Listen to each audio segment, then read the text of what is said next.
Ciao, sto pedalando, spingo, curvo, freno, cambio, guardo il cielo e salgo in alto come un falco, sto planando.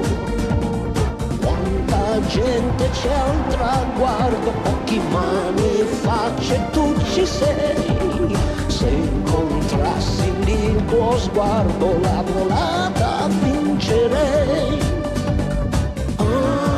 La montagna da scalare già là. Sono in fuga.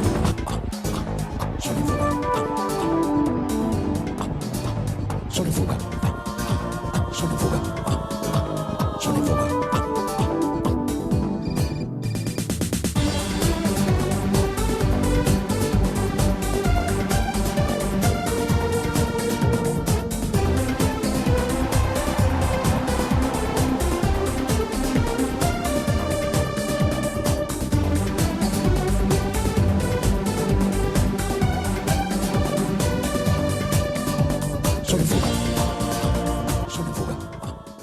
And a brief look at the prologue here. The riders making their starts, 169 of them, composing of 19 teams. I'm Phil Liggett, joined, of course, by Paul Sherwen. Well, the prologue was held in great conditions. The winner was Bradley McGee in 8 minutes and 30 seconds. Olaf Pollock putting in a surprise second place, and Jaroslav Popovic, watch out for him, in third place and off to a great start. Which takes us now to the first opening stage of the Giro d'Italia. A ride of 143 kilometres from Genoa to Alba. And the man in pink, Bradley McGee of Australia, only the second rider ever to pull on the leader's jersey for Australia in the Giro d'Italia. Well, Brad McGee certainly was the big favourite before the start, but I think everybody now is looking forward to the first road stage. Olaf Pollock, one of the big sprinters, will be looking to try and get himself the pink jersey on the first day out on the open roads, because there is going to be a major battle for the time bonifications. Well, defending champion Gilberto Simoni, by the way, has come to form bang on schedule because he hasn't been riding that well this year, but he seems to be now finding his legs, and he'll be wearing, of course, number one in a very strong team from Seiko. We're looking here now at the overall situation after that prologue time trial. A good win there by McGee. And this is one of his big targets of the year. He's planning the Tour de France and at the Olympic Games as well. There's the route for us along the coast as we head now towards Alba. 143 kilometres, that's about 79 miles. Not too many challenges on the way, and a big chance now to see if Alessandro Patacchi can continue in the way he's accustomed and win the stage for the sprinters. Ideal course for the sprinters this afternoon, and of course don't discount Mario Cipollini, who, although he's had a very quiet season so far this year, I think is also going to try and get himself a stage victory if he can. Rolling away from the start, all of the riders now on the first road stage, and there's time at 13:39 as they move away. And in the main field, Alessandro Patacchi, I would think, very nervous at this time of the day. Yes, the cheers of the crowd. It's been a good start here in Genoa. Very good prologue time trial, not least, of course, for Brad McGee. And the riders in good spirits. 169 of them taking to the start today. A couple of small sprints along the way. There's the defending champion, Simoni. Pressure will be on him from day one, I think. This is a very, very good course this year. We're picking up the action now as a familiar sight here. The Domina Vacanti team of Fassa Bortolo and the team of Robbie McEwen's Lotto squad all beginning to mix it for the sprint. There's Naudus there, the champion of Latvia. He's one of the men who's made the big change this year. He's looking after Mario Cipollini. Cipollini's team on the front there with a very good sense of organisation. But look at the blue and white jerseys of Fassa Bortolo trying to get the sprint sorted out for Alessandro Patacchi. Well, Marlon Perez has been away an awful long time today, but he's back in the pack now, and the whole field are beginning to scent here. They're on four circuits of only 5 kilometres here in the town of Alba. Chance to see the world champion, Igor Astolo, has not done much at all this year. He switched across to Lamprey after the bad start he made earlier with Cofidis. That was a quick glimpse there. Number 71 was Mario Cipollini, a long way back, and in fact get himself pushed back even further to around about 25th position. The organisation now in the blue and white jerseys on the front is Alessandro Patacchi's team. They seem to have got this race completely and utterly under control, and I don't think, Phil, we're going to see Cipollini in this sprint because he's much too far back. Well, Patacchi's 4 wins under his belt already this year. He's 30 years of age now, but he really has started to blossom. 30 wins last year, that was more than anybody else, and he's trying to open his account again in the Giro d'Italia. What a difference Paul a year makes. because Domina Vacanzi were the stars for Cipollini last year. They certainly were, but this year this team has really developed into being a team who this year in the Giro d'Italia are only going to ride for stage victories because they have nobody at all who's got a chance of riding high in the overall classification. Right on the front line now, Fassa Bortolo in 5th position. There is Alessandro Petacchi. Robbie McEwen on his wheel, looking to try and see if he can get himself a stage victory. McEwen also looking for some glory at this time of the season before taking a break and getting himself ready for the Tour de France. Well, I'll tell you what, this is a great lead out now, and there's still plenty of firepower on the front there from Fassa Bortolo. The last man on the line is Petacchi. Cipollini doesn't seem to be able to get into this at all, and we thought he might try to continue his winning ways and improve his overall record in the Giro d'Italia, which he now holds. But just look at this now, as Bortolo are really setting the pace here. This is going to be a good one now. As we look at the head of the race, they've come off that corner very wide, but there's nobody getting a look in here. Well, there's a lot of teams actually swarming up to the front, and I can see 1 or 2 riders from Mario Cipollini's team moving forward as well there. Maybe Cipollini has recovered somewhat as they come into the last couple of kilometres, but nobody's taking the control away from Fassa Bortolo right on the front end of the main field. Dario Cioni very high up to the front end of that line. There's a big battle though. If you're just looking about 5th or 6th position, everybody is fighting to get the wheel of Alessandro Petacchi. Robbie McEwen there moving himself up now into 5th place, looking nice and calm, waiting for the sprint to open up and then hoping that he can catapult himself off the back wheel of Alessandro Petacchi. Well, this is Testato followed by Ongarato, the familiar lead-out squad now for Alessandro Petacchi. McEwen has got the right wheel. Little bit of elbowing, bumping and barging, but McEwen has this habit of popping out at the finish. And McEwen, remember, in this race for sprint wins, because he's not going to go the distance. He never does in the Giro. He's thinking more of the upcoming Tour de France. There's now a move up on the outside. That's Lombardi trying to move himself up towards the front. I don't think he's got Cipollini on his wheel, because Cipollini a few moments ago was around about 25th place. Still Fassa Bortolo. We're inside the ultimo kilometro now, the last kilometre. There's the world champion riding very much to the front end of the field, and there in about 5th or 6th position, the champion of Latvia, Laudzuts. And just look at McEwen there, checks his brakes but still goes through on the wheel of Petacchi.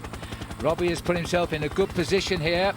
Just 3 riders from Fassa Bortolo, then followed by the riders from Domina Vacanzi. It looks though Cipollini's trying to get in there, just on the wheel too. That's Cipollini in 5th place. He's really recovered. On the wheel of Andres Oge. But now Cipollini still trying to get on the act here now. This is a very determined effort by Big Mario. There he is on the right of our picture. But now look at the real effort here. The big lead out coming from Andres Oge here. And that's the teammate of Cipollini, but he's taking the wrong man to the line. Look at McEwen now trying to grab a wheel. McEwen's hit the front. Here comes Petacchi on the left as we look at the picture now. Alessandro Petacchi is taking a Polk's getting through the middle, but on the line he gets it. He opens his account on the very first full day of the Giro. Alessandro Petacchi gets the sprint there. Olaf Pollock, I think, might well have taken 2nd place. Have a look at this. Well, let's look at this from the aerial shot. There's Robbie McEwen. He decided to go for a long one, getting the jump if he can on Alessandro Petacchi. Right on the front there, Domina Vacanzi leading out. They hope for Mario Cipollini. But look at the acceleration of McEwen there, cutting right across. I think the judges might have something to say about that as well, because McEwen goes right across the road there, opening up the gate, though, for Alessandro Petacchi in the blue and white. And once this man kicks the turbo in, he is absolutely phenomenal. Look at the way Polak has squeezed through that gap there. 2nd across the line. Now, Phil, that is going to put Olaf Polak very close to the pink jersey. It'll certainly give him the points lead, because he's got 2 second places now. So he can look forward to wearing the points if he hasn't got the pink. There are small bonuses as they cross the line, and in fact Crescenzo D'Amore has popped into 3rd place there, pushing Robbie McEwen out into only 4th. He faded pretty quickly at the line, didn't he? Look at the face there of Petacchi. He's going to feel pretty pleased with himself. Win number 1 this year's at Giro d'Italia, and in fact win number 5 for the season. Well, that was a great ride there by Alessandro Petacchi. As we look down, there's confirmation just ahead of Polak and D'Amore. Robbie McEwen fading a little bit towards the end into 4th place, and Marco Zanotti moving up into 5th. Watch out for Philippe Gilbert, the Belgian rider off the F2Jeux.com team, because he's got a very good chance of finishing in the top 3 over the next couple of days. Speaking big things about Philippe Gilbert back home in Belgium, but there's the flowers for the top sprinter of the moment, with 30 wins to his credit last year. He's already on the board here in the Giro d'Italia. Overall, Paul, you are right. Pollock has taken the lead by 2 seconds over Bradley McGee, 20 seconds over Pataki. Popovic's the big danger, I think, amongst that leaderboard at the moment. So Olaf Pollock of Gerolsteiner has given Germany the lead in the Giro d'Italia. Well, it's going to be a big battle again, I should think, tomorrow, because the sprinters do have a very good chance of staying in at the front end of the race. Although I have a feeling there are one or two little climbs out on tomorrow's course, which are going to make it that very much more difficult. Well, this one takes the riders now from Novi Ligure to Pontremoli. It's an uphill finish, by the way, at Pontremoli. 184 kilometres, that's around about 114 miles. 1/3 and 1/2 category climb along the way. The Intergiro sprint as well, that most complicated of competitions for its own jersey. And as we're coming up here now to the top of the Passo del Bocco, a little bit of a break on. I'm sorry. Oh, this is the Passo del Bratello. So this puts us now at 20 kilometres from the finish here. As you can see, it's been a pretty hard day. A lot of riders have been left struggling to try and stay in contact with the main field. And in fact, one or two riders who've been left behind here are riders, in fact, like Alessandro Pataki and Mario Cipollini. I think it was Alexander Moose who went across there in first place, just ahead of Damiano Cunego and Gilberto Simoni. By the way, Cunego, a lot of people feel, has got a very good chance of riding high in the overall classification in this race. He comes into this event with 5 victories in the last month of racing. That's right. And he comes in now, not quite the youngest rider in the race. He was the youngest rider last year when he tasted the Giro for the first time, and he finished on the winning team from Seiko. Well, they've swept up all the breakaways now, and this is a big, there's been plenty of them today, but it looks as though they're taming the situation because they know the climb up to the finish of Pontremoli. Not a mountain by standards, but a tough climb nonetheless. A little bit of cramp being shaken out the legs there, that rider there from Alessio. Well, Brad McGee's got a very good chance of getting himself back the pink jersey this afternoon, because in fact the overnight leader Olaf Polak is a long way behind in this race, as are the majority of all of the other sprinters. Big organisation on the front for Team Saeco, and as you can see, Panaria also on the front there feel they've got a very good chance of getting the win. Moving up on the right hand side is the world champion Igor Astroloa, just moving teams away from Cofidis now to ride for Lampre. He too will be trying to get himself a win if he can, just to bolster his chances and of course to try and show off his world champion's jersey. Well, Astroloa with his wins last year, 1 classic and 1 world title, wasn't bad for a couple of wins, was it? But he's had a sorry start to the season, joining Cofidis. The drug scandal has hit them there. He was allowed to move on, and he's now gone over to Lampre. Nice to see him at the front of the action. 2 kilometres to go, not far away from the climb now, up towards the finishing line. And interestingly, Paul, it is Seiko, and here they are at the front of the race, and they've scored well in the mountains today as well.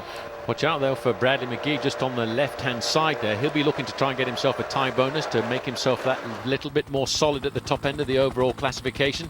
I don't suppose he expected at all he was going to have a crack at getting his pink jersey back here this afternoon. Well, he might need a small time bonus if he does. He's 2 seconds off, remember, at the moment, but I haven't seen Pollock in that little group. Pollock has had a hard time over these little undulations on the run in towards the finish. We're inside now the last kilometre, but the team who've got complete control at the front end is Team Saeco, and I would expect today that they will try and set this up for Damiano Cunego, because coming into the Giro d'Italia he really was on fire. Well, if Cunego does challenge, who's going to lead the Saeco team? Of course, over 3 weeks we're going to find out the answers to those questions. Well, working very hard here. Looks like Gilbert again is just on the front there of Brad McGee. So the FDJ boys have got a great interest in this result. Well, you can see Gilbert there. He's on the front. He's taken the lead now. In fact, he's not thinking about his own position here this afternoon. It's more about the position of Brad McGee. McGee wants to get back the pink jersey, but he's going to have to fight off Cunego there, who's in 4th place. Yes, a very tight bend, this one. Well, this is a great lead out by Gilbert. And Bradley McGee, having won the prologue and taken pink, will put himself back into the jersey here.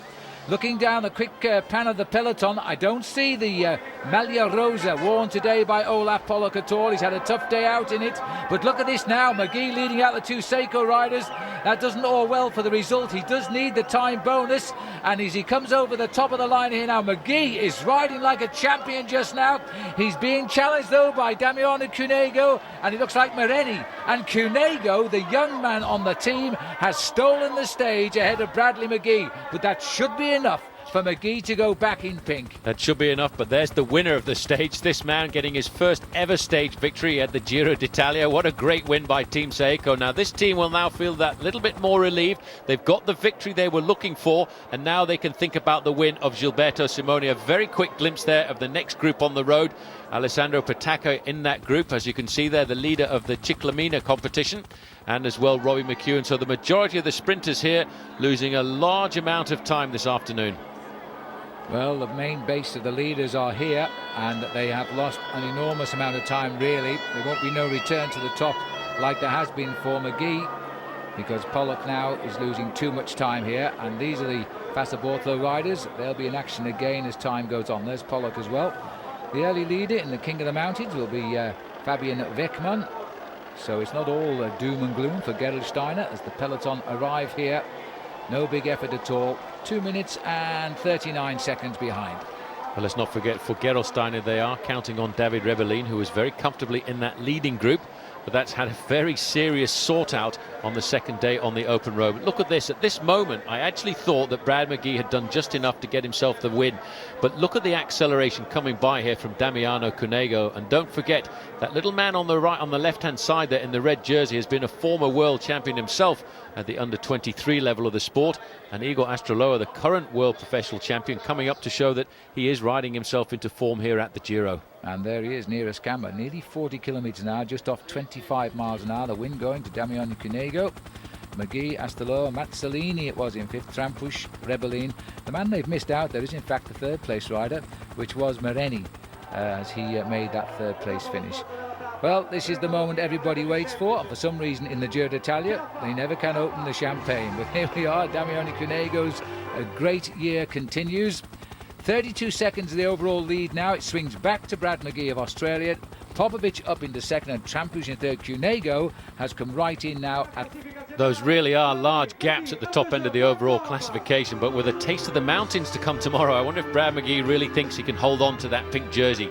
32 seconds ahead of Jaroslav Popovic, and Trampush, well, I think he may well disappear as well from the top 10. All right, well, let's move on then to stage 3 now. We go on to the Corno alla Scala, and that's, by the way, is where Alberto Tomba, the famous downhill ski champion from Italy, learned to ski. We're scaling the heights now as we move on. 191 kilometres, about 120 miles from Pontremoli to the highest point in the Bologna Apennines. There's a little preview for you. Snow on the mountains of winter, and Tomba was the man that brought fame to the Corno alla Scala.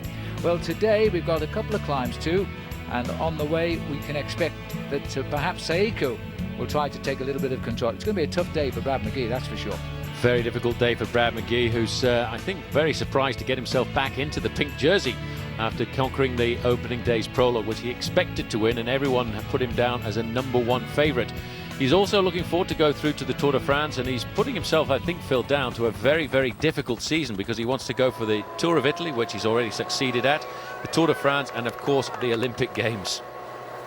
We're looking here at the early move of the day from Tenax, Renzo Mazzolini, who's been riding pretty well. He got away after about 38 kilometres today, and they've more or less left him out there for a while. 84th overall, 4 minutes 3 seconds behind. So he's not a big worry just yet. Just to remind you of the leaders just now, apart from the pink for McGee, we've got Cunego wearing the points. Alexander Moos has got the King of the Mountains back off Wegman, and Marzoli is the Intergiro leader. Well, Marzoli there at the moment had built himself up a maximum lead of 16 minutes. Mazzolini, I meant to say. That's right, he's the younger brother of the Eddie Mazzolini, or Renzo. Well, he had built himself up that massive advantage, but I think the writing is certainly on the wall, because at the front end of the main field there's been a lot of red jerseys from Team Seiko. They must feel very confident here this afternoon that either Gilberto Simoni or, of course, Damiano Cunego have got a very good chance of taking over the pink jersey, because they're the men who are coming into this race on exceptionally good form. And I think we can see at the side of the road there's some very interesting artistry going on. The peloton continuing here. No big pressure. That's a fantastic piece of work, I have to say. It's taken a long time to do that. Now the Seiko boys clearly have got ambition here today now, I wonder if they can move Cunego right up the ladder here and give him the pink jersey. They're starting to pull back, Mazzolini. Well, this is a bit tough because the man on the front is also Mazzolini, but that's Eddie, and he's having to chase down his own brother. But the problem here is, in fact, team orders are saying that they've got to try and pull this all back before the end of the day. And I've got a feeling that maybe Damiano Cunego is trying to think about 2 wins back-to-back, because I've got a feeling that this young man can stay in the group, which will certainly splinter on the last few kilometres up towards the summit, and he's certainly got the acceleration to get himself a second win at the Giro. Well, looking now at the leader heading into Gaba, 16 minutes was his biggest advantage, so he had his head. He got the Intergiro sprint at Formazzi di Borgna. He also went over the top of the Carpinelli, well clear of the field. Weckman went over the top in second place there, 10 minutes behind, doing a battle with Alexander Moos in the King of the Mountains. So we could see a swing back to Weckman in the leader's jersey in the King of the Mountains, which is green, by the way, in the Giro d'Italia. Stefano Garzelli down there also looking pretty comfortable. He's also not much from him at all yet, have we? He's also a rider, I think, who's looking to ride himself into form here at the Giro. But you can see the dedication of Team Seiko on the front there. They know that they've got a very good chance of getting themselves the pink jersey here this afternoon, and of course another stage victory after the one that opened up their account with Damiano Cunego. This is a beautiful part of the world we're going through here, through the Bologna Apennines. Not all that difficult, but I do think we'll have a serious sorting out over the last 10 kilometres. And Renzo Mazzolini, I think that tells it all. It's been a very long, hard chase, but he knows that over the last few kilometres that main field is really going to turn up the notches. Well, he has been away for 135 kilometres, and it looks like he's agreed now. It's curtains for him. Remember, the big climb is just ahead, which will take us up to the line. And there's an awful lot of riders here now feeling they're in with a chance. Just 50 seconds. For him. We just heard, by the way, the first retirement of the Giro d'Italia. Jurgen van der Velde from the Chocolat Jacques team from Belgium becomes the first man out of the Tour. So there's Mazzolini being chased by a Mazzolini, because Eddie Mazzolini is still on the front end of the main field. The race referee just sitting out of the car there, trying to see how quickly the main field is coming back. And as soon as he sees that gap go to around about the 30-second mark, he will move all of the cars and the motorbikes out of the gap. Pulling back there is always an indication that there is the main field, and I would say, Phil, that is not very much more than 30 seconds now. No, it's about right. And as you can see now, the road's starting to kick up a little bit here as we get on the lower slopes of the climb up to the finish. Not an easy end to today's stage at all. It's been a long way too, at 120 miles as we head up towards the highest point in the Apennines here in Bologna. And there's the main field. And now we'll know how the strong men are feeling today as they start to come through, because they're going to want to make an impression today. There will be timed gaps at the finish, there's no doubt about that. Here's the catch, more or less bye-bye. Been a good break though. He went out at 38. He's been caught with around about 19 kilometres to go, something like that. I think he's saying ciao mama, because he knows the writing's on the wall, because there is the main field, and it's interesting to see that it is very red on the front of that peloton, and that is Team Seiko. This is where we're heading to now over the final few kilometres as we start to tilt up towards the skies, and the finish line there at Corno alla Scala. A very difficult climb, but not that steep in gradient. It's really made that little bit more difficult by the fact that it's a long climb up to the finish. There's the catch, and look how dedicated Team Seiko are, and almost the whole of the team is on the front end of the peloton. Yeah, you're right. Pataki doesn't seem to be too prominent right now. Well, Seiko here, they are the champions from last year's Giro d'Italia. Let's see what they can do this time around. Castellano, the organiser of the Giro, just out of the top of the car there. There's the catch.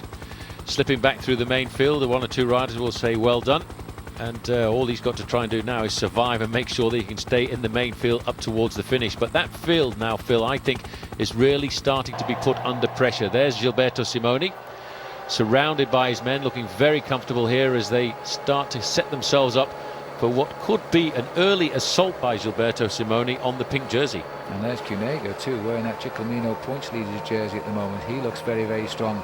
Riding last man of the team, that could be an indicator that they're trying to get him up to the top first. But they're taking control of this. Garzelli's team also trying to make an impression. I really do feel that Garzelli is going to have to show us something today to prove that he's in this race big time this year. Also riding near the front there in the pale blue jersey of Gerolsteiner was David Rebellin. He too, well, look at that. Over the last 2 or 3 kilometres, the numbers have been dramatically reduced in that main field. And I wouldn't think Alessandro Petacchi or Mario Cipollini are going to be there. Well, that looks like a pretty strong move here. just starting to go clear. This looks like a long thing. It's not. I thought it was Charlie Wegelius for a moment, but it isn't. It's his teammate, the Colpack teammate, Leonardo Giordani, I think it is, trying to go clear. Well, Giordani, a former world champion a couple of years ago. That was at the under-23 level, and that was when the event was in Verona, where the World Championships are going to be this year. In fact, somebody's leapt out of the pack behind him as well. So two riders on the attack, not at all ruffling the feathers, Phil, of Team Seiko, who look completely and utterly in control here. They're not going to be worried about this. They don't want to panic, because these are the early attacks that I don't really think are going to go too far off the front. Nice to see that Loda there, Nicola Loda, who was a teammate of Mazzolini, now back in the pack, and I think has just been tailed off the back of that pack, is trying to finish off what his teammate started. He's gone up there to join Giordani. Well, they've only got about 15 seconds advantage over the front end of the main field. But, you know, Team Seiko, I think today, are the team that are going to try and blow this race apart. It's a little bit of a difficult thing, because Gilberto Simoni wants to win the Giro d'Italia again, but he has to make sure that he doesn't do it too early on. There's Julio Perez there. Now, that's a bit strange to see him riding at the back, because I thought he was a man who's also got a very good chance of getting a stage win up here at the mountaintop. His life at the back here, and it looked a little bit like Robin McEwen there, was sitting up and pedalling up the climb to the finish. His job done for the day, as we continue the pressure here from Leonardo Giordani. And in fact, the former under-23 world champion has got rid of Loda by the look of it, and he's going for it now. It's everything or nothing, because the pack are not that far behind, but he is making progress, and that is Loda in the distance, so he's dropped him. Well, he's opened up a slight gap, but it's going to be very difficult, I think, for somebody like Giordani to ride off the front and break the stranglehold. In fact, as they come round that corner, there is the main field just breathing down his neck. Not at all any panic on board Team Seiko, who seem to be the big armada. The difficult thing about trying to win the race like the Giro d'Italia, though, is using too much energy too early on. That's the damage that's being done at the back end of the main field. Riders are now very rapidly starting to get tailed off. And I thought I saw Stefano Garzelli there, but I can't believe that he's in difficulty. This is Thomas Vaitkus here, Lithuanian rider, pretty good track rider. He'll be part of the Lithuanian track team too for the upcoming Olympic Games. And just like Brad McGee, who's doing similar, he's got 3 targets this year. As I said earlier, he's got the Tour de France to come in July, and then he wants to go for the World Pursuit Championship and Team Pursuit at the Olympic Games. That's a tough call, I think, but he's off to a great start in the first ambition. As we now see here, the gentle pace making by the peloton. They're just stamping up this climb. There's still quite a few kilometres from the summit, and this is a counter move now. And see what we can have. Formaggio, Piave trying to get away here. Now it's just 107 is Giuseppe Miraglia. These are all just little flurries of attack as he's taken over Giordani, moved himself off into the lead. But the big pressure at the front end of the main field, because this is the first real showdown of the men who want to win the Giro d'Italia. This is not where the race is going to be won this afternoon, but it certainly is a place where we'll see which of the strong men are already in form before we go to the big mountains once we get up to the top of the peninsula and go right across the top of Italy and through the Dolomites. And still Seiko getting control of what is a rapidly dwindling peloton here. Brad McGee is still very much to the front now. That's quite a surprise, because McGee is not really one of the best climbers in the world, but this group, you can see, has been reduced to around about 50 riders, so that's an indication that Brad McGee is not going to give up that pink jersey quite so easily. Let's not forget, at the start of the day he held on to an advantage of 32 seconds, and that might well be enough to stay in pink for one more day. 11 kilometres to go, a little less than 7 miles. That's an awful long way. That sharp hairpin left there heralds really the start of the climb now. It's unforgiving all of the way to the top, and Miraglia is the first man to feel the pain of this climb. But the tempo being set by Seiko, they clearly have a plan. Now, whether it's for Simoni or Cunego, we're yet to find out. But Brad McGee was riding best of the rest there, sitting on the back wheel of the boys in red. I don't think Brad's got the ambition of leading this tour all the way, because he's very suspect in the mountains, but he's going to test himself today, that's for sure.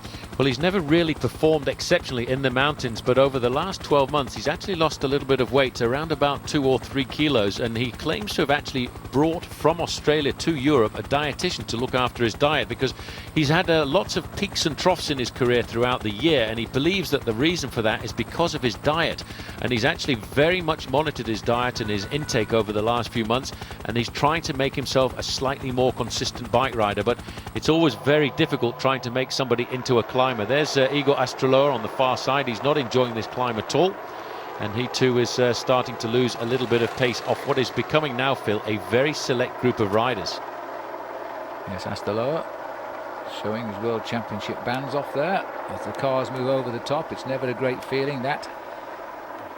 Looks like Rafael Liliano here has also dropped back into the pack from Sella Italia, and there's Julio Perez, not climbing like the king of the mountains he was in this race, is he? No, he certainly is not on form at all here in the Giro at the start, but that's very often the case. Let's not forget, this is the first week of racing. This is the first big mountain the riders will have to taste, and very often it catches a lot of riders out. But one team has not been caught out here at all, is Team Saeco, who are still on the front end of that group, and again reducing the numbers in this group, which is now turning out to be really the heads of state of the Giro d'Italia in the first few days of racing.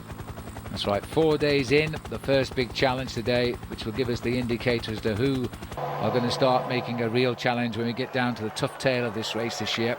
Hard climbs in the Dolomites still to come. All the cheers still going here on the climb for the one rider at the front, Maraglia. Now you can see how this climb begins to bite. Now we've left the town below us as we continue to go up the mountain, right to the summit, highest point in the Bologna Apennines, remember. 10 kilometres still to climb, and Maraglia is setting the pace. Well, the signs all over the road there, Forza Simone, so I think we got an idea just exactly who they're cheering on there, Vai GB. And that is also for the man who is in around about third or fourth position, that line of red-clad riders there. Gilberto Simoni has got all of his riders on the front end of the main field. In fourth position on Simoni's wheel, though, is Damiano Cunego, who's got a very good chance of getting himself a crack at the pink because he's ahead of Simoni in the overall classification at the start of today. Last man on this group, and looking as though he won't be there much longer, is Gianni Farazin, the Italian on Gerolsteiner, the German team. It's a very good team this year. It's having a great season. The likes of David Rebellin and Olaf Pollock is certainly keeping them flying their colours high at the moment. I was going to say the pavement artists have been at work, but it's more like the field artists at the moment. Very good wine, Lambrusco. Looking down here, Gilberto Simoni now I think is probably thinking about stamping his authority on the front end of this team, because he may well be a little bit worried about the performances of his teammate Damiano Cunego over the last couple of months, because in basically the last 10 days of racing, Cunego has himself 6 victories, including one stage here at the Giro d'Italia. Maraglia still holding on to a very slim advantage and not really looking like a man who's going to cause a great surprise. That's around about 5 seconds over the front end of the main field, which is very much dominated by Saeco. The man who's been doing an awful lot of the work there was Eddie Mazzolini, but they still have a very solid squad there. Perez seems to have recovered because he's moving up into around about 10th position, so he now is thinking about a crack at a mountain top finish if he can. He's a little look at life of the boys who are surviving, but only just at the moment at the back of the race. Gert Verheyen, Chocolat Jacques, they've lost one man today in Jürgen van der Walle. That's Gianni Farazin as well, just in front of him, looking to be very much on the rivet, trying to stay in contact with this group. As we get closer to the summit, though, that group is going to start to splinter, and we get a chance to see if anybody's showing any signs of weakness. Number 42 down there, by the way, is a little Colombian rider on the Chocolat Jacques team. That's Mauricio Ardila. And he, according to some of the riders on the squad, is a very good climber, and he's a man we need to keep a very close watch on. So the field continues and the kilometres slowly tick up. This rider's tried to stay around. I don't know his gears there, Paul. It looks like he might have a 25 back sprocket on this bike just now. But Maraglia, forget the advantage of 10 seconds. They're right there and they're pulling him back. And now are we going to see a counter-attack, or will they continue? Just to keep the tempo going nicely here, those who can stay can stay. 8 kilometres to climb and they're all together. Still Saeco. There's Gilberto Simoni in third position. Fourth position there is Damiano Cunego. There's Eddie Mazzolini. As we get a Gruppo Compacto. This is Gianni Farazin. He's at the back end of the group trying to stay in contact as we look further forward there, and he certainly isn't doing that. There's Vladimiro Belli just on the far side in the blue and pink jersey of Panaria. There is Popovic. Now he's also got a very good chance of getting himself into the pink jersey here this afternoon, and he's a great favourite for a lot of people to actually take out the overall win, because he's done so well over the last couple of seasons at the Giro d'Italia that one day or another I do feel certain he's going to win it. Just looking at Cunego there, he'll be happy in this region because he won the Tour of the Apennines in April, it's last month. There he is. Interesting character, isn't he? Such a small, dapper little lad. Looks as though he's up for the fight as well, wearing the Ciclamino jersey as points leader currently. David Rebellin just coming up on the left-hand side there in the pale blue jersey. Cauchioli. There's Eddie Mazzolini with the dark hair and the dark glasses there, as you get a chance to see what it's like at the back end of the main field. A lot of these riders really just struggling to try and stay in contact. Sosenka on the back. There's Garzelli too. Garzelli looking as though he might be in a position today. He knows the men to mark. It's the balding man in the yellow jersey as he sits there on the tail of Seiko. This is a very quick pace now because these boys have slipped it onto the top chainring here. This is superb pacemaking here by Tonti. He's the newcomer here for Seiko in the Giro, and he was the pacemaker yesterday as well when they got a good result with Cunego. He's doing the same now, and maybe it'll be same again at the finish. Cunego is certainly itching to have a go. I tell you what, Seiko are dishing out some serious pain here as we go through 7 kilometres to go. That's Sylvester Smith in second position. But these guys really are turning up the screws here. Mazzolini, you see now, has moved up into third place. He's getting ready to take over. I think they're going to just try and eliminate as many riders as possible. And they've done a marvellous job over the last 25 kilometres because, as you can see, they've really reduced that main field down to around about 45 men. And they still are trying to set the win up there this afternoon, I would say, for Gilberto Simoni, who I think has to stamp his authority on the team to say, OK, guys, Cunego's been pretty good leading up to the Giro, but don't forget I'm the boss. Well, that's the way it goes when you're the big man on the team. We're heading up to top out at just on 5,000 feet at the finishing line. And just over 6 kilometres away now under the regulations. Helmets can now come off as the climb is more than 5 kilometres long and it takes you directly to the line. That's what the rule says. That's Muraglia just getting rid of his helmet, still staying in contact with this group, who are being led completely and utterly here by a team that has only come to the Giro d'Italia for one thing, and that's to win the race with Gilberto Simoni. They don't really have any sprinters on board, although they've had some success already with Damiano Cunego. But look at the speed they are ripping up this mountain. Queuing up though behind Simoni, you can see Stefano Garzelli. I'm not sure what his form is like right now because he's had a fairly quiet start to the season. He just started to ride himself into form a month before the Tour. And now he will also be hoping that he can stay on the wheel of Gilberto Simoni as we once again get a glimpse at the back end of the pack with 6 kilometres to go. You know, Seiko are not asking anybody for any help at all here. They just want to rip this place to pieces. I tell you what, they're actually climbing here in the region of 14 to 15 miles an hour, which is an incredibly fast speed. And that's what's causing these riders to string out. And that peloton has been shrinking by the kilometre. And it's all under the impetus here of the riders in red. Fantastic pacemaking by them with Mazzolini now stretching them out again. But the two important men, Simoni and Cunego, for me, are waiting to pounce. And Garzelli knows it because he's right there. But most impressive for a so-called non-climber is Brad McGee. Well, Brad McGee still there, so is Philippe Gilbert as well. I caught a glimpse of him just a few moments ago. He's doing a very good job, and in fact the other rider in there for FDJ.com is Nicolas Fritsch. He's in fact just disappearing off the back of the group. Now you can see a lot of riders moving forward. They're starting to feel the itch and the power go out of the pacemaking of Team Seiko. Moving up there, you can see the big, huge Ukrainian rider there from the team of Denardi. I'm just looking at the field here now. I think that Tonti has just about stretched himself to the limit now. That's why they've closed up, because in fact Tonti's running out of steam, and it looks like one of the Seiko riders has just run out of steam now. The pace is beginning to tell here. We're looking at Nicolas Fritsch from the FDJ.com team. He's also on his way backwards under the pressure. This is why we're heading up towards 5 kilometres to go. If there's anybody with the strength to attack, they won't leave it much longer to completely shatter this leading group. There's Gonchar just moving up. He's the Ukrainian national champion. Stefano Garzelli actually seems to be riding fairly comfortably there on the wheel of Gilberto Simoni, and if this is a group sprint towards the top of this climb, Garzelli's got a fairly good chance of taking it out because he's got a very good acceleration at the top of mountains like this, and he will have fairly good morale because he got himself a stage victory just about 2 weeks ago in the Tour of Romandy. Cunego is still riding very close to the front end of the main field as well. New pacemaker now is Leonardo Bertagnoli for Seiko. The other pacemakers have suddenly decided enough was enough. They've done their job well, and they will just ride into the finish now, living to fight another day, today being tomorrow, of course, on this 3-week race. Just looking down there to see if I can see Brad McGee. We saw him earlier. He was pretty close to the leaders. He seems to have lost a little bit of ground on the climb. Could well be losing the jersey too, because it's only half a minute and a lot of riders can challenge for it. Well, that could also mean that the bonuses are going to be very important, because if Brad McGee doesn't stay in this group, the overall lead could either go to Jaroslav Popovic or Damiano Cunego, because Cunego is still very much there. Oh well, anything goes on the mountain as we wait now for the leaders. Here they come.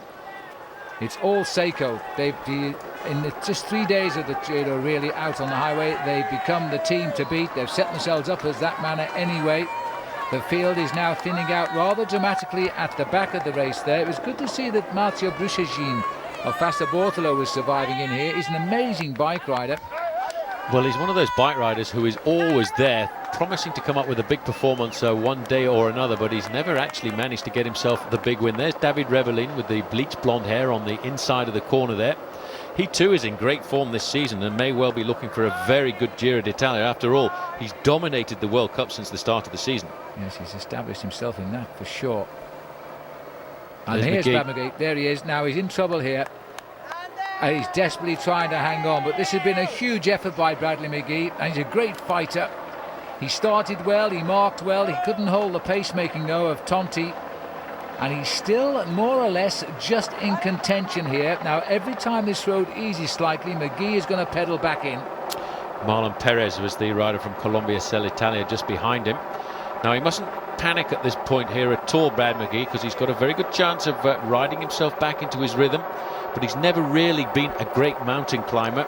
He's a man who's come from a very big pedigree on the track, trying to prove that he can be a good road rider, as many of the big pursuit riders of the past have been able to do. But once they get to the big high mountains, that's where they find the limit. Now there is a rather interesting hairdo for our man Pavel Tonkov, a former winner of the Giro d'Italia, and I think a very relaxed, another of those strange riders who keeps announcing his retirement but then adding another 12 months to his career. He's always loved this race. He won it in 1996, one of only 2 Russian winners. Evgeny Bertsin was the first. Well, you've got to take your hat off to this man. Just watch how he suffers. He will not relinquish his position without a real fight here, Brad McGee. Terrific riding, losing a bit through the trees as we're getting up high into the woods now. And still the work being done here. And Tonti has got himself back on the front there, but this is an attack now. Good move by Phonak, trying to put themselves off the front end of this group. And this is a very solid move coming off here by Marco Fettonani. Yes, it is too. And you might tell me who he is, Paul, because I've never heard of him. But there he is, Marco Fettonani. He's done well to get off because of the pace they were doing. Now this could start the reaction that perhaps Seiko have been waiting for now, because he's taken the pressure off them. Now it's up to them, and here comes the drive again to put him right back in the pack. Well, this is something that Brad McGee is not going to enjoy either. These accelerations, I think, will announce the departure of Bradley McGee from this group, because McGee, I think, was able to stay in the group while they were riding at one steady, consistent pace. But these consistent accelerations that the climbers can produce are not good for a man who rides on a nice rhythm of his own. So there is Brad McGee. I think there was a gap there. There is a gap. So it looks as if it's going to be a change in the overall classification. And if we were to stop the race right now, it would go to Jaroslav Popovic. But look at this, Cunego. He's riding the position, I think here, Phil, as team defender. He's gone away there with Eddie Mazzolini, who's gone right across that gap. But this will put pressure on the others and will put pressure on riders like Popovic if they want to get themselves into the pink jersey this evening. It's a perfect situation here because, well, I was about to say they could ease a couple of riders away, but in fact it's been shut down and we're all back together, and Eddie is back in the driving seat at 3 kilometres to go. All uphill, remember, and this could sort of, and this looks like a move here from Cunego Mazzolini. Well, hardly had they been clear, and they pushed on, and Cunego is sensing a win, and now Mazzolini has eased them back. Well, this is a bit of a surprise because I thought the day was for Gilberto Simoni, but this could be the birth of a brand new star of Italian cycling. Damiano Cunego has gone off the front, and it's going to mean that everybody else has got to chase, and it's Popovic in person who is now trying to nail back the gap to this man here. Look at this, he looked over his shoulders. Watch this acceleration. He's surrounded by his own teammates, and the way this young kid dances on the pedals is absolutely phenomenal. Not only can he climb, but he can sprint as well. Look at the size of his thighs here for the shape of his body. He's a small rider, 22 years of age, and Gilberto Simoni, well, this is a gamble because it looks like he's trying to go after Cunego, his own teammate, and he is, and Popovic isn't looking so good down there just now. Once you start looking at the ground, it usually means you're under pressure, and the gap has opened, and now we have one terrific Seiko tandem. Well, I don't think it's going to be a tandem for very much longer because, in fact, there was a gap there. Immediately, Gilberto Simoni got out of the saddle. He put time between himself and his own teammate, Damiano Cunego. But look at this. What they're doing is putting a lot of the other contenders under serious pressure on the first mountain of this year's Giro d'Italia. And one man struggling to stay in contact there is Stefano Garzelli. The man doing the pacemaking, though, is Popovic. He obviously feels he's got a very good chance, but look at the way Simoni dances all over those pedals. It just makes this mountain look so easy. He's riding a pretty low gear too. There is Garzelli. Piccoli also here, just peeping in and out. On the left of the picture is Andrea Noe. Noe loves the Giro d'Italia, hardly rides well anywhere else, but he always rides well in this race. And he's there again. Now, Gilberto Simoni here, heading up to the highest finisher of the tour so far on the Corno al Scala. And he's around about 12 seconds behind his own teammate Damiano Cunego in the overall classification at the start of the day. That was David Rebellin as well, who was going off the back of the group. He's struggling to stay in contention. Cunego now, I think, is just going to have to sit up and wait for the rest of the group and just sit there with his own teammates while they allow Gilberto Simoni to be chased by all the other big names. But this really is throwing down the gauntlet on only day 3 on the open road. Last year's champion looking now to what could be an early lead in the Giro. There is Cunego. Looks as though he's under pressure, but not out of it by any means. The crowd are just cottoning on that this is Gilberto Simoni here.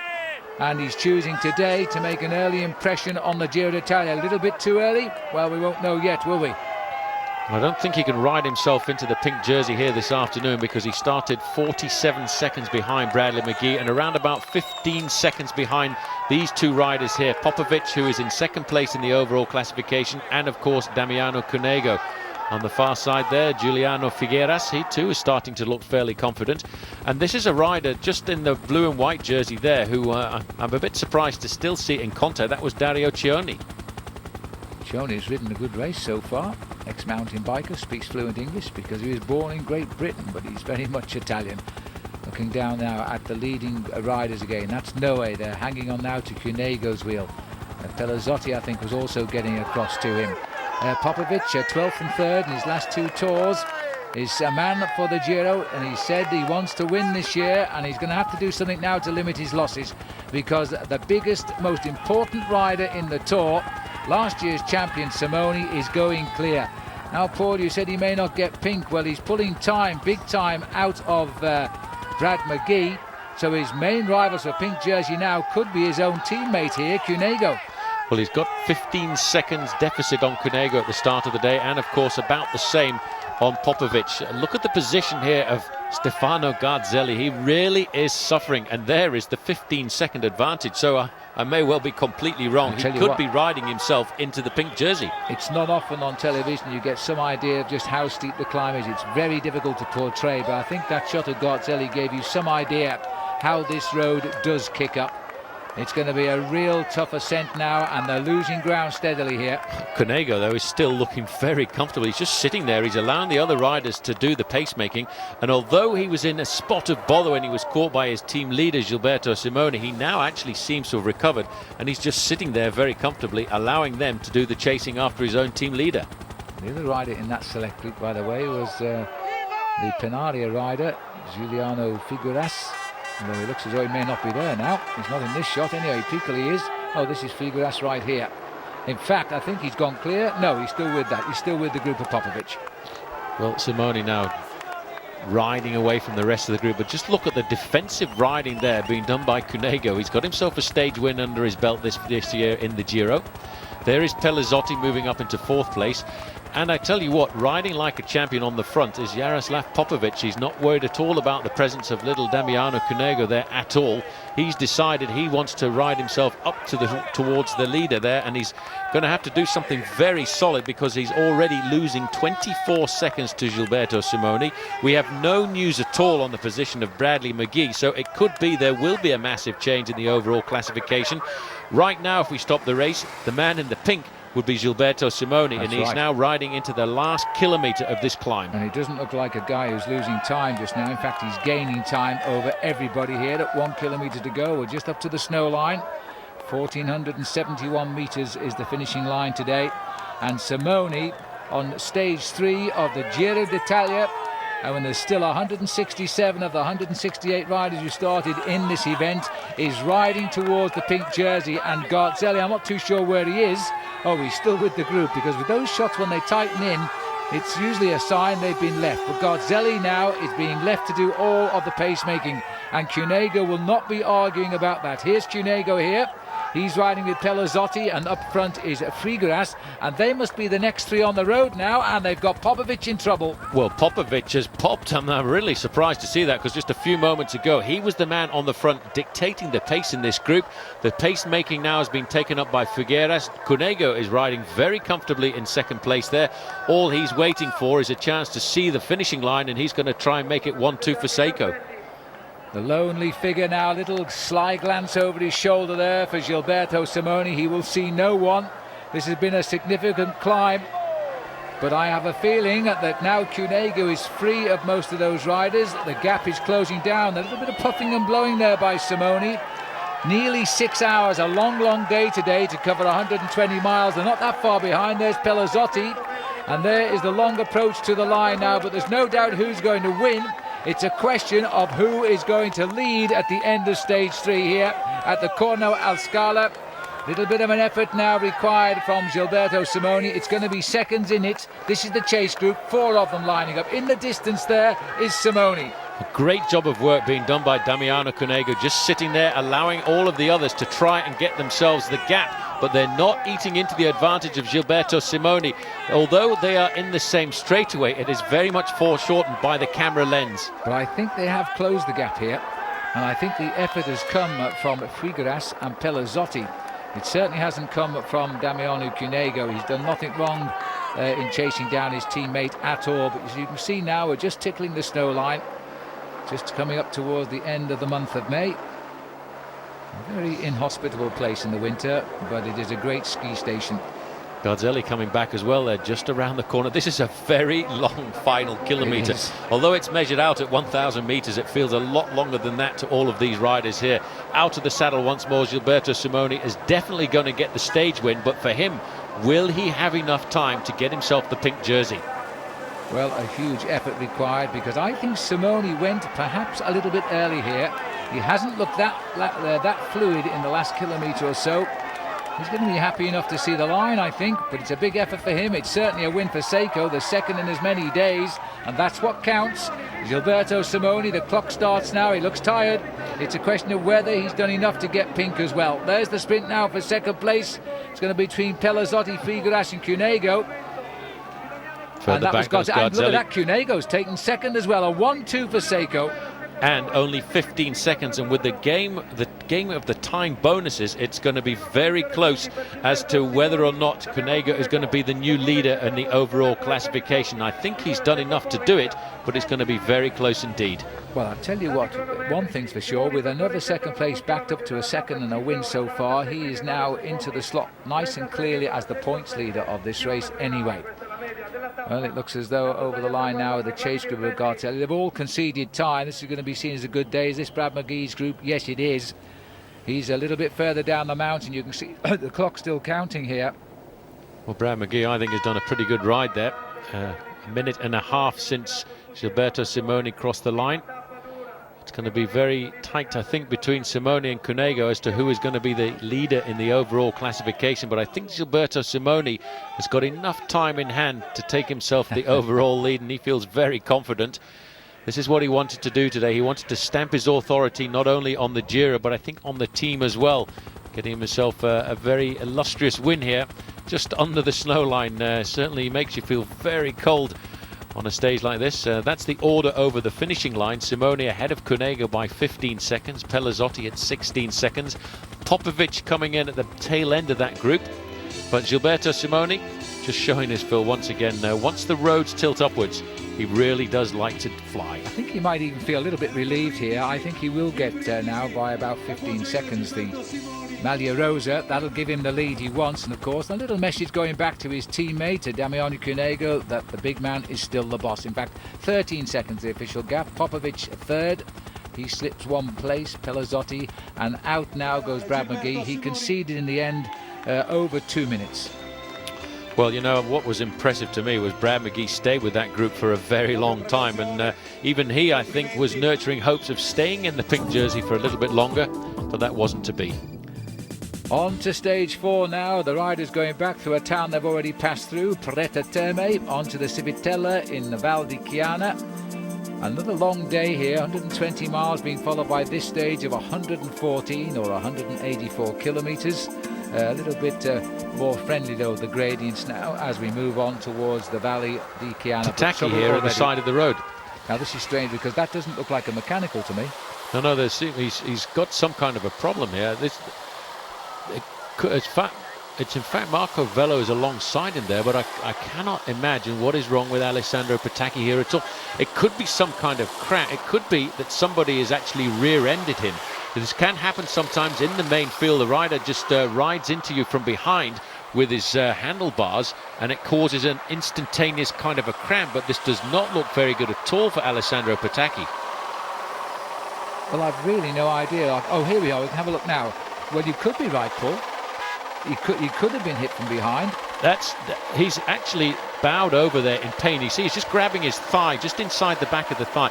I think what has happened here is somebody's actually ridden into the back of him, almost as if you whack somebody in the thigh and give him a dead leg, and he's obviously in a certain amount of pain.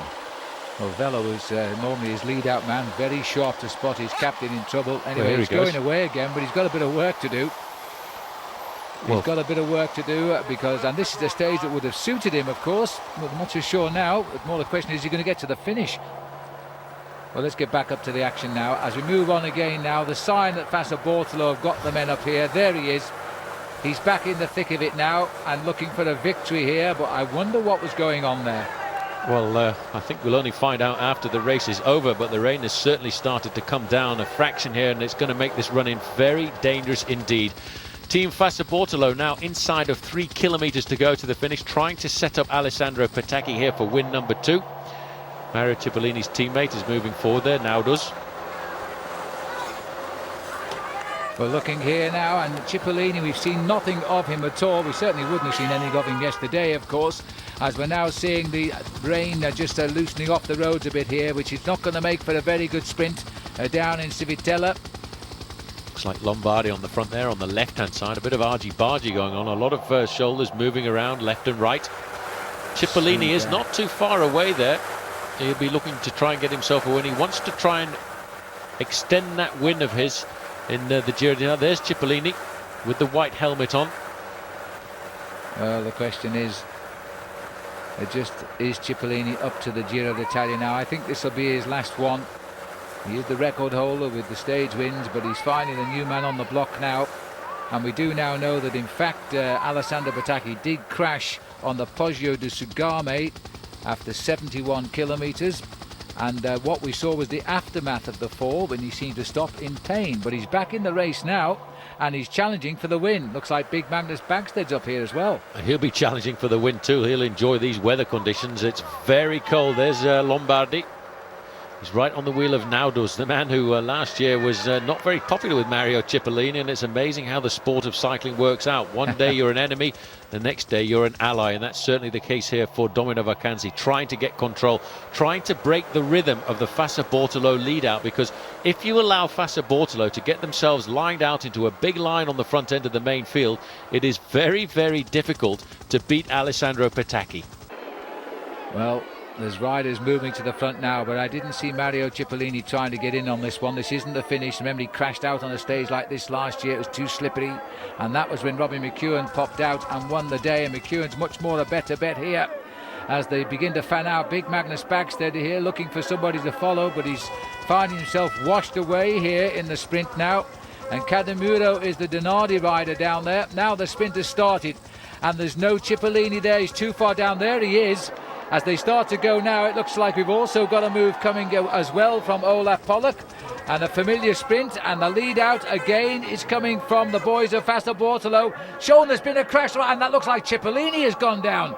And there's a multiple pile up there, but it's left them clear at the front. And Alessandro Petacchi, crash injuries and all, he's taking on Robbie McEwen, and Petacchi gets his second win. You can't beat that, man. You just cannot beat Alessandro Petacchi at the moment. If you give him a straight run at the finishing line, he has got such an incredible turn of speed over 400 metres. But this is the crash at 200 metres to go. And I feel that one of the riders who went down very hard down there was Mario Cipollini. That's him.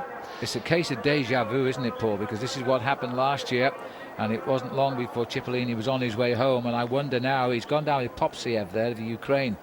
And I think it was actually one of his teammates who took him down there. If we get a chance to look at the slow motion, I think he was on the wheel of his teammates, Andrus Oz, and he went down very heavily indeed. No control at all, and he banged himself down onto the ground. And this is the damage. This, in fact, is Tonti, who was also involved in that crash, and he actually went right up into the air. He's snapped his forks there. Well, maybe that was the cause of the crash, the snapping of the forks. But we'll have a look if we can again. But there's Cipollini. And in fact, we can't see the front of his ankle, but it looks quite nastily gashed at the moment, and he's probably in need of some stitches.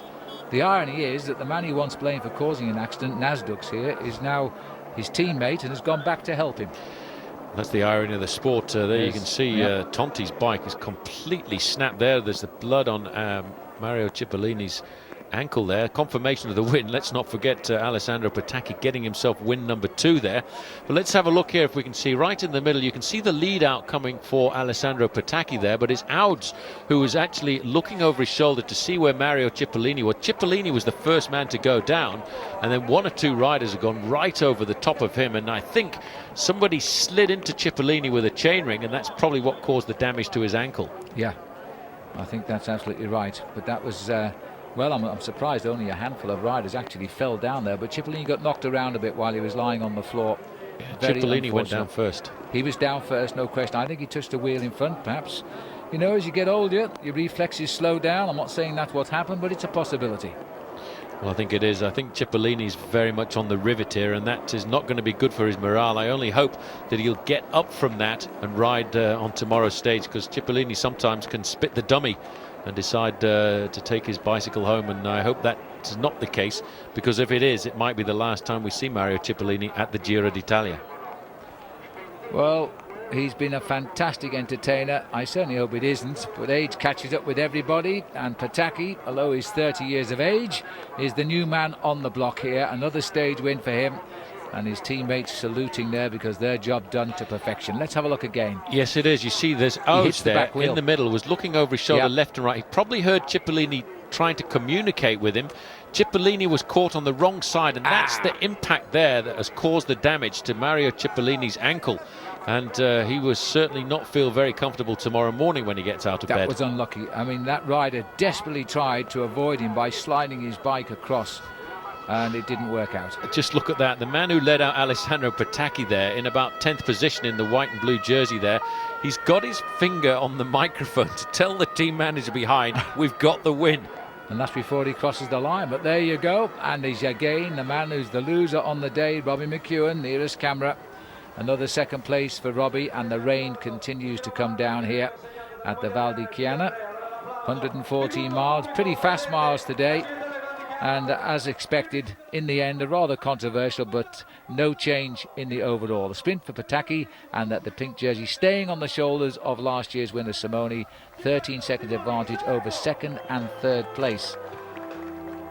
Well, certainly not a great day, but for Gilberto Simoni, a day in the pink jersey, and a day he's been able to keep hold of the pink jersey.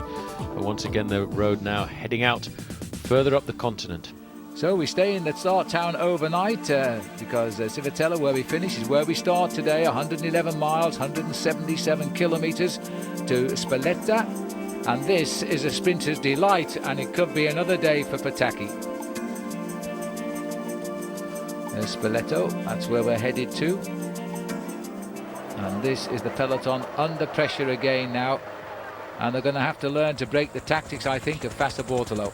Well, I think that's what Acqua Saponi are trying to do, because they've got themselves a very good organisation on the front end of the main field. Gruppo Compacto, the whole of the main field together. The winds and rain of yesterday have disappeared.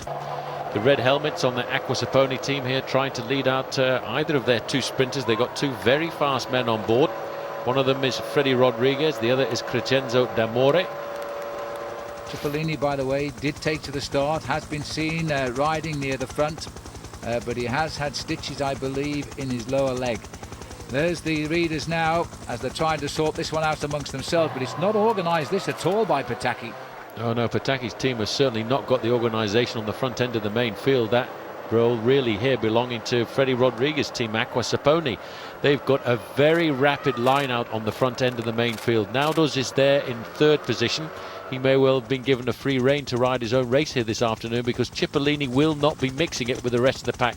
There is Pataki in around about 8th position. Well, Crescenzo D'Amore won the Inter Giro, by the way, and he keeps his lead in that competition, but there hasn't been much in the way of breakaways at all today. This is a perfect sprinter's result heading into Spalletta, and Pataki, surprising me, but doesn't seem to be organised at all here for this sprint. It could go almost any direction. Well, Lombardi up there into second place. Pataki is not in the first 10 at the moment, but I did just get a glimpse of him as they go inside 2 kilometres to go. A lot of arms and hands coming off the handlebars, swinging off there. It looks as if it's one of the teammates of Freddy Rodriguez. Now, look at that. A few moments ago, there was no organisation by Alessandro Pataki's team. Now there are 3 men on the front of the main field. There's Robbie McEwen. And there's the 1 kilometre kite as they now run in. So they're about 58 seconds from the line right now. It's not as well organised, though, by Pataki today. They've got 3 men there. Where's the lead-out man, Marco Velo? Pataki's in the top 10 there, but he seems to be a little bit far off this afternoon. No, he's around about 10th. So just a little bit too far back. He really needs to be on the wheel of his teammates, and they're now down to just 1. Well, there's an irony for you, Paul, because his teammates are totally disorganised today. They haven't got it together. Looks over his shoulder and looks straight into the face of McEwen. McEwen did not want the lead at this point at all now, as the FDJ riders start to come up as well. There's a little bit of shoulder punching going on too. Pataki is out of this one, I think. There's Brad McGee on the far right of the stage, and Olaf Pollock is also here. This is going to be a very strange result today, because the big sprinter is sitting it out. He is not going to come up on this one now as they line up for the finish. Marco Zanotti is the rider in the yellow, about third wheel off to the left of our picture. And now as they go to the line, McEwen is right in the thick of it and could win it. Pollock's coming late. McEwen hits the line first. Robbie McEwen gets the stage win, which has eluded him on 2 occasions so far this week. A very strange sprint indeed. Pataki was not there. There was no control at the front end of the main field. Nobody had the race completely and utterly lined out. Maybe Alessandro Pataki had said to the teammates this afternoon, look, I just don't have the legs. Let's not forget he was involved in that nasty crash yesterday, and it can knock the stuffing out of a bike rider over the last few hundred metres. And this is the point here where you can just see Alessandro Pataki moving up. I thought he'd recovered at this point, but then he decided it was just a little bit too dangerous. He was actually forced to slow down there. He's sitting up and allowing the guys at the front end to go on with the sprint. McEwen is amazing. There he's in 4th place. He dances around, moves from left to right, waits to see when the gap is going to open. And today, it was the day for the Australian. Just over 25 miles an hour, nearly 41 kilometres today. Very quick stage indeed. The sprinters did have the day, and a credible sprint it was too by the Australian McEwen, who says he's come here to win stages and go home midway through the race. He won't go into the final mountains. There's the finish for you as he takes a very fast approach to the line. when he sees the line, and he's obviously without Alessandro Petacchi. He gets very annoyed when all the publicity goes the way of Petacchi, by the way.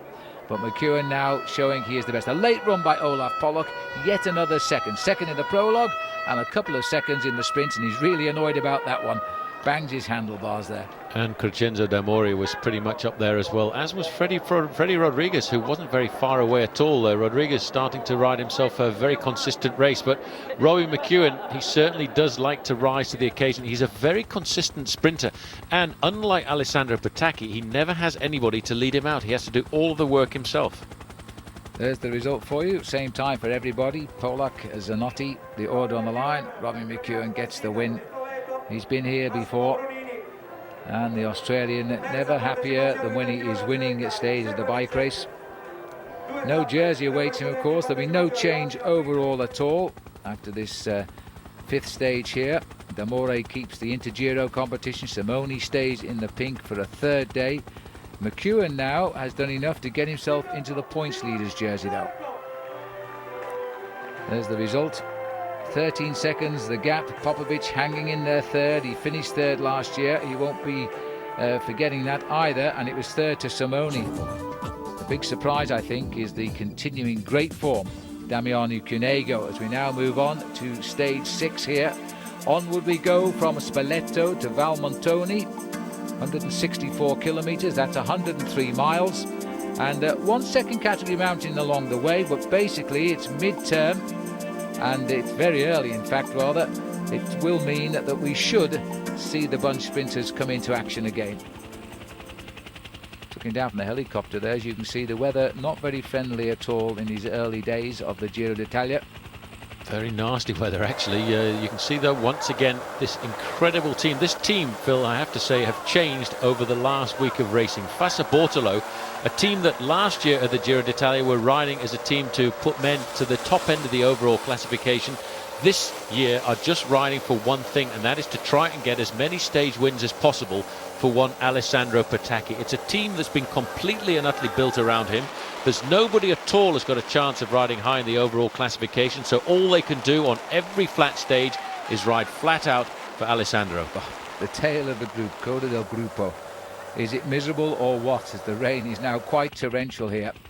And the riders, just to see the gaps between the riders and the peloton, they're all trying to look for their own route here and not get their faces covered in the spray off the wheel in front. It's every man for himself. They are soaking wet today, but over roads like this is a very quick pace, and you've got to stay alert and sharp. A touch of wheels now and you'll slide on this road surface for a kilometre.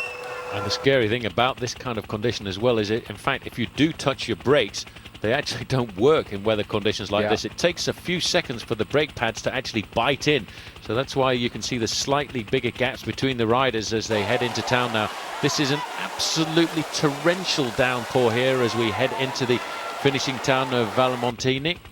And still a lot of riders from Fassa Bortolo on the front end of the main field. And arm just going up there. I think somebody's probably had a flat tyre. Well, the only activity of the day really came from Fortunato Balliani. He was away an awful long time. He managed to clean up a little bit along the route, but now he's back in the pack. At least I hope he's still in the pack. These are hazardous right-handers too under the narrow entry under that railway bridge. We're into town. And this time it looks to me as though organisation is back to normal here. That rider has come down, Zach Crescenzo D'Amore, who has just fallen there. In fact, it's Ferragato, I think it was. But he must have slid on that corner into the tunnel. He looks okay, but he's out of the hunt for the sprint. Now, as I said, it's back to normal for the men from Fassa Bortolo. And the bottom of our picture there, Alessandro Petacchi looking for win 3. Well, he's got all of his men on the front end of the main field. This is Tossato, who's doing a fabulous job. A last-minute burst here coming from the world champion. This is the kind of move that could cause the surprise, especially in these kind of weather conditions. And he's got a good gap. Well, that's a great move by Astoloa, and it's nice to see the world champion showing his jersey off. Hasn't had a chance to do that this year yet, but he has shown signs of good form. There's that little rise here. He must have been paying attention when he looked at his overnight contour route, and he's chosen that little rise to try and open the gap. The sprinters have got 2 left, and the third man is Petacchi, but he got the move. I'm not sure he's got the gap. Well, he's got a gap. He's still got a gap of around about 30 or 40 bike lengths. All he needs now is a general slowing down at the front end of the main field, but it has put a lot of pressure on Fassa Bortolo as they come inside of the last kilometre. Tossato was the man doing most of the pacemaking, but I think the man taking over now is going to be Marco Velo. Still two teammates on the front, and Astrolo, he's just got to keep going. He's inside of 800 metres, and he may well have just got it. But you know, this sprint, when the sprint starts to unleash, they're kicking in at 60 kilometres an hour. 800 metres, he's now at 600 metres. He's got a good chance. Half a kilometre to the line is an awful long way, though, when the peloton are right behind and have yet to open up the sprint. Final lead out for Pataki, who doesn't want to move until he has to. And Olaf Pollock is again moving up towards the front here now, but Astrolo is swamped at about 400 metres to the line here. It was a brave effort and it would have been a great result, but that's all history now as Pataki is poised for win number 3. No sign of McEwen. Pollock has got the wheel of Pataki. Pollock, who keeps finishing second, and I think he's going to be second again because Alessandro Pataki is going to get his 3rd win. Pollock is coming, but he gives up on the line. Pataki gets it, and poor old Olaf Pollock is second yet again. Nice tactical move there on the way, and it's like there's been a crash just after the finishing line. Actually, this was after the finishing. I think that is one of Mario Cipollini's teammates who's gone down very hard there. That is, I think, the Estonian rider Andrus Oj. Well, I've no idea what happened because our camera's just picking it up, but it doesn't look at all well. He must have clipped somebody, perhaps in the crowd, maybe a photographer there, as he sprinted through the line. It's always a hazardous situation, I have to say, but he really seems to have taken a bad knock there. Well, I didn't see it at all, but I think it was just after the finishing line that he went down. It is Oj. Number 12, yeah. It is Oj. 72, I mean. Yeah, that's him, 72. And there's confirmation. Well, let's hope he's okay. There's the field looking a little bit perplexed after that finish in the rain. And this man, he must wonder what's hit him. Well, he went down very hard in the confusion. Let's have a look and see if we can see where it happened, because just coming up through the finish, you can see there Andrus Oj is on the wheel of his teammate there now does. There at the front end, there's no confusion at all. Alessandro Pataki gets himself the win ahead of Olaf Polak. But there, just look at that.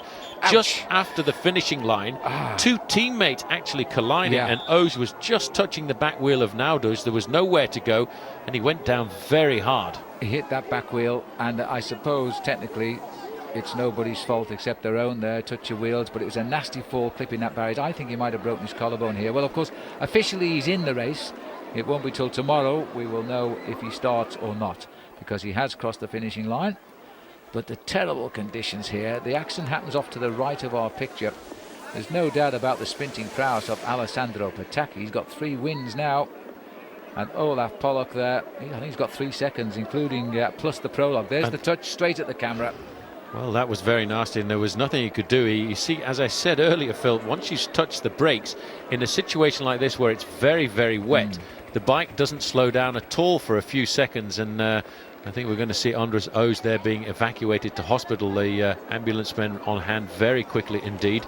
It was over to the right-hand side and not at all to affect the final sprint of Alessandro Pataki, who gets himself a very clean victory. But that was rather embarrassing, that moment there for Domino Vacanzi. Just watch Nasdaq's here. So you can't see, but he hit the back wheel of Nasdaq's. There's the result anyway. Another win for Pataki, another second for Pollock. Barajo, the sprinter there, also coming into his own now. He got a 3rd place. Nasdaq's crosses the line in 5th and Oj in 7th, but Oj now in doubt of starting tomorrow. But good to see Freddie Rodriguez up there in 6th position. Freddie's been consistently in the top 10 or 12 places over the last few days, as there's been no change at all in the overall classification. Gilberto Simoni still leads there by 13 seconds from his own teammate. That is the overall situation at the end of stage number 6. Pataki is now back in the lead of this race in points. Wegman back in the lead in the King of the Mountains. We haven't seen too much of those mountains yet, but the leader is still Gilberto Simoni. Completes another day in the Maglia Rosa. On we go. Stage 7 now, from Frosinone to Montevergine di Mercogliano. 214 kilometres this one, the second category climb with 22 kilometres to go, the Monteforte Erpino, and that could be the springboard for the boys to break away for the finish. And as we look here at the images of the start, in that crash here, it is now, I'm afraid, a no-go for Andrus Oag, out with his injuries, and also joining him is team leader Mario Cipollini, not recovering from the crash he had 2 days ago. Both riders from Domina Vacanzi go out of the Giro d'Italia at the start of stage 7.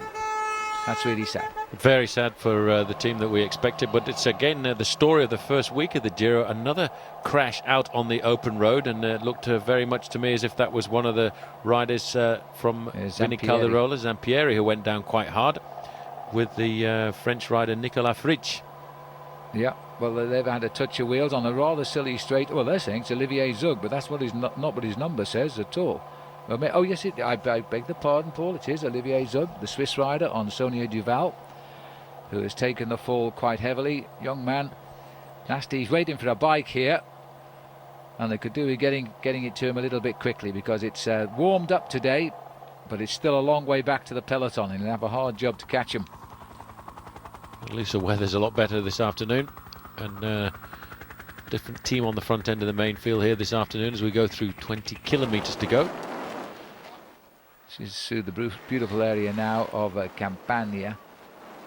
Lush green mountains all around the riders. They're only tickling them though, as they feel they're getting themselves a little bit organised, and it's not the team of Fassa Bortolo at the minute. Inside 20 kilometres to go as we head down towards Mercagliano. We're off the mountain now, the long twists of the Erpino, and that was won by Niki Ebersol from Mazzanti and Daniela Righi.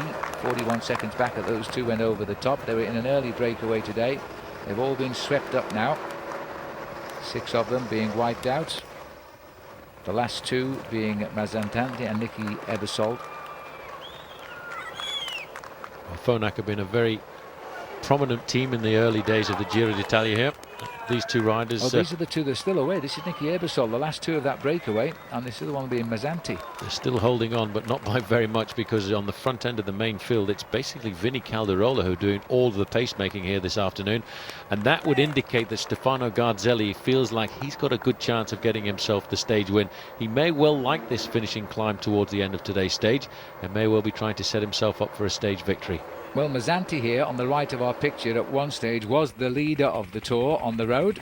He's 2:34 off the Maglia Rosa of Gilberto Simoni in 31st place, but as we look up here now, I think they're starting to wind them in. This is the remnants of the breakaways surrendering here. This will be the Lampre rider being brought back, is it? Yep, one of the Lampre riders was in that break very early on. Yeah. It was originally a group of 6 riders, and they built themselves up a massive advantage of over 6 minutes at one stage, but over the last few kilometres it slowly but surely started to come down.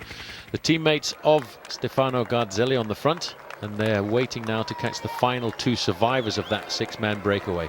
They've done most of the work, Garzelli's teammates. I find that rather strange, when really it should have been the job of the Saeco team to chase down that breakaway. The only dangerous man in it, if there were any danger men in it, was Luca Mazzanti at 2:34 down. A call for service here at the back of the race by Radoslav Regina, who is the champion, by the way, of Croatia. Flat tyre for him, and you see how he's not panicking at all. He's actually waiting for the team manager's car to come up right behind him, and that's the best thing to do, just to keep it nice and calm and wait for the team manager to get behind you. And once the team car is there, that's the moment when you should stop and take out the wheel. These are the 2 leaders. They've not got very much more than a minute's advantage right now over the main field, and they don't really look to me, Phil, as if they've got the firepower to hold off the accelerating main field. No, the field, I mean, the field is not too far off the back of them right now. They're the only 2 survivors of the breakaway of 6 that went away after 6 kilometres, after 12 kilometres, 7 miles of racing today. We're now heading into the last 15 or 16 kilometres of the race, and it looks to me as though they're about to be brought back. There's an interesting shot for you. They've just come across from the other side. Now we're going back down the road here, around the roundabout. The peloton virtually all together.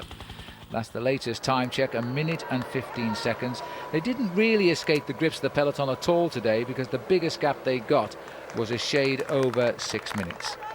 Still holding on to a minute of that advantage. But you can see the main field is starting to take this final few kilometres very seriously indeed. I think this afternoon we could very well see the challenge coming from Stefano Garzelli, who, by the fact that he sent all of his teammates to the front, must feel that his legs are good. and he's got the chance of getting himself a win. There's been no work done on the front of the main field this afternoon by Fassa Bortolo, because obviously they're going to take a back seat with the mountaintop finish here today. Well, we'll see just what happens here, because this group now has gone over the big climb, really, the Monteforti Erpino, as it tops out with 22 kilometres left to ride, but it's still going to be a tough finish. And you're right, I just can't work out why Sonia Duval have done a lot of the work today, and also the team of Garzelli. And here we go again now, Tenax having another little dig with Renzo Mazzolini. We saw him before a couple of days ago. Now he's trying to open it all up again here, so he's a glutton for punishment, this man. It would be nice to see this small team make a go of it. You know, if the Pro Tour materialises as planned next year, you won't be seeing teams like Tenax in this race, because if you haven't got the big bucks to put into this Pro Tour, you simply won't be riding in the big tours. I'm not sure I agree with the Pro Tour, but we'll see how it pans out. There's a lot more discussion, I think, going to have to take place before that actually comes to fruition. Certainly it's the smaller teams in many of the big tours that make for the aggressive racing, and that's a big question mark, I think, that hovers over the future of the Pro Tour. This man hasn't got that much of an advantage over the main field, and as you can see, the team on the front is, in fact, that's Team Saeco, who are riding in different coloured jerseys here this afternoon. And if you get a chance to see the jerseys that they're riding in, they've got "Legalise my Cannondale" written all over them, because the Cannondale, in fact, is inside of the regulation weight, and they actually have to make the machine heavier to have it as a legal entity. These are the boys here at the top of the climb, straining to see who's at the front of the peloton. They haven't got the vision that we've got, of course. Here's the two leaders, they're still clear. Just under 16 kilometres to go. There's no way they're going to stay away now. But coming back to what you're saying there, Paul, about Saeco, they'll catch themselves a bucket full of fines tonight for coming out in the incorrect team strip, but I don't think they'll care, because they've taken a lot of publicity from this black and white horizontal stripe strip that they're in today. And we'll probably get a glimpse of it. Here come the helmets off now. This is the workhorse on the Lamprey team, Daniela Righi, who was in the breakaway, and he's probably now quite tired, so he's offered to pick up all of the hats, and he'll take them back to the car, and then he'll just ride home to the finish, because he'll be too tired to hold the peloton up this mountain.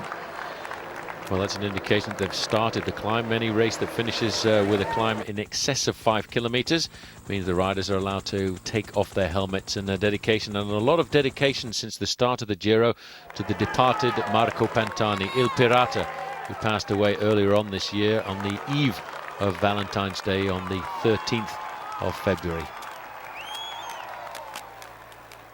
Looking now at one rider here trying to set up the fight here. This will be a Sella Italia rider who's going Iliano. Yeah, Rafael Iliano. He's been very aggressive since the start of this season as well. We've seen him early on in the races like the Tour de Langkawi. He's a kind of rider who throws complete and utter caution to the wind. This is a very aggressive team, actually, this Columbia Sella Italia team, and although it's a team that doesn't have a huge budget, they certainly managed to get the team lots of publicity in the races that they participate around the world. Well, it's his third year as a pro, Iliano. He's not won any races of note. He won the prologue on the stage of the Tour Senegal, but I'm not too sure that's a world-class event. It's a long way from the northern climes of Europe. Anyway, this is Iliano halfway across the gap. The two leaders are still holding on to around about 55 seconds of their advantage. And we did just catch a glimpse of Team Fassa Bortolo abandoning en masse the company of the main field. Not the race itself, but just riding up to the summit of this climb in a certain amount of comfort, and accompanying the leader of the points classification, Alessandro Petacchi. Well, 15 kilometres to go now, and Iliano trying to add some firepower. There they are, the boys of Fassa Bortolo, having a look at Petacchi, who's in the pink again. No reaction from him, so they'll look after him and take him home today. There'll be no sprint for the finish, not when you see this climb as it hairpins its way up to the summit. It'll be a day for the climbers, and there might be a shift in the Maglia Rosa. It's a pretty impressive climb, actually. As you can see, these riders going through the helmets off part. There's a sign actually at the side of the road which indicates the moment that the riders are allowed to take off their helmets. It also gives the team helpers at the side of the road there a chance to hand up some bottles as well. You can see now, though, that they are inside of the last 10 kilometres of 10 miles of climbing, inside of 15.5 kilometres to go to the summit. Just at the back here, On the far side is the leader of the Giro classification. That's Crescenzo D'Amore. Mariano Piccoli. Former winner of the King of the Mountains and the points competition, Piccoli, which is a good mix for you. Sprinter and climbing. Here's the two leaders, nice and warm for them today after the drowning they got yesterday, which took Auge out of the race at the finish. But I think they'll be caught shortly. This is Iliano here now. He's been joined by Muraglia, the man who was on the attack yesterday. Now, it's interesting how these smaller teams are so aggressive. They're hoping, I think, that there's going to be some kind of marking amongst the big names, but certainly not now. That one. That didn't last very long. Once the team of Seiko decide to put the hammer down, it brings everything back together. And this is the strip that they've got. You can see this afternoon. They will get a serious fine for this in the blue and white strip, bearing the... I tell you what, they're obviously in the same mood they were in when they came up the Corner del Scala, because they're trying to shake this out again in their favour. So Gilberto Simoni triumphed there and took the pink jersey. This is what's happened at the back of the race when the pressure goes on at the front. They all wave goodbye. Which Schmidt on the front there for Seiko, who was whipping up the pacemaking, and as soon as they do put the pressure on, a lot of riders showing that fatigue is starting to creep in. This looks like Nicky Ebersold is the lone survivor there off the front end of the main field, but as we pull back we get an indication that the main field really is in angry mood now. Steady climbs here, and this is the split of the leaders now. This is Nicky Ebersold, and it looks as though once you start to split like this, it's a final desperate attempt, but it's not still too far to go to the top today for Nicky. He was first over the Monteforti Irpino, and Mazzanti second. They were clear at that point by 40 seconds over the breakaway, which was not too far ahead of the peloton. All changing now. They're both together just as they continue, but judging by the way they are riding, it won't be long before the pack away. In fact, I'm not too sure. We sprung that very quickly. It could be coming up here. Well, this man was national champion of Switzerland back in 1998. He turned pro back in 1996. But right now he's hoping he's going to survive off the front end of the main field. But with Team Seiko in dominant fashion on the front end of the peloton, I don't think that's going to be the outcome of this afternoon's stage. I think if our camera swings around, we're going to see the peloton riding pretty close here. Lost the... Well, there they are, right on the tail here. And Ebersol is going to be the last one to be caught. Then it is going to be Peloton Groupe all together. And it's the Seiko riders who are just continuing at the pace setting here, trying once again on a mountain finish to stamp their authority on this year's Giro d'Italia. Specialetti on the front, followed there by Eddie Mazzolini. Zampieri not too far away. Gilberto Simoni looking cool as a cucumber there in his pink jersey. Very happy with the way the race is developing as we speak. Not too far behind him, Damiano Cunego. There he is, just peeping up into about 5th or 6th position. And Garzelli again trying to mark there Simoni just on his back wheel. But he hasn't really distinguished himself at all just now in this year's Giro. But it's one man, to me, it appears, against the whole of the Seiko team. And he's got to work out his tactics just to play his cards absolutely right. Otherwise, he'll pay in price. Nice study in motion there. Specialetti just thinking about riding a tempo for the rest of the team until the big names take over. Big names going off the back here, Paul. Because that's the world champion Astaloa. Well, that's surprising because he had shown some pretty good form over the last couple of days, but maybe he's decided he's not going to be in for the kill at the end of today's stage. He wants to conserve a little bit of energy down towards the end, but it's a very heavy jersey to wear, that maybe not in weight, but certainly in prestige. And the world champion there going off the back of what is still a fairly large group. It is very surprising. He was showing excellent form. There's Piccoli. I must say that it's the curse of the world champion's jersey, I think. Once you win the world title, you never seem to ride well the following year. And Astaloa finding the weight of that jersey rather heavy this year. That's the little details for you of where we're going. We're going up to 1,260 metres, a maximum gradient of 1 in 10 or 10%. And that's going to be a tough one. It's going to give the strongmen a chance here to get away. Vladimir Belli from Lampre moving up to the front end of the main field, but obviously once again every time we come to a critical mountain stage, it's Team Seiko who want to stamp the authority all over the front end of this main field. A lot of concentration on the faces of these riders here now. They're all asking themselves, have they got the legs to go when the move comes? And it's certain to come too. Simoni riding deep in the leader part of the peloton here. There's Belli in the lamprey. There's Gilberto Simoni looking nice and comfortable in the middle of the pack there. He's got a very solid team here at the Giro d'Italia. Cunego riding well there. In fact, he's riding right on the front of Simoni as if he's trying to help him. There's a television looking at a television. Don't often see that.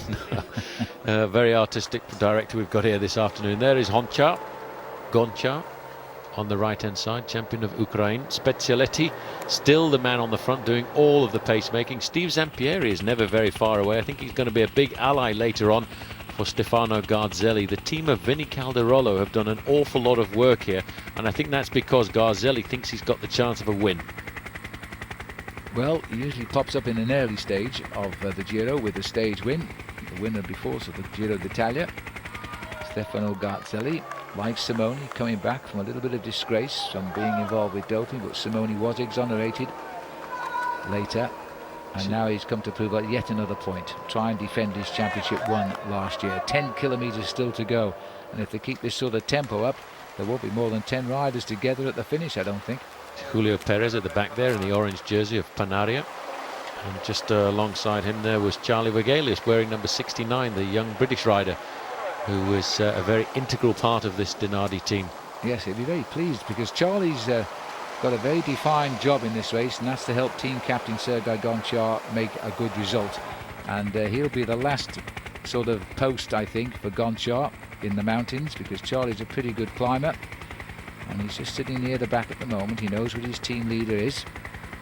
There's nobody of note amongst the leaders missed this move yet. Well, there's Pavel Tonkov. He's actually riding very well here at the Giro d'Italia. Seems to be enjoying riding for a smaller team. Is certainly not looking for a high place in the overall classification. He's really been brought into this team, I think, to look after Stefano Garzelli, and he's the kind of rider who has got so much tactical knowledge on board that that's the thing to have alongside a man who's trying to win the Giro d'Italia, and that's certainly why I think he's just enjoying possibly his last season as a professional. Slina Specialetti, he rides like this, and yet he's 22 minutes behind overall. His job is very, very simple. He is a domestique on the squad. It's his job now to keep the pace high and try and stop anybody attacking the leaders of the Tour, and then drop off when others take over and lose time, because time to him is unimportant. But Specialetti doing a great job here of destroying some of the tail of this field, and he's got plenty of help too. There's Mazzolini. Then we go back into the heat of the moment here. Gilberto Simoni at 9 kilometres, looking as though he's relishing the last 9 kilometres. I wouldn't be surprised to see him go again. Stefano Garzelli's not far away. He's always very close to his own teammate, Steve Zampieri, who's looking pretty good. And I think this is another rider scooting out of the back there. Looks like Bo Hamburger, who's also slipping off the back end of the peloton. Yes, they hang as long as they can, and then they just say that's it. In fact, he was waiting for his own team leader, Gerard Trumpuch, who must have had a mechanical incident there. Just caught it just a few moments ago. Now, he's pretty high up in the overall classification, which is why Hamburger is sat up to wait for him to pace him back into the main field. He's had a great start to the Giro, there's no doubt about that. He was reaching to change his front wheel there. There's Garzelli. Now this is mano a mano, because this is the two big rivals, the two big Giro winners, the two big Giro champions, Garzelli, Simoni. Look at that. Don't even look at each other. Just keep telling each other with motion who is going the best. There's a psychological battle going on between these two riders here, and in cycling jargon what they would say is they're actually breathing out of their ears, because they don't want the other guy to see that they're under any pressure at all, just trying to keep the face nice and calm and not show any of the inner struggle that's going on. There is Cunego looking pretty comfortable. There's Gonchar, Popovic over in the white jersey on the right hand side. David Rebellin, he's never been very close to the front, but never been very far away, and he could be the big surprise in the latter part of the Giro, although he's never been really good in the big mountains. The rider's taking the chance here to just move up a little bit. It's tough being a teammate.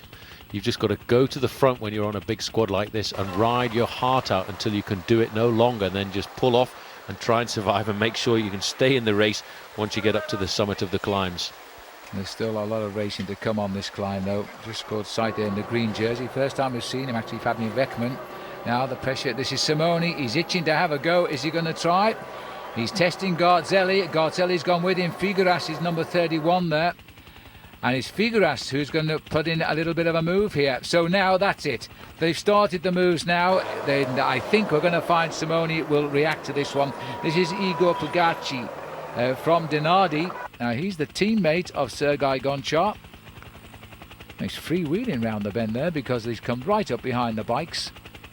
He's joined there by a rider from Panario as well, and it looked to me for a moment as if Gilberto Simone was going to put the hammer down very early on. And in fact, it's not the rider I thought Emmanuel Sella is the young rider who's come up here. He's never had a win. He's a young pro. Yep, but he's a very young bike rider, 17th in the overall classification, 1:45 down. But you see these guys are now being very, very observant. This is again teammates of Gilberto Simone on the front end of the main field. Look how quickly Sella was ticking over that pedaling revolutions there. He was really spinning at around about 110 revolutions a minute. This man is obviously a very good climber. Never heard very much about him in the past, but he's obviously a pretty good man because this is a select group already. Well, they have a habit of sending new names to the things like the Tour of Italy, rather, not the Tour de France. He's only 23, Emmanuel Sella, and he has never won a race in his life, but then he's only been a pro about 5 months. Well, there's Simone there in the front end of the main field. Look at this, Simone getting, I thought he was on his radio there, I think he was. Figueras. Now this is the attack I thought it was when Sella went, because it may have softened the ground up Sella to allow Figueras to attack. He's been riding pretty well. He's gone now, again he's up amongst it. The motorbikes have got to be more alert when riders sprint off the front. Well, he's in 6th place in the overall classification. He's only 45 seconds off the lead now. He's the kind of rider that maybe Gilberto Simone won't feel has got a very good chance of winning overall after 3 weeks of racing, and might force some of the other riders to take up the pacemaking and chase him down. But I tell you what, when he went, he opened up the gap pretty quickly. This is Sella going again. Well, they've come back together. Sella's tried to go again. Well, he better look left now, because Simone has gone this time and Garzelli was ready for him. And I think maybe Simone may slow down now. He's been quickly marked by Garzelli, then followed by Figueras. Sella, he's found his legs again, and this rider coming right on top, Eddie Mazzolini. It's all back together, and a counter move straight away from Sella, or is it? Yes. Yep. This is great. This is fabulous to see a young rider. This is turning out to be very much the Giro d'Italia of the young riders. A lot of new names coming to the fore. Sella is going to just try and blow the front end of this race apart if he can, to set something up for his teammate Giuliano Figueras, who is riding there in about 5th place. Oh, this is the leader, by the way, of the King of the Mountains classification. Yes, he won the very first climb of the Giro, which is just on a week ago now. And Fabian Weckmann in trouble when the big boys are turning the screw a little bit tighter. And still Garzelli, Paul, marks only Simone. He's not looking at anybody else's attacks. No, he's sitting right on the wheel of Gilberto Simone. Emmanuel Sella just keeps accelerating. The reason is because they're trying to set something up for Figueras here. Another good move, and look at that. Straight onto his wheel is Damiano Cunego. Well, that was they've obviously marking man for man like a football match here now. Looks like Cunego's job to look after Figueras. Remember, Figueras could take the lead here, but not while he's got Cunego on his back wheel, that's for sure. And if those two riders go away, then it would be pink jersey staying with Saeco, but changing shoulders and going across to Cunego. Difficult situation though for Cunego here. He's 2nd overall in the classification, 13 seconds in arrears, and listen to all those motorbikes hitting their horns. They're trying to get out of the way. The race referee, I'm sure right now, is shouting, clear out, get away from the front end of the race. This is at the back of the group. This is David Rebellin, and he's not looking very comfortable at all. In fact, he's looking a little bit podgy. Yes, he is. He's looking as though he's got nothing like his form, but he didn't really want to ride this race. The team more or less persuaded him. His heart doesn't appear to have been in it since the start, because he's nursing good form for the single-day classics. These two are going clear. Now, Cunego is playing absolutely the perfect teammate here. He's not helping the attack, and yet he knows that if this breakaway succeeds, he'll be the next leader. Well, it would be a great move for him. That looks like Bradley McGee. In fact, no, Philippe Gilbert, who's going off the back of the group there. Gilbert has done very well to stay in contact with this group. There is Rebellin. I think he's going off the back at the moment. He's not enjoying it either. He certainly doesn't look very comfortable at all there. 115 with the bleached blonde hair at the back end of the group. And I think his kilometres are numbered here as to whether or not he stays in contact with the main field. When you get down onto the whip end, you know that if there's another rapid acceleration at the front, you're the next one to get detached. And this Zampieri. is the front now. Zampieri has got in amongst it for Garzelli. Cunego is here. They've come back up to the two leaders now. The status quo again. Zampieri takes a good look at Figueras, as if almost to say, what are you doing? Well, I have to say, Gilberto Simoni has to say a very big thank you there to Damiano Cunego, because he played the absolute perfect teammate. He went with the move but never contributed at all to it. And at 23 years of age, that must have been very difficult, because he obviously was dreaming about the possibility of the pink jersey. Yeah, but these professionals, all for one on the Seiko team at the moment. And both of the riders now clearly sitting on very good form for the competition here. And you wouldn't have thought that a couple of weeks ago. Simoni wasn't showing good form at all, but he came good just before this race got underway. They like to come in a little bit below top form, ride themselves in. Rebelline's gone. There he is at the end. Struggling, and there's not many riders left, but he's lost 2 or 3 bicycle lengths. I think the next time we get an acceleration, we can say goodbye to David Rebellin. Look at the face here on Steve Zampieri. He really believes that his man there in about 5th position, Stefano Garzelli, can win the race from this group here this afternoon. 5 kilometres to go. And Rebellin in trouble. That's 3 miles still to climb. And Rebellin set now to lose big time, because he's been unhooked. If there's no slowing down of the pace, and it looks to be about 20-25 riders still up there. Bit surprised to see Rebellin detach at this stage, but I do feel, after his marvellous World Cups campaign, that his heart is not in this race. No, it's very difficult. 5 kilometres to go, and still a fairly compact group, with Steve Zampieri doing an incredibly long turn on the front end of the main field, and not too far away either is Pavel Tonkov. Now he's riding, look at that, he's riding alongside there Stefano Garzelli. He'd be talking to Garzelli, asking him how he is, giving him words of encouragement, because I think that's what they've brought him on board here for with Vinny Calderola, to look after Stefano Garzelli, who they believe. Now look at that, you see, this man has got so much talent. Just let me come by, I'll dictate the pace. We don't want to put our leader under too much pressure, and then we'll try and accelerate as we get just that little bit closer towards the finish. Yes, that was fine riding there by the man with the experience, just tapping Zampieri on the shorts there, saying just cool it for a moment, let me set the pace and take a break. Oof, but look at the tempo he's dictating. This is amazing. Taking a break, making a break maybe. I'm not sure I like his haircut, but he's certainly still got the power that took him to the victory in the Giro d'Italia a couple of years ago, and he's put his own teammate under a certain amount of pressure. Even Gilberto Simoni didn't look very comfortable there. Eddie Mazzolini just in front of Jaroslav Popovic, as we get a chance to look at the back end of the main field, and there's 1 or 2 riders here are certainly hoping that Pavel Tonkov is going to just ease it off a little bit. The Colombian Laverde last in the line there. There's Brad McGee. Brad McGee's still in there, isn't he? Yep. Pavel Tonkov popped his teammate there, Steve Zampieri. They're now trying to set this up for Stefano Garzelli. They want to see if there's any weakness in the armour of Gilberto Simoni. And I tell you what, he's not only hurting Gilberto Simoni, he's hurting everybody else in this group, and this is a big group of names. 4 kilometres left to climb, a little bit less than that now, just on 2¼ miles left to go to the top. There's still a big group here and nobody able to get away, and I think the reason that Tonkov has come here is to steady this pace. I think it was getting a little bit of a rough ride for Garzelli, or he wants to put Garzelli in a position to try and go for it alone. Well, the size of the group right now would certainly really suit a man like Stefano Garzelli. He's no stranger at all to winning mountaintop finishes from a small group like this. But Agnoli at the back there for Seiko, he's saying, oh, please let me go to the front and do a bit of work with Gilberto Simoni. But all he can do is just scramble to stay in contact. 8 days we've been running now in the Giro d'Italia, and there's no sign of a clear leader, but Simoni doing everything right and trying not to use too much of his energy until we get to the big mountains. His arch rival in previous Giri is Garzelli, and there he is, sat right behind Cunego. And I think there that Pavel Tonkov wasn't too happy with the proximity of the television cameras. I know, he was asking them to get out of the way because he feels that they're in fact causing the acceleration at the front end of the peloton. But look at the work that he's done there, because that has reduced the number of riders to not very many more than 20. I think it's back to 18 or 19. A quick count from the helicopter there. I got lost after 18, but that looks about what it is now. As you can see, a little bit of the angle of the climb here now. We're looking for the 3 kilometre banner. Dario Cioni is still in there, and he's going to ride high in the overall classification. And Brad McGee is still in contact there, just at the back end of the group. Now, he seems to be riding himself into pretty good form here. Now, another move by Figueras, followed immediately by Cunego. Well, Cunego has obviously been told he's got to follow Figueras today, and he's not letting the side down. Here we go again.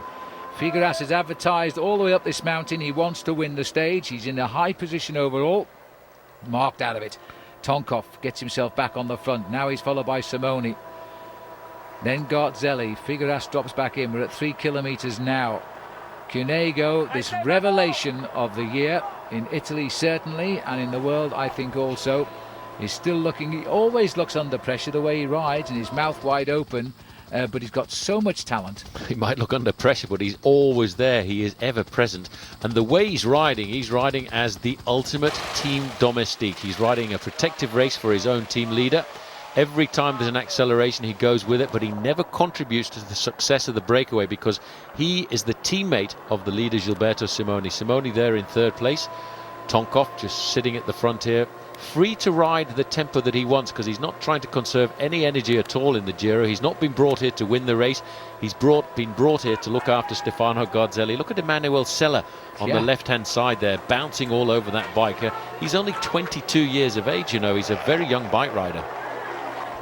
So as he now gets to grips with things, only a professional since the start of this year, certainly established himself as a rider to watch.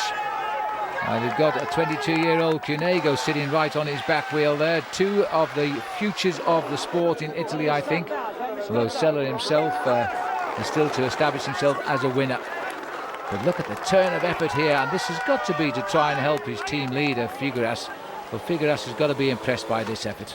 But look who's on his wheel. Damiano Cunego, just sitting there so far. every time.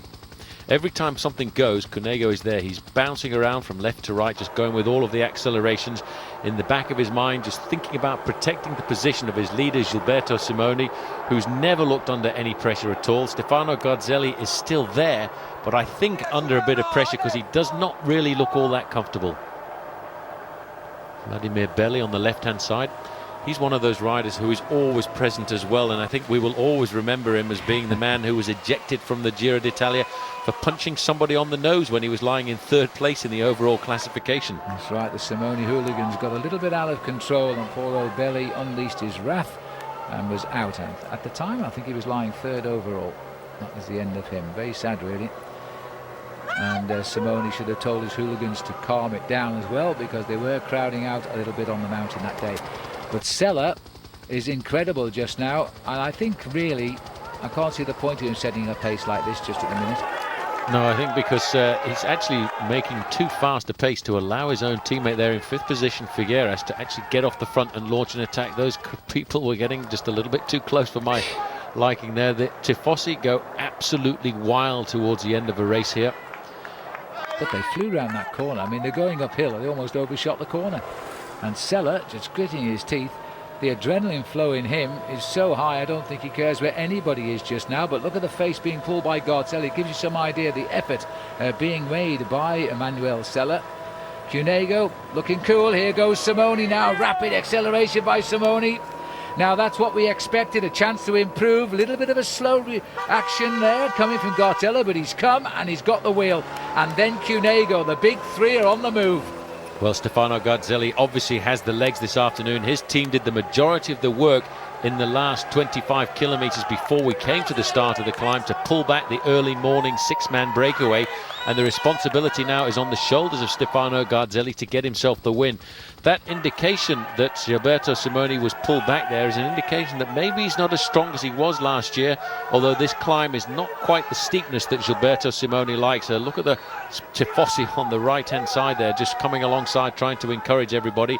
Mazzolini, always present, always ready to come and work for the team. Well, the last kilometre, and we will continue uphill here now, and Eddie Mazzolini is trying to launch Simoni and Cunego, the 2 big hitters on Seiko, up towards the line, because small bonuses there will help today, because quite a few riders have managed to master this pace. And one of the big surprises, having lost his pink jersey on a mountain today, Brad McGee is right in with this group. There he is, just sitting at the back end of the group there. It's interesting to see Mazzolini just turning up the pace now with Gilberto Simoni in second position. Still in with a chance of the victory there is Stefano Garzelli moving up into fourth place. Gonchar is there. All of the big names are here. The only man who's really missed out from the top end of the overall classification is David Rebellin. That's right, and Rebellin tailed off 5 kilometres down the mountain and is losing time now. There is a very select group that's coming up the mountain just now, and also in there, we haven't mentioned him too much, is Popovic and also the ever-present Andrea Noe in this leading group. And the big surprise, I suppose, is Emanuel Seller, who has done so much work in this group. So Eddie Mazzolini leading around the corner. We're down to around about 15 riders now. Second place is still Simoni. Cunego is still there in third. Popovic is very comfortably in this group. Dario Cioni is up there as well. This is Popovic coming around the outside now. He could very well be looking for the win. Well, small bonuses could swing this race the other way, and Simoni could throw it away, and he's making a lot of pace here. I think Simoni's going to try and lead it out for his teammate there, because in second position there you can see Damiano Cunego, and he has to be the man who's got the acceleration. He's had 6 wins so far this season. That's right, and Garzelli, watch for Garzelli, a perfect finish for Garzelli this as they come up towards the line now. This is Figueras again trying to go. There's Brad McGee gritting his teeth. He may have ambition, but I think we're going to see Damiano Cunego be the man of the day. If Cunego wins this, he will take the pink jersey, but it stays with Seiko. And he's got a big gap there, and it's Brad McGee over Pelazzotti, who's come out of nowhere. It's all too late. Cunego, win number 7 of the year. McGee, Pelazzotti, Figueras, Garzelli as they come over the line there. And that is going to see the pink jersey swing back to Damiano Cunego. Just coming across there was Dario Cioni and Eddie Mazzolini coming in now, an integral part of that team victory here this afternoon. But this climb has certainly caused some pretty serious gaps once again, and what a superbly timed sprint there. I do believe that Gilberto Simoni in the last kilometre, Phil, decided he wanted to try and lead out his own teammates. So good was the acceleration of Damiano Cunego in the last 150 metres. Well, Cunego's certainly tasting all the leaders' jerseys, Paul. He's had the points. He's now got the King of the Mountains today, as well as a return to the pink jersey. He's having a terrific tour. This is his second tour. Remember, last year he was the youngest rider in the Giro d'Italia and on the Seiko team. There's the result, though. Cunego firing. Big surprise. Bradley McGee has produced the sprint of his life for second place there on the mountaintop. And Pelazzotti in the frame of Figueras as well. Well, that's the amazing thing. If you look at that picture there is no sign at all of Bradley McGee. Big acceleration coming from Damiano Cunego, who gets the gap on everybody else, and I'm pretty sure that they will give him that gap. Then all of a sudden, creeping in from nowhere at all, comes Bradley McGee, who's had the pink jersey on 2 occasions here, and he comes almost up to the back wheel of the Italian revelation of the year, Cunego, to get himself second place. And I think Brad McGee will be very pleased with that. I think he'd be absolutely delighted with it, because here's a man who won the prologue. He lost the pink jersey, got it back. He hasn't got the pink jersey back, nor is he likely to get it again. But he now might be thinking of a high finish in the overall classification, which would be a great tour for him. Here we go. This is the daily bottle opening ceremony that sometimes goes a little bit wrong, but Damiano Cunego is having an incredible Giro to back up an incredible season. Win number 7 this year for him. And I think overall it is confirmed. Cunego, 10 seconds to the good over Simoni. The all-important time bonuses has made the difference. Pelazzotti is now up into third place, and kisses all round now. And Cunego keeping their grip on this race.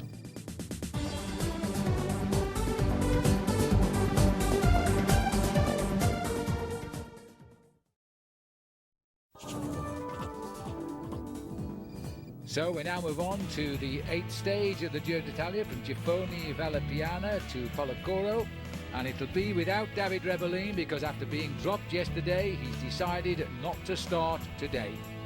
So the field continues to shrink here. New leader as well in Damiano Cunego, taking the pink jersey away from his team captain Gilberto Simoni. And Simoni, for me, did appear to work to get Cunego into the hot seat yesterday. Rejoining the action now, routine stage, this one as far as the finish goes. Shouldn't see a change overall, because it's a battle of the sprinters. On the front, the blue and white jerseys of Fassa Bortolo, as it is on every one of these flat stages. There is the Ciclamina jersey on the shoulders of Alessandro Patacchi. Moving on to his wheel there, you can see in the middle of that group there, Giovanni Lombardi looking to try and get himself a victory there if he can, and also moving up pretty close to the front end of the main field there is Freddie Rodriguez. Well, I don't know if you saw that, Paul, but Nasdaq's just at the bottom of our picture there, almost clipped Lombardi's back wheel there, and he's the man involved in the crash that took out his teammate Anders Oj, well, nearly a week ago now. Field here now, still using their lead-out men, one after another. Pataki looking for win number 4. And it's going to be a tough call for him, but this is a sprinter's finish to perfection. A little bit of a wide swing by one rider there, but they're lining up for the front again now. And it is still Pataki in a lovely position, but somebody's taken a flyer off the right. Well, somebody's tried to surprise everybody there. There's Magnus Backstedt swinging across. It looks as if he hasn't got the legs to stay at the front end of the main field. Still, we've got Marco Vello on the front end of the group. In front of him is Zongarato. They're trying to lead out the sprint for their big man on the front, Alessandro Pataki. And this is Graziano Gaspare, who's got a slight advantage, but it's not going to last very long. No, he's gone too soon. He's not a bad sprinter either, but he's gone too soon this time, and they haven't panicked. They put him back into place.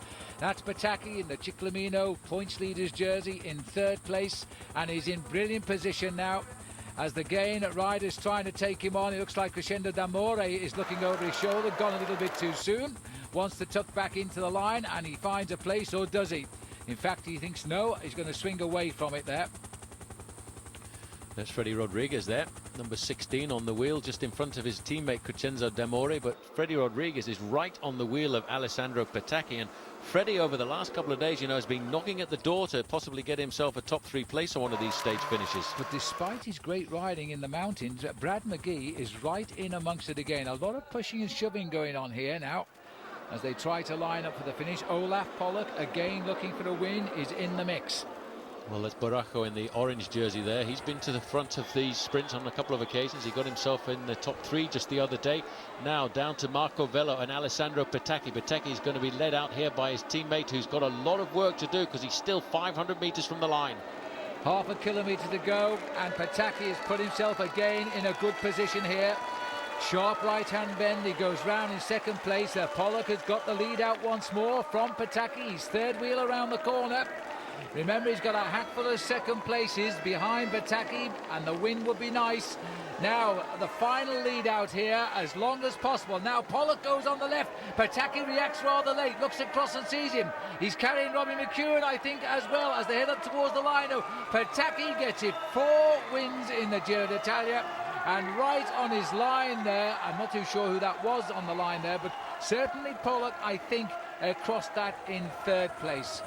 You can't take anything away, though, from Alessandro Pataki. The team are completely dedicated to this man, and I think he's going to set himself a very similar score to the one that he had last year. Now, look how easily he cruised across the line here. In fact, the man going across the line in 2nd place there was Thomas Veitkus, the sprinter from Landbau Credit, in 2nd place, and Olaf Pollock faded just a little bit towards the end to get 3rd. And Robbie McEwen, who I thought was very closely in there, doesn't appear to be in the result at all. Well, that is McEwen in 2nd place, clearly. But maybe the judges are complaining because there's Veitkus on the right-hand side of the road. Let's have a look at the sprint and see if we can see anything wrong with it, but I didn't see anything wrong with it. This is a perfect lead out again, and then comes McEwen, ripping out of the centre of the field there, trying to get onto the wheel, following Pataki all over the road and getting absolutely nowhere again. And there was a complaint about McEwen, and it came there from Olaf Pollock, who is 4th.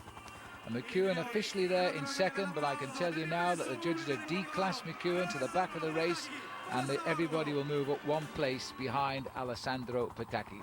There's the situation overall. No change, of course. The bonus is not going to affect the overall lead of the climbers. Cunego keeping his 10 seconds over Simoni and 28 over Pelazzotti. Everything going the way of Seiko since day 2 of this race, when they got into the leader's jersey with Cunego. Then it went to Simoni, and now it's back with Cunego. Moving on then to the 9th stage now, as the riders continue their journey down the leg of Italy from Policoro to Caravigno, 142 kilometres, 88 miles. And again, another good day this in the making for perhaps Alessandro Pataki. Well, once again, all the leaders now are taking a bit of a back seat as we head into what looks as if it's going to be another ideal scenario for Fassa Bortolo. A big line out on the front end of the main field for the blue and white.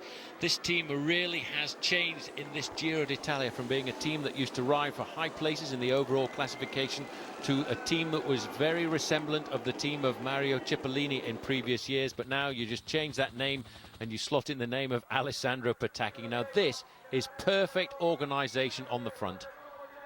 And sadly, only Freddy Gonzalez has gone out today with that crash earlier on, and that is sad because the former King of the Mountains of the Giro d'Italia out today, as the riders now continue to look 3 times around this 4.3 kilometre finishing circuit. 1 lap to go now, and the peloton more or less all together. Just 1 or 2 riders are straggling along.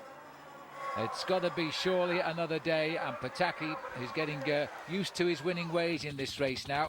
Here comes an early counter move. This is to be expected now. It's the only way they're going to beat. This will be Gabriel Colombo here, trying to slip away, causing a bit of a ripple in the training system of Fassa Bortolo.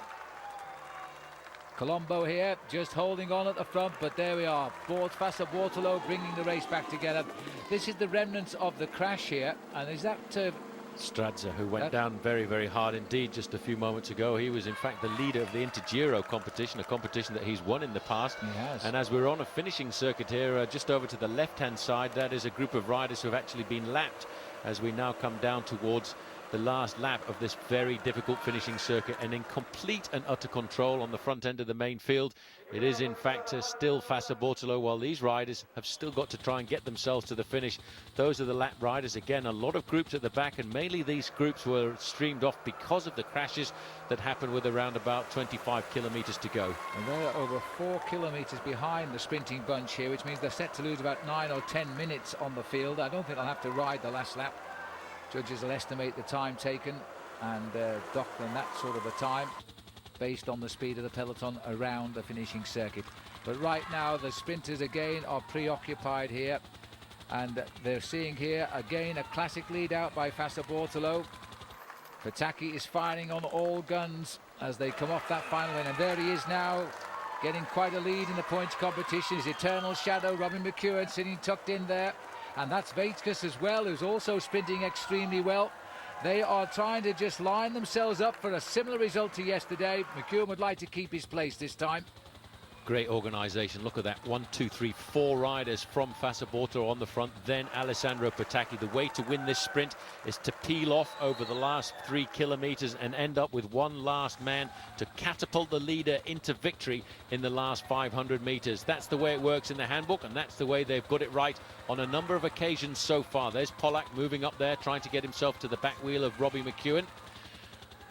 A lot of argy-bargy going on in the middle there as everybody just tries to stay near the front. The reason they're so close to the front is they want to be in 7th or 8th position, but they don't want to hit the front until the last possible moment. Well, that was Volodymyr Gustov doing the last big turn there for Fassa Bortolo and swinging out of the way. They've still got some pace in this line out for Fassa Bortolo, and Petacchi sitting in the slipstream. He's 3 men down now, but it's getting a bit crowded in the office today as the riders moving up to try and hold Petacchi against that railing. Vaitkus has come over the top of him as they go around that left-hander. Nauders is up there, so is Freddy Rodriguez, and so is Jans Verrada there in the dark blue and pink jersey of the Lampre squad. Still controlled by these riders on the front now. It looks very much as if the man taking over for Fassa Bortolo is Fabio Sacchi on the front there. The last man to lead out the sprint towards the very end is usually Marco Velo, and he will be in 3rd position, just in front of Alessandro Petacchi.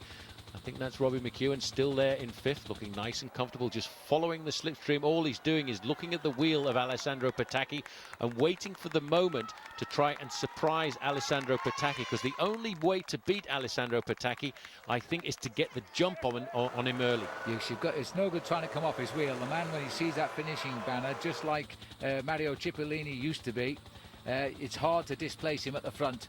And there he is lying 3rd now, and right behind him too is Robbie McEwen, still looking for a 2nd stage win here before he says goodbye.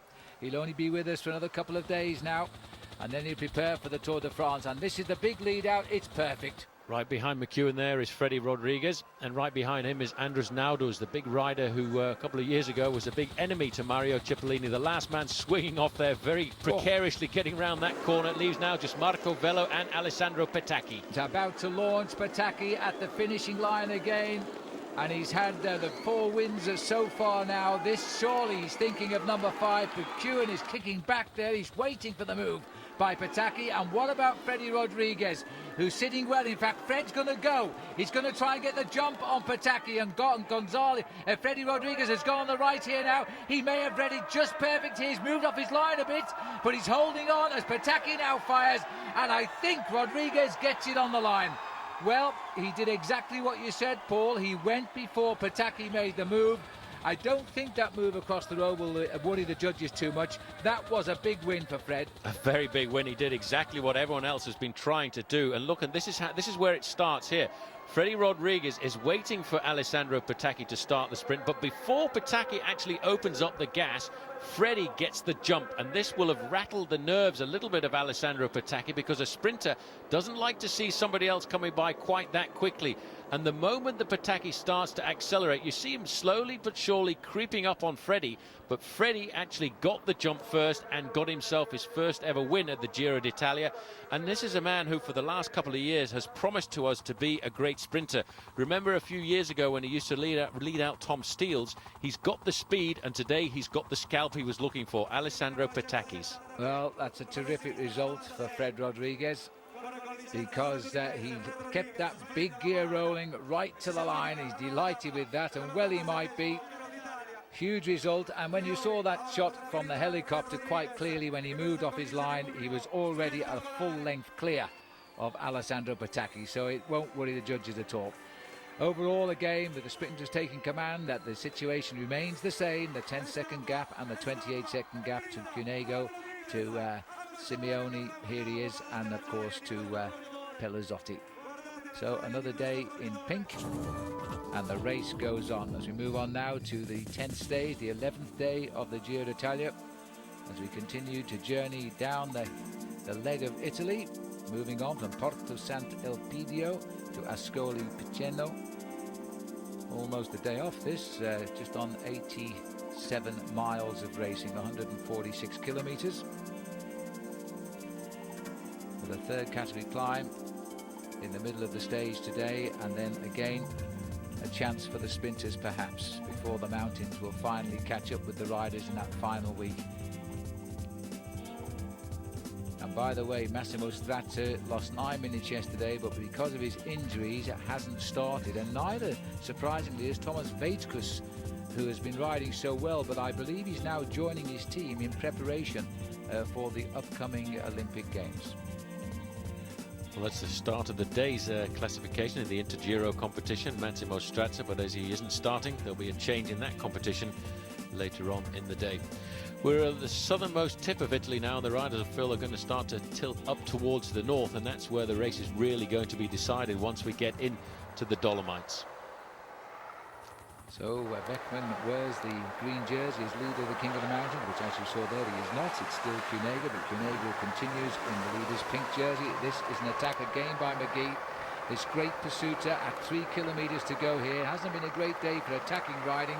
We've had 8 riders clear for most of it. They all got caught 13 kilometres out from the finish, and McGee now reminding me so much of Vyacheslav Ekimov, is trying to ride the field off his wheel. It's a very difficult thing to do when the main field is charging along at 60 kilometres an hour. If any man could have done it, it would have been Brad McGee, but Gruppo Compacto means that it is all very much back together. Alessio on the right hand side there trying to lead out their man Magnus Backstedt, and also trying to lead out Jans Verada is the Lampre squad. Verada has been very consistent over the last few days, and with the weather starting to become just that little bit more clement, he's probably thinking about the possibility of a win for himself. Well, not even the rest day yesterday was enough to help Strazza recover from that crash, sadly. As the riders now get stuck into the saddle, as we move into the second part of the Giro d'Italia, it looks like we're going to be where we left off here, a battle of the sprinters, and a chance for Petacchi to notch yet another victory at 2 kilometres out. There he is, building quite a lead in the points competition. Not quite as organised as he has been over the last couple of days. He's swapped just a little bit. His team don't seem to have the complete and utter control over the front end of the main field. As we can see, everybody here, they're actually charging here to try and get themselves into a corner and try and stretch out the main field to make sure that Alessandro Petacchi is not confused in this final approach to the line. Well, these sharp bends taken in high speed, always a little bit heart-stopping, but they seem to come off the corners pretty safely as they line up towards the finish now. A familiar scene here. Fassa Bortolo used to be the team of Mario Cipollini, but the new boys on the block are delivering Petacchi every time to the line. They've only failed on one occasion so far in this Giro to put him in the right place, and he wasn't in the sprint. At 1,200 metres now, it is looking extremely good. Well, they've got a great organisation. They really have become a slick, drilled squad. Look at that arm swing there. That's the man on the front saying, I've done it, I've got no more left. Keep the pace high, keep it up at 60 kilometres an hour, and that's what they have to do. And then finally, Marco Vello will switch off and pull over with around about 350 metres to go. And they're now down to just two men. Alessandro Petacchi is there in third position, but look at the battle for Alessandro Petacchi's rear wheel. Freddie Rodriguez is up there battling away there. It looks as if he's battling out with Marco Zanotti. He is indeed, and that also there is Yusuf, I think, trying to get in on the act.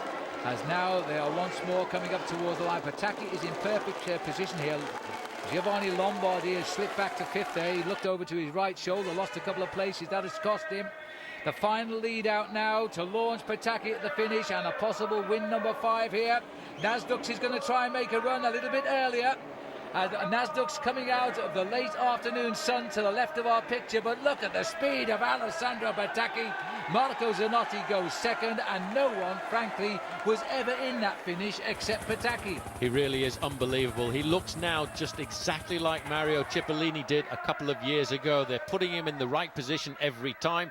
The only man who's really been able to outfox him has been Freddie Rodriguez, and that applause, I think, coming from Alessandro Petacchi as he crosses the line, I think has got to be to his own teammates, because they have been splendid so far in the Giro d'Italia. They're setting him up to perfection every time, and I really don't see anybody who can beat this man. He just applauds the crowd. Thanks for coming and seeing me win at yet another stage of the Giro d'Italia, win number 5 now out of a possible 10 finishes. And this one was his most convincing. Zanotti just could not get out of his slipstream as he kept clear to the line. I think that's the important thing. He's just got such incredible speed. He accelerates all the way up to the line, just as Mario Cipollini did. The only way to beat him is to try and get the jump on him early, but the team do not allow anybody to do that. There's confirmation, and Naudo's getting a very good third place. Magnus Backstedt handily up there in 4th place, and Jans Verrado wasn't too far away in 6th. But there's the man of the moment. There's the sprinter of the Giro d'Italia this year, Alessandro Petacchi. Salutes the crowd, everybody, of course, in the same time, which will mean there's no change overall yet again. Damiano Cunego becoming something of a hero now, has resumed where he left off before the rest day, and now continues with the same gaps over the rest of the field since the mountain climbs. So he gets another pink jersey, Damiano Cunego.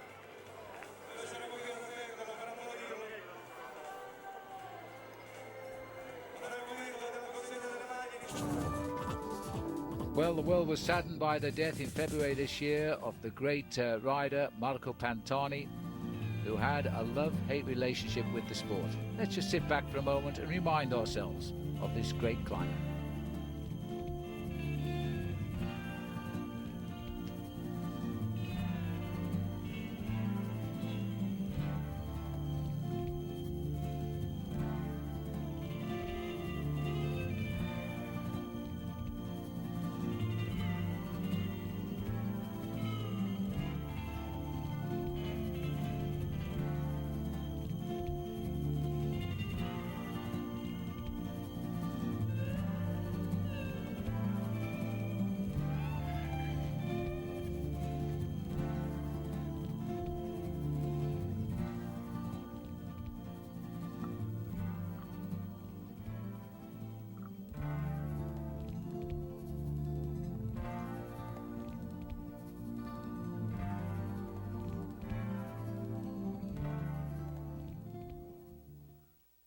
Marco Pantani.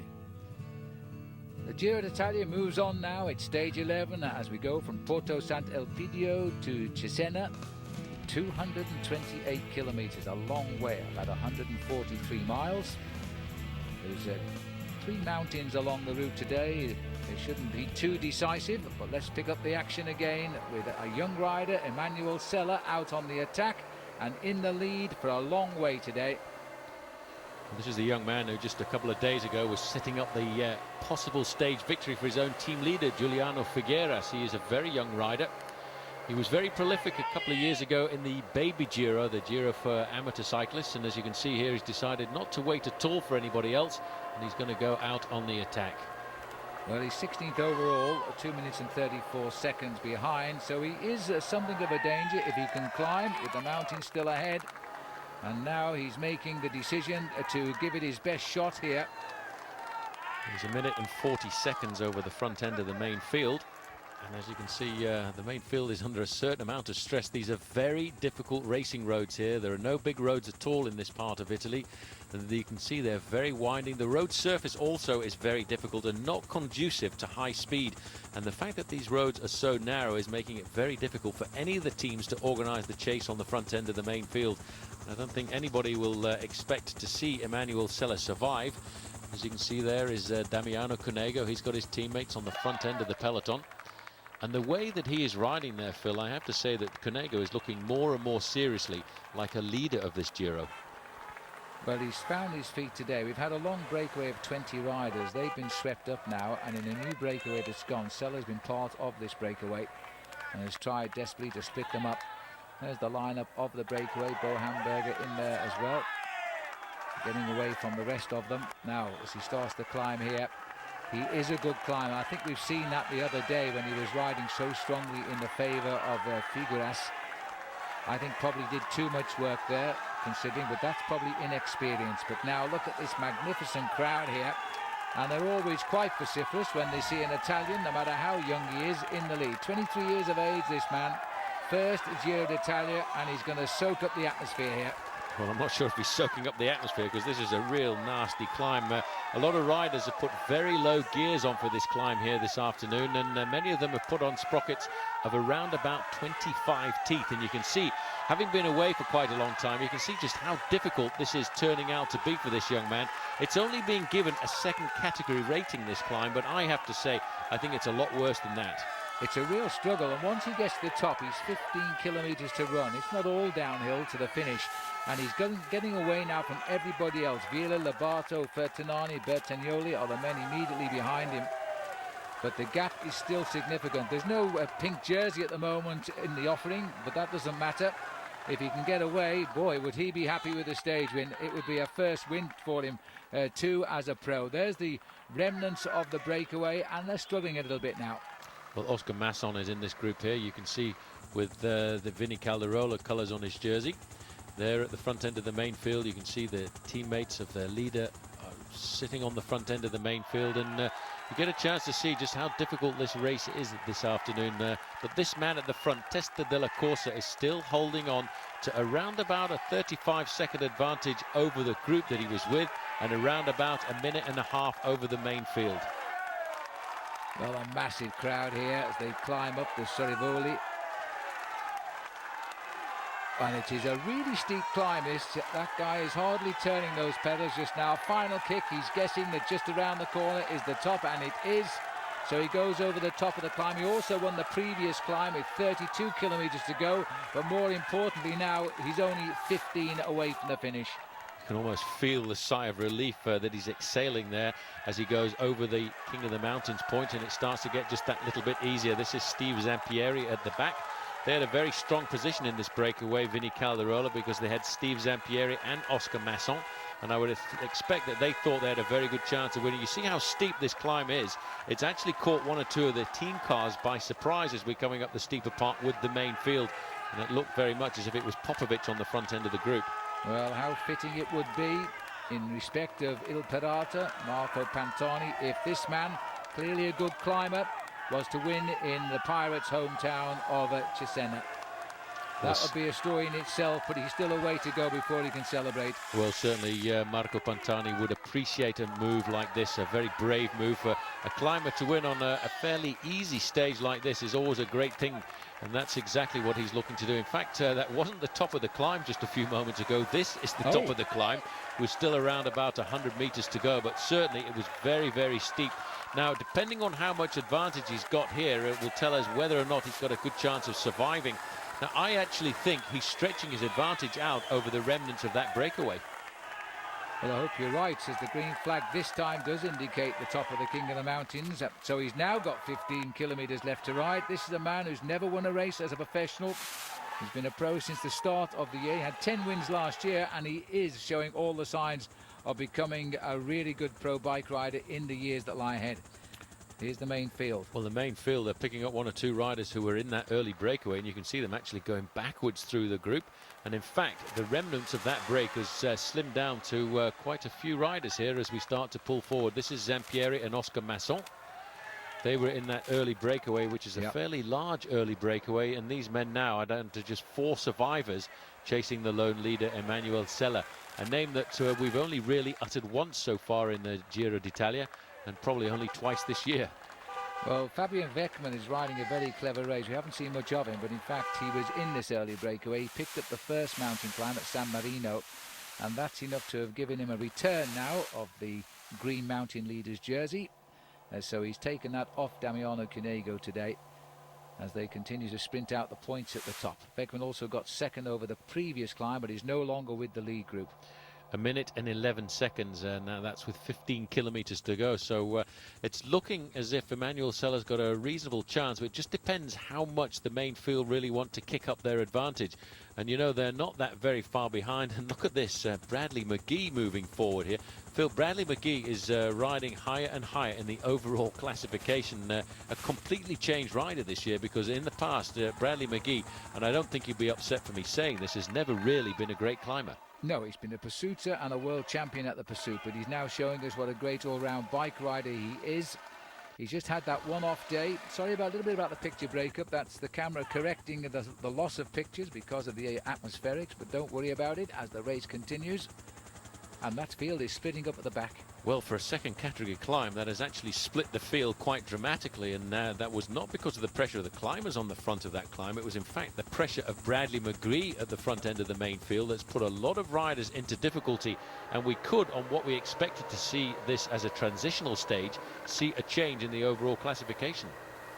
Well, right now it'd be nice to get a time check here on this man, but look at the way he's riding this descent. He's crossing apex to apex. He's not going to go 1 metre further than he has to on this stage. Remember, it's the long stage today, 228 kilometres. The rider's chasing a 15 to go. And that's the situation over the mountain. We've just seen Zampieri and Labato were second and third, original breakaway members, but they couldn't hold on to Sella, who's just kept on going. And he's really riding like a man possessed just now. I think that down there, Zampieri also still making the pace. Well, it's going to be a very difficult ride. It's not a downhill ride either to the finish. It's very undulating in this part of the world, and very difficult to keep a rhythm going. But it's also to the advantage of the attacker right now, because these are difficult roads to actually organise a chase on. And it's not really important for Team Saeco to chase down small breakaways like this. They have to think about the big picture. They've got to think about the big mountain stages to come, because as always in the Giro d'Italia, it's in the last few days that this race can be decided. Yeah, you're right. And there's no reason at the moment to chase down younger Sella here. A stage win for him would be fantastic. He certainly will improve as well, because he's only 16th overall just now, 2.5 minutes behind the race lead. But I don't think Simone, Cunego or Saeco are going to over worry about a move like this. In fact, it's probably going to be good for them. This looks to me as if this in fact is Garzelli? The Garzelli, who's gone off the back on that climb. He must have been caught out by the steepness of the climb. The climb has caused a certain selection in that main field and split it fairly dramatically, and Garzelli is being caught out, and now he's trying to claw his way back into the race. Well, you're right about one thing, because we've heard nothing at all. He's with Sven Montgomery of Gerolsteiner, and he'll be a good man to pace him back. But Montgomery also is a very good climber, and he's been caught out as well. There he is, he's made it, 181. Yep, Montgomery in just in front of him there, so they've got themselves onto the tail again. I wonder if Simone knows, or even Cunego in the pink jersey, what has been happening. Popovic is still in this group as well. It's Simone really putting the hammer down at the front end of the main field there. He's the one trying to hurt everyone. This is Juan Manuel Garate, pretty good rider, the Spanish rider on the Lampre squad. He's got a bit of an advantage. I really don't know, Phil, why Gilberto Simone is riding like this on the front end of the group. He doesn't need to. He's the leader of the team. He was the dedicated leader of the team before they came to the Giro d'Italia. But I tell you what, today has shown that for the first time since we started the Giro, Team Seiko are under pressure because they've not got very many men in that group. It's a good point, but they are under control. They're not going to concern themselves. It might, in fact, go down in the favour now of Emmanuel Sella, because they will want to consolidate where they are rather than worry about using up energy to chase him down. I'd just like a time check at the moment to see exactly where he is. But he looks as though he's still strong.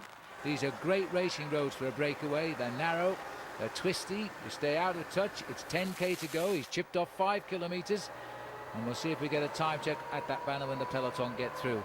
But he is riding well clear of the field now. The breakaway that was with him are not going to pull him back.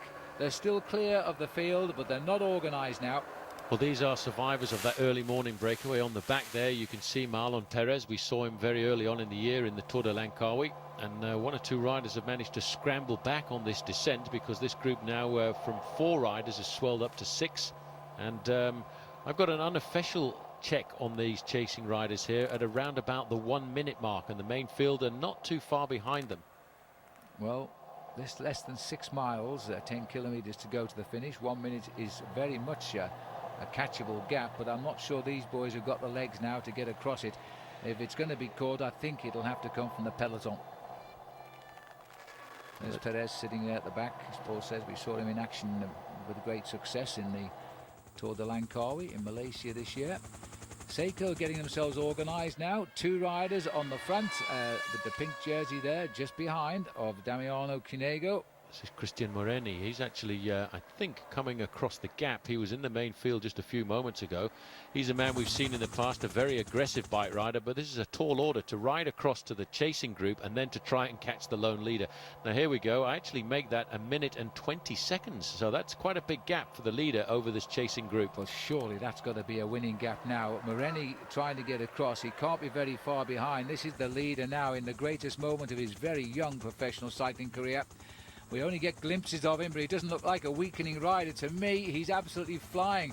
Seiko are getting themselves completely organised here to control this very select group of riders. They go under 10 to go. What you got? 150, so it should be a win for the man at the front. And it really is. I think the fact that Seiko were put under pressure, they're now starting to rally. They've got a lot of riders who I think have recovered after that very steep climb, but it's too late to try and pull back the stage victory here this afternoon. And this man, Phil, the way he is going down this climb is absolutely phenomenal. Well, this race has paid homage to a great cyclist no longer with us in Marco Pantani, and this rider, Sella, now racing to the hometown of Marco, and he's doing it in what I would say is a cheeky move, and one we would have expected from Il Parata himself. Absolutely, he's really taking these corners flat out, not taking any precautions at all. And there is confirmation. It's 1 minute and 27 seconds back to the chasing group. So in fact they're closing. They're closing, but not by very much. But what is happening is, in fact, this group here with the leaders of the race, Gilberto Simone, Damiano Cunego, they are actually also catching the chasers. Well, this is Leonardo Bertagnoli and Andrea Tonti, who are the pace setters. They've been fantastic domestiques on the Team Sayoko this year, and they're always at the front for as long as they can stay there to keep the pressure off their top 2 leaders. And I think that's the way this Tour is going now. They have 2 men in Sayoko who could win this race as long as they don't start infighting, and there's been no signs of that yet. This little group, which has been away for a long time, once Sella was with them, he got away from them on the climb of the Rubicone with 32 kilometres to go, and he might stay away, but oh dear, we're panning back, and that's never normally a good sign, but we've broken away, so we'll never know the answer. Back up with the leader now. He's still clear by about 1 minute and 15. Moreni has come across the gap. That's why we were panning back. Now this might be trouble. This is a good move. He's ridden away from the group of Gilberto Simone and Damiano Cunego across to the group in between. This is the chase group made up of 6 riders. It's now swelling to 7. Now this might just give them the reinforcements to close down on that gap, which is 1 minute and 20 seconds to the lone leader. There's McGee just sitting on the wheel of Damiano Cunego. McGee is having a very good Giro d'Italia halfway through.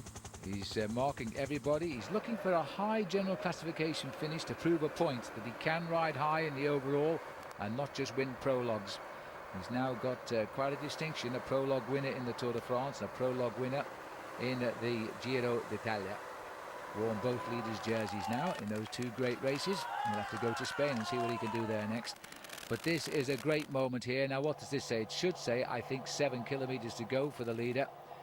And again, the movement is on here because this is Garate. Garate too, trying to get across the gap. He's a pretty good rider. I've seen him ride some very aggressive races like the Vuelta a España. What he's trying to do here is get across this gap as well, and he's not too far off. Although once you've made the move, like the man at the back there, Christian Moreni, it's very difficult because Moreni, as you can see, picking his way through, came to the back of the group, recovered for a kilometre or so, and now he's going to try and whip up the pacemaking. He now knows that there's still one rider surviving off the front. Emmanuel Sella, note the name, the way he's ridden today with the way he rode the other day in the mountains when he was just pacemaking for his team leader. It looks to me as though he could be a man for the future. But I don't think even in his wildest dreams he would have expected to have won a stage of the Giro d'Italia. It's still in doubt because the group is closing in. We're waiting for a confirmation of the time check, but it is coming down and he's still got a little way to go, but there's no sign of slowing in that pace at all. He broke away at around about 33 kilometers to go today on the climb of the penultimate climb of the Rubicone. Well, I can't believe that because, in fact, he stretched the gap out to 1 minute and 34. It came down to 1:27, and there is Garate. He's almost across. Now, that would be good news for Christian Moreni because these two riders will be just that little bit fresher than the other riders in the group. The other riders in the group, the 6 other riders, are survivors of the early morning breakaway, and the gas is certainly going to be going out of their tanks. Well, we're getting into the streets here of Cesena. We're just looking for another kilometre checkpoint, but he can't be that far away from the line, and the gap is going in his favour at the moment. Massive crowd here. We're getting into the hot country of Marco Pantani now, and I'm sure we'll see plenty of banners about that as we get towards the finish. 5 to go. 3 miles, still an awful long way when you're under pressure at the limit of your ability for the day, but it's still going his way. He's not so sure. He's still checking over his shoulder. Well, this is a nasty little climb just in the outskirts of town, and in the main field, if it had been a big group coming in here, this would have been an ideal launch pad. Once Emmanuel Sella has got himself over there, he will feel just that little bit more comfortable. This is Perez on the front. 6 riders now have been joined by Christian Moreni, and I think fairly shortly they're going to get joined by Juan Miguel Garate as well. Well, this is, don't forget, the remnants of a breakaway which established itself at around about 60 kilometres in today. Here's Garate's teammate, in fact, has dropped off the back to pace him up. So now we're looking at 8 men, and pulling back there, you can see the main field, and the main field of Gruppo Maglia Rosa are actually not too far off the back of that chase group.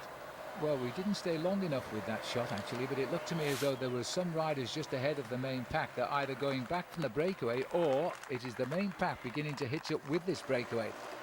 They're making a bit of a meal of joining on here. Now, it's not that long ago since Sella raced through this very same point. The Lampre pair need to get on, and Garate and, of course, Moreni by now should have recovered. They need the extra strength. Well, that was Francisco Villa there who just dropped back to pace on his teammate Garate. The group now is up to 8 riders, but they're still quite a long way behind, hovering around the 1.5 minute mark, and I don't really believe that they've got very much chance of pulling back the lone leader because he certainly didn't look like a man under pressure. He still had a very good energetic pedalling action as he's now in the outskirts of town. Ahead. But they've just gone on the 5, he's just gone past the 4. 1 kilometre must give him a lead of around 1.5 minutes. That's it, and he's into the outskirts of town now, and he will be starting to feel just that little bit more confident. The information will be coming to him that he's got that advantage. He now has just got to try and keep this rhythm that he's had over the last 30 kilometres or so, and they will not see him before the finish, and he will get the first ever professional victory of his career. Mind you, just seeing that, it looks to me as though the peloton led by Seiko are no more than 30 seconds behind the chasers and the remnants of the breakaway. So they're not quite so safe right now. Here's Moreni gone to the front now with Juan Manuel Garate. The two newcomers who are in the peloton have crossed to the gap and know that they've got to take up the reins of that chase now. Now, unfortunately, if you're going to come to the hometown of Marco Pantani, you'll always find a little hill before the finish, and this is going to hurt him. It is, look at it, he's all over his machine, but he will take inspiration from that writing on the road there, Pantani. This is the hometown of Marco Pantani, who disappeared from us this year in the month of February on the eve of Valentine's Day, the 14th of Feb. And I think this young man will know that, because as a climber himself, he will be thinking about the possibility of winning in Pantani's hometown. He's only got about 500 meters to go. Once he gets over the summit, Phil, it is all over. He plunges down then into the finishing straight.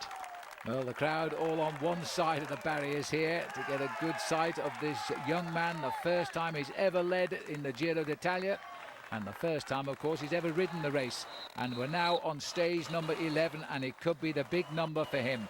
This group behind, not well organised anymore. There's a number of passengers here. They're very tired from a long breakaway. And there's only two riders in this group who should have comparatively fresh legs. And that's one of them there, Christian Moreni, a wearer of the pink jersey and a winner of a stage of the Giro d'Italia a couple of years ago. Looking very comfortable this year. He's moved across to ride now for the Alessio Bianchi squad. And they're all trying to pull themselves back to this one man. I've got my fingers crossed right now. He shouldn't have any problems at all, but after a long breakaway like this, it's very strange what the body can do. He'll be waiting to try and get to the top of this climb, because then it certainly is 2 kilometers downhill, and they're still separated by that same 1 kilometer margin. But the main field now is also on the slopes of this final climb, being led by the new patron, I have to say, Damiano Cunego, looking very comfortable. He is not afraid to show his jersey at the front of the peloton when he doesn't need to just now.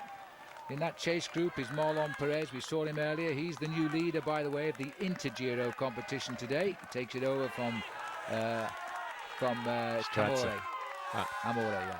Now you can see the gap starting to come down. 1 minute and 10 seconds now. It was a minute 30. He's lost 20 seconds, but he's not going to lose anything on the final 2 kilometers, which plunge down from the top of this climb into the finishing straight. I think the winner is going to be Emmanuel Sella, but the main field, oof, I tell you what, I might be making a wrong prediction there, because this is a nasty climb. These legs have gone now, and it is touch and go. If they climb anything like as normal, they'll take half a minute off him here.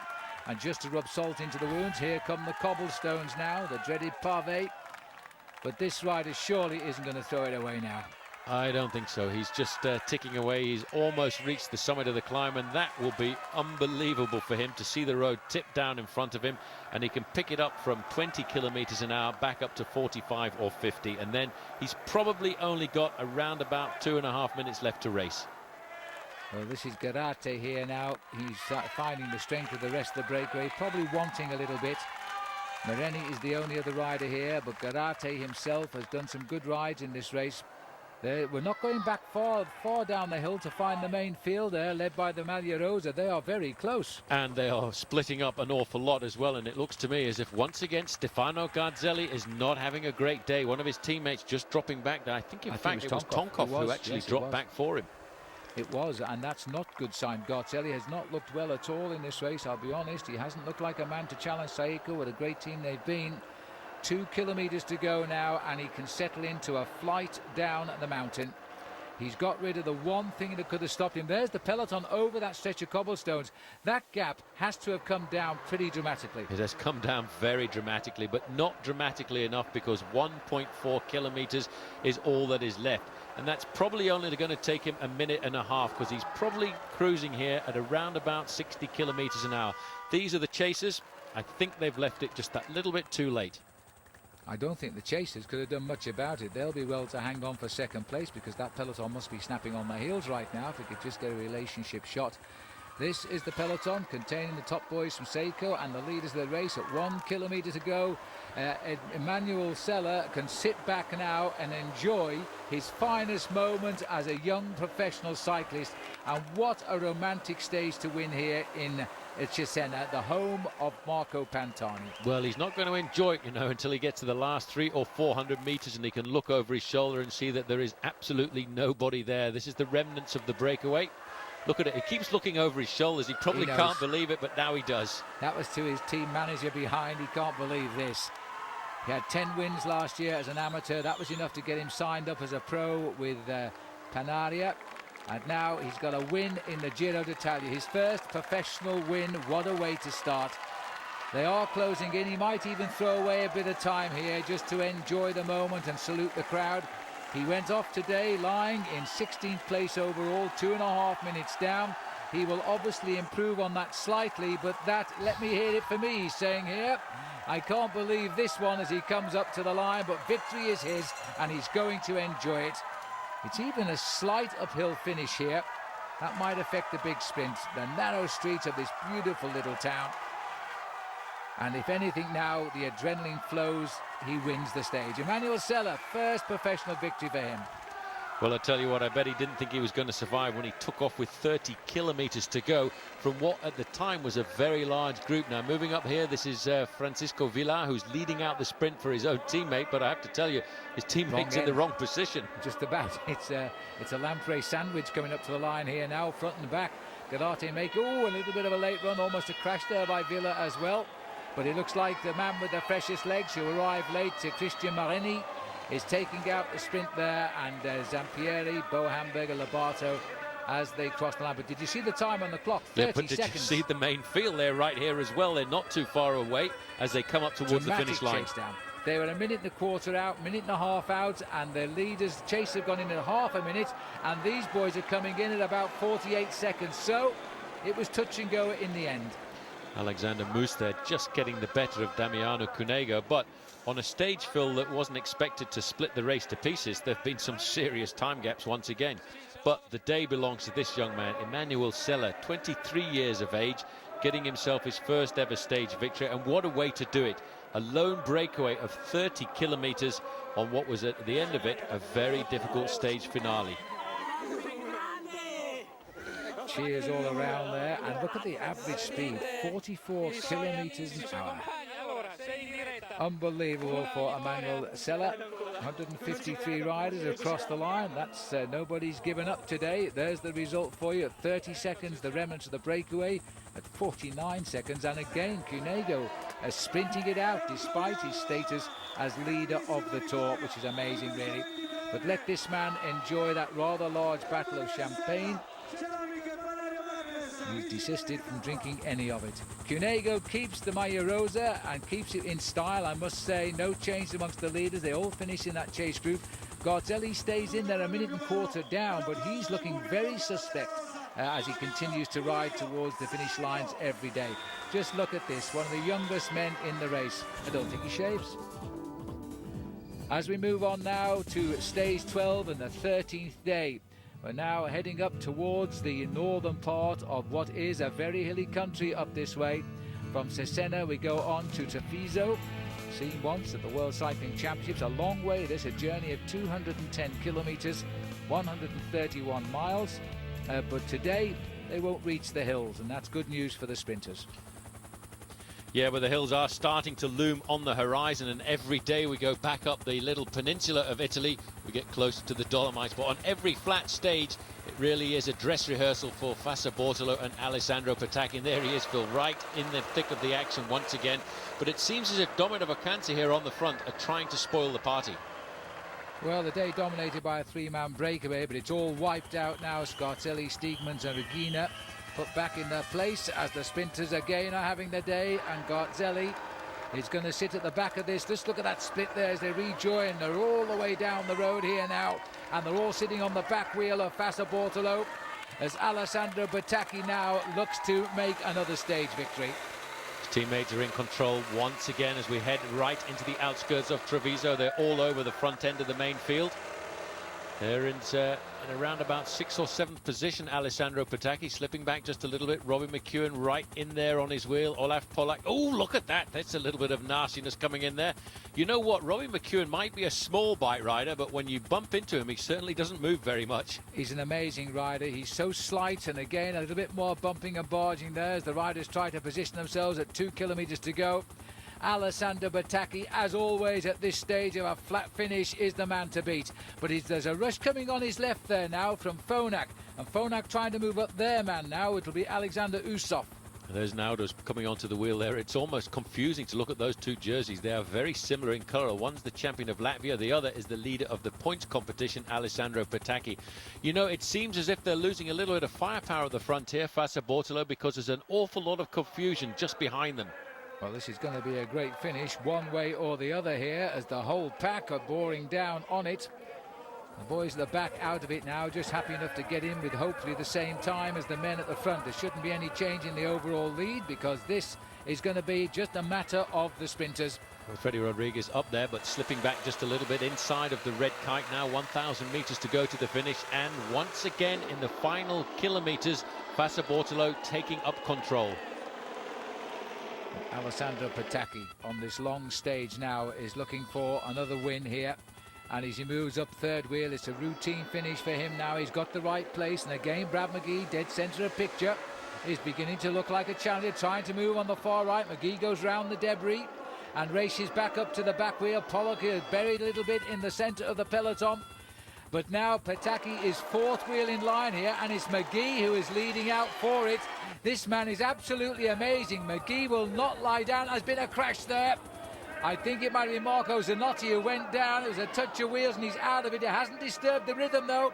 Alessandro Pataki just goes for the line now, being challenged again all of the way by Robbie McEwen and not making it. Well, I tell you what, that is unbelievable. There was a little bit of a touch of wheels. I didn't see exactly how it happened. I think it was Zanotti who went down quite hard. It didn't affect the front end of the sprint, but there you can see it's Maschiarelli who's gone down. But I think his teammate went down as well, Zanotti. Well, that's a shame. Just looking to see if he's okay there. Maschiarelli also looking down. It looks like it might be Zanotti on the floor. Well, that's a shame. But this is all happening after. As we look down the finishing line there, Alessandro Pataki now is doing wonders here with this race. He won stage 1, he won stage 4, he won stage 6, stage 8, stage 10. Well, he can now add stage 12 as well. And it is Zanotti on the floor. Yeah, he went down pretty hard. I think he was just trying to go around through the outside, and let's see if we can see it from the air. You can see the bumping and barging that was going on there was absolutely phenomenal, and it was just over on the right-hand side. Zanotti seems to have bumped into the side of the road there and the crash barriers. He didn't take anybody else down at all, but that was certainly an argy-bargy sprint as they came up to the line. But once Alessandro Pataki gets into the swing of things, look at the way he's just looking back at Robbie McEwen there, saying, come on, I've got a lot more gas in the tank if you want to try and challenge me. But Robbie just didn't have it. No, Robbie's not going to be happy with that, but he's still in the race. There's still more chances to come. Tomorrow, of course, is the individual time trial, and there might be changes, but today there won't be any. Brad McGee, the cheek of the man, leading them out. Watch the left of the picture there. He ran out of road, clouted the barriers. He went down very, very heavily on that right shoulder. The amazing thing was that when everybody is alert like this, very often you find a situation where only one rider goes down. He went into the side of the road. He was unable to correct it at all. And as he comes up to the finish line, it looks as if somebody's left a hat in the middle of the road there as well. Doesn't affect Alessandro Pataki. Look at this. This is poetry in motion this man has here. He is very resemblant of the way that Mario Cipollini used to sprint. He sprints from the front. Like him. He does, and it's like a drag strip. He's just got the power. Once you get, look at that. Hello, any chance of coming by? No, not today. Thank you very much, chaps. And there he goes. Gets himself another win. Yeah, that's amazing. McEwen well beaten again there by Alessandro Pataki. Can't stop winning at the moment. There's the results, and McEwen, Usov getting in third, Klemenchik fourth, Olaf Pollock, he's right up there again, crossing the line in fifth place. But here is the happy man of the moment, Alessandro Pataki. He's landed it right every time, and he'll thank his team for that. Overall, there'll be no change at all, though. 16 seconds the gap. It's Cunego to Simoni. Small time bonus to the favourite Cunego helping him there. Pelazzotti is third. But the time trial could now change the situation. So will Damiano Cunego be able to hang on to pink when the race of truth starts next? Well, it's been a long time in coming. The first long individual time trial of the Giro d'Italia, and indeed the only individual time trial. Stage 13, we race around at Trieste. 32 miles, 52 kilometres, and most certainly the race of truth, especially because at the top of the overall classification, seconds are still deciding the destiny of the Maglia Rosa. finish. Looks like McGee setting us off here. Brad McGee, there's the time to beat. Our old friend Bruchegine has finished with 1:7:29. McGee, I think, is going to better this. He should do. His time checks were that much quicker out on the course. And he's going to be just around about a 1:07, but it's going to be a better time by about half a minute, I would think, on Bruchegine as he comes up. Brad McGee continuing his form that he found in the prologue way back now in Genoa, heading up to set the leaderboard time, and it might stand as well, but he needs a big effort. It's been a tough ride today for Brad McGee, looking for a high finish when we get to the end in Milan. He takes the lead, 1:7:03. Well, it's been a very strange weather conditions on the course as well, as McGee now posting the fastest time, but there's some very fast men still to come. It's a very important individual time trial for a lot of riders here, like Cunego, Simone, Gonchar. They're all in with a very good chance of changing the overall classification. A 26-second beating there of Bruchegine. And this is the last man to start in the pink jersey. A lot of pressure on the shoulders here, Phil, of Damiano Cunego. And it is rather strange because on certain parts of the course, it's reasonably dry, as we see here. Now, this is an unbelievable time, and this is one that we did not really expect Popovic going through there at the intermediary time check with the fastest time. That's putting right on top of the leaderboard. You know, he could be a candidate for that Maglia Rosa here, being worn by Cunego. If he can keep that going, this is the situation. Sergei Gonchar is coming through, or has gone through in 42, and Popovic continues to set the trend at 30 kilometres. It's going to be a tight finish, this one today, and Popovic is looking for pink. There's no doubt about that. Absolute motivation for him, and he's not really a man who's reputedly been a great individual time trialist in the past, but he's obviously worked at that, and he's obviously thinking here that he's got a very good chance of taking the overall lead here in the individual time trial. We don't have any reference points at all really on Damiano Cunego in the individual time trial, and strangely enough in Italy they don't ride very many time trials throughout the year, except at the Giro d'Italia. Last year he lost an awful lot of time, but he wasn't riding high in the overall classification. At the moment Cunego's down at almost a minute on Popovic, and that would certainly see the jersey swing away from him. He can't afford to lose that much, so he's going to need to pick it up. Simone coming up to the 30-kilometre check, and as you can see, not having a great ride. Simone not noted for his time trial ability. He tries to hang in. Remember when he won the Tour last year, he threw away many minutes in the last time trial, and it didn't matter as it happened then, but this time might be different. Well, he's not really a great individual time trialist, but what he does have to do is make sure he doesn't lose too much time. And this, I would say, is a respectable time by Gilberto Simone, going through there at 9th place, just a minute and 7 seconds slower than the man who has gone through Popovic, and that is a fair reference, and he's also not too far off the time of Sergei Gonchar. Well, let's see, the big crunch will come when Cunego gets to that point. At the moment, there's his situation, the clock ticking away. He's 37 minutes into his ride, which puts him around about 5 minutes away from the checkpoint at 29.8 kilometres.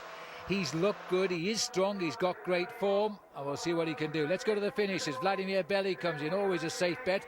Olaf Pollock, who was second in the opening prologue, sits there in 7th place at the moment. Belli isn't going to challenge him here. He drops down there, just coming up to the line now, and he'll drop in for the moment in 10th place.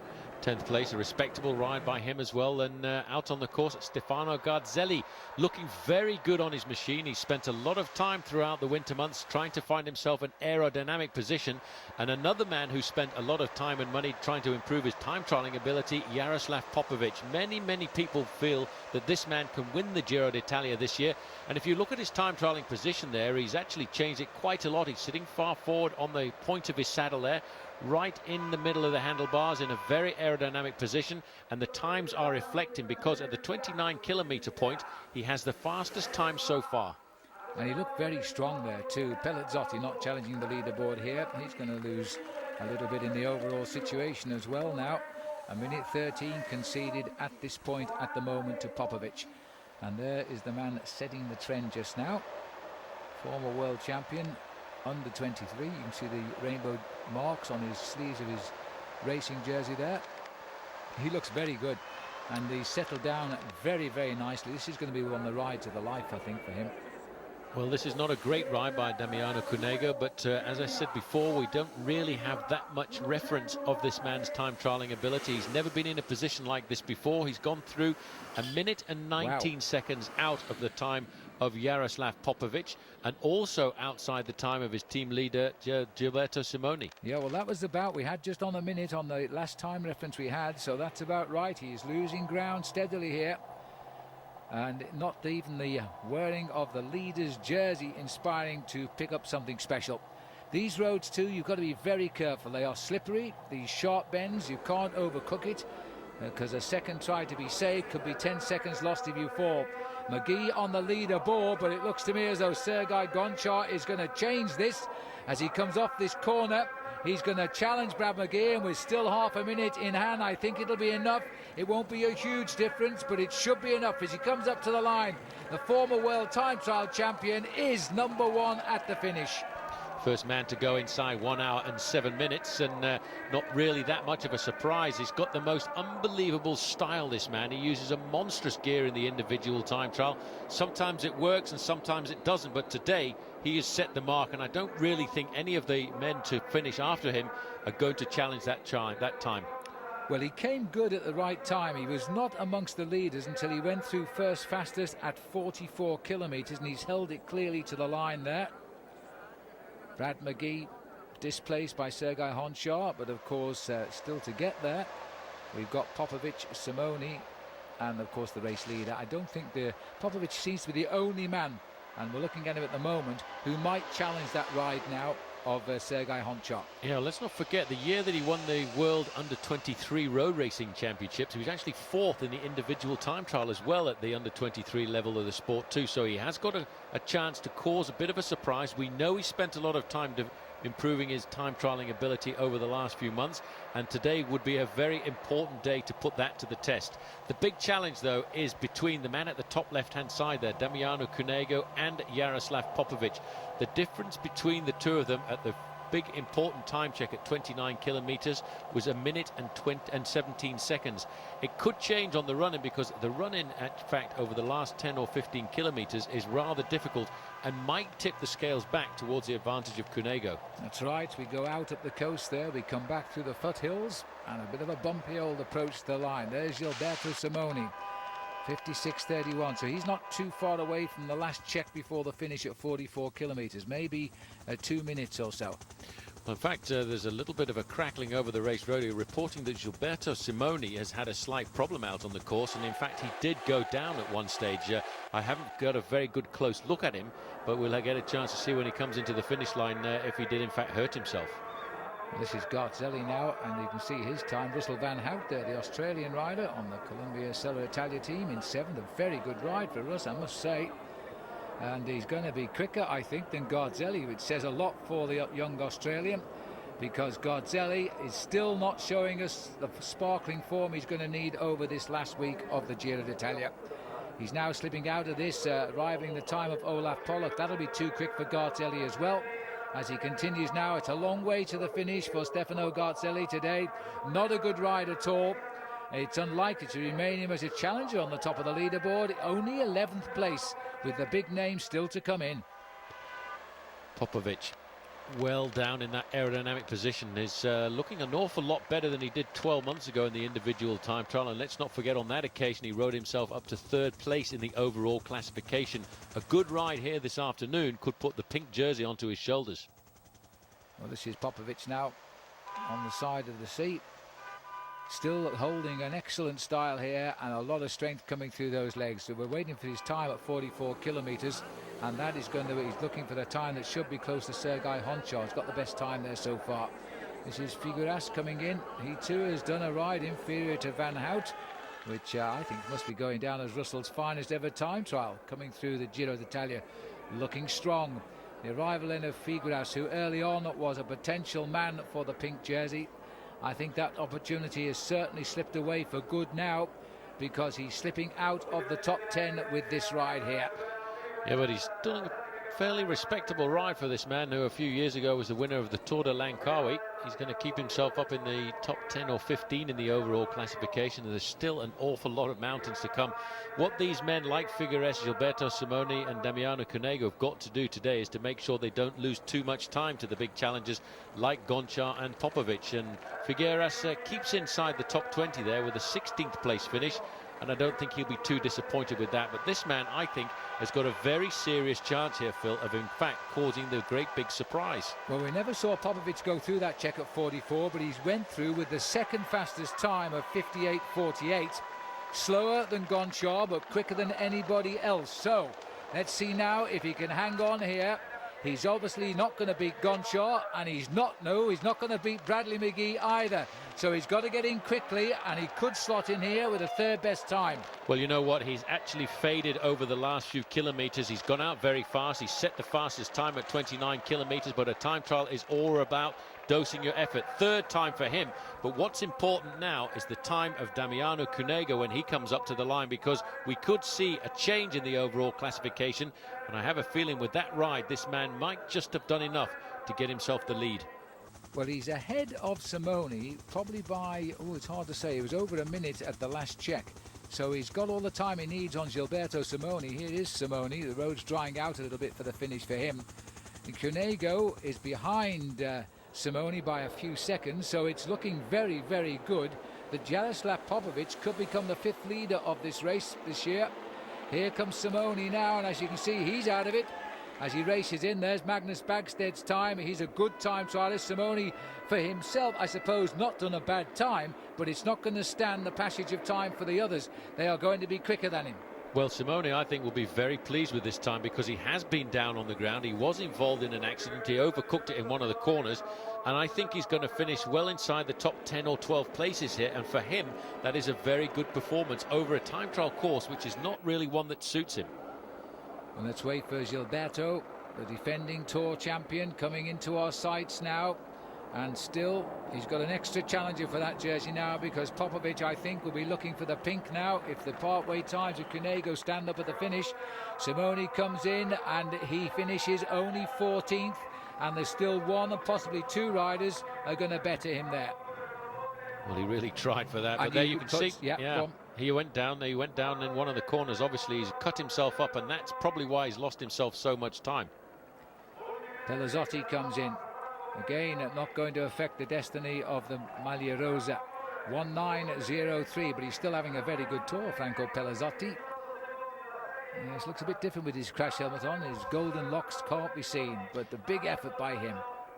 A lot of these riders are going to pay for this effort in this weather conditions as we go out onto the open roads again tomorrow. And this is the last man out on the course, Damiano Cunego.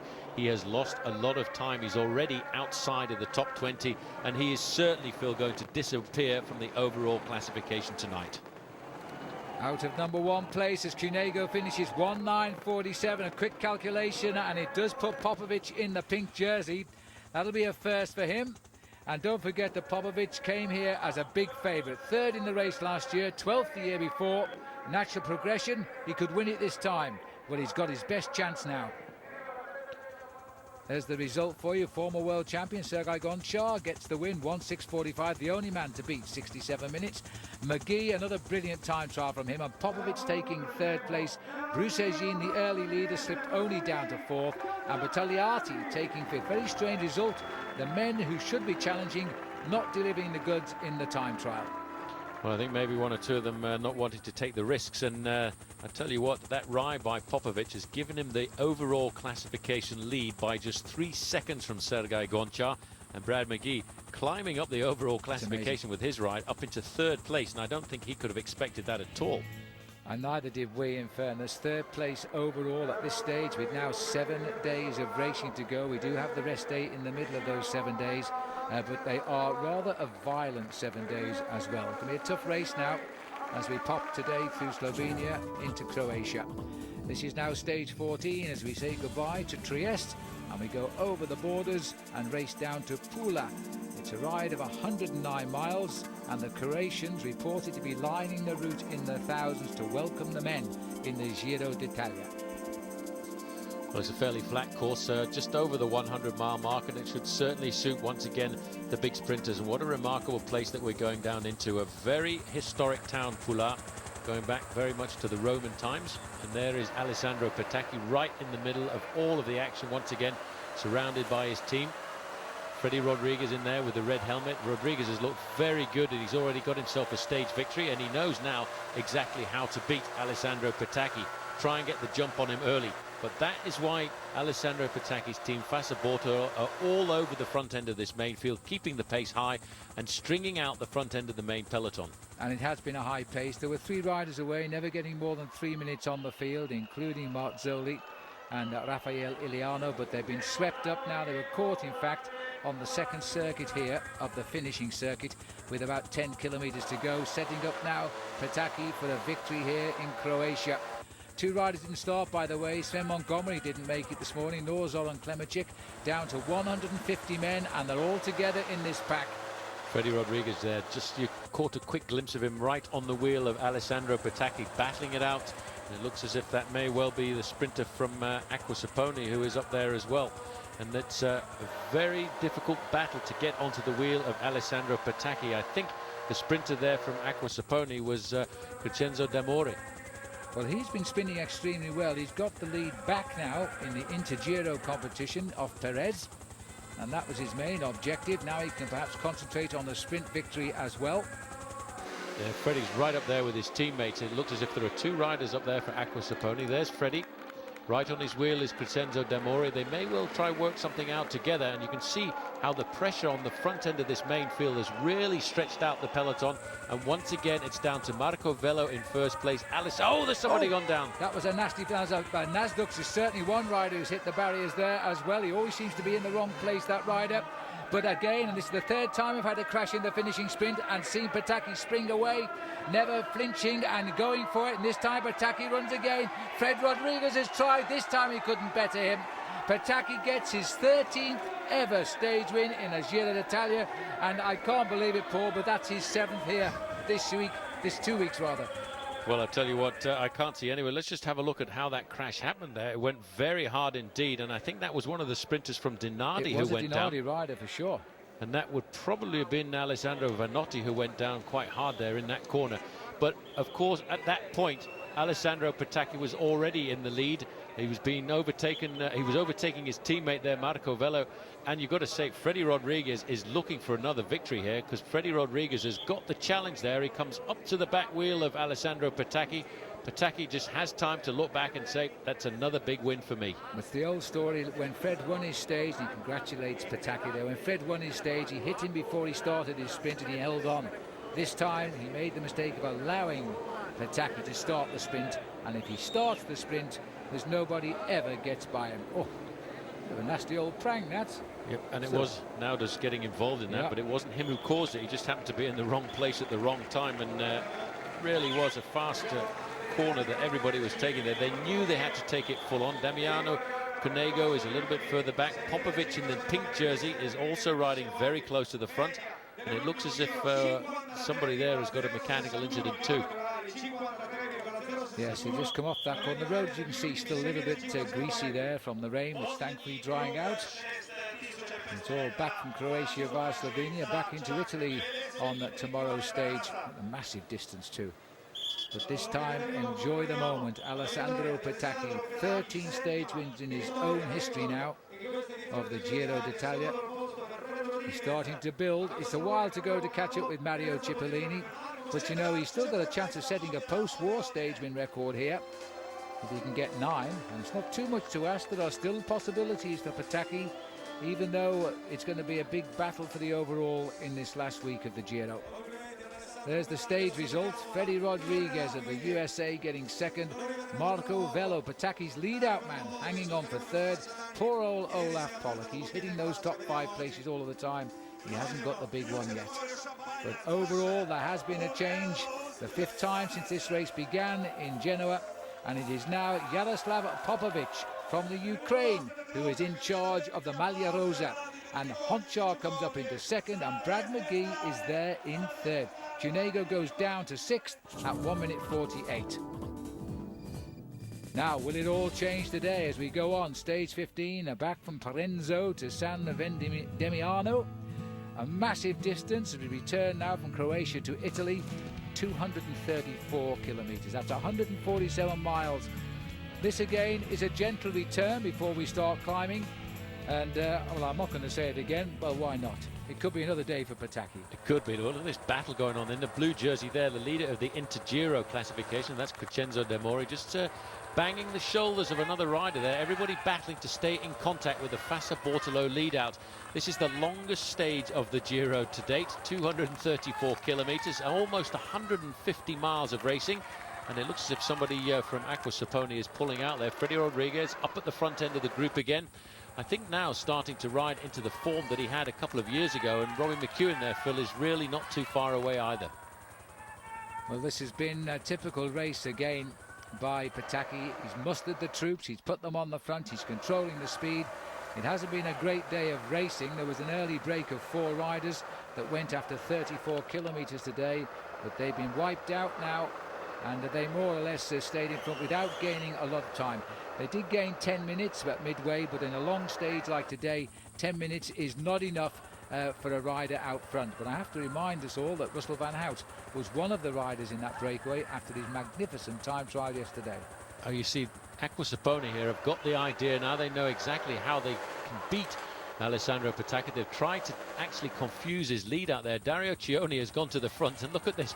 We've got 2 teams in 2 long lines trying to lead out the sprint, but Aqua Saponi there on the right-hand side do not have the power of the team that is dedicated to Alessandro Pataki. In fact, they've lost 2 riders already. Freddy Rodriguez on the right-hand side in 3rd place on the wheel of his teammate Crescenzo Demori, and on the left-hand side the Fassa Bortolo Silver Train. It's one-on-one on opposite side of the road. Pick your train, jump on, and let's not stop before the finish.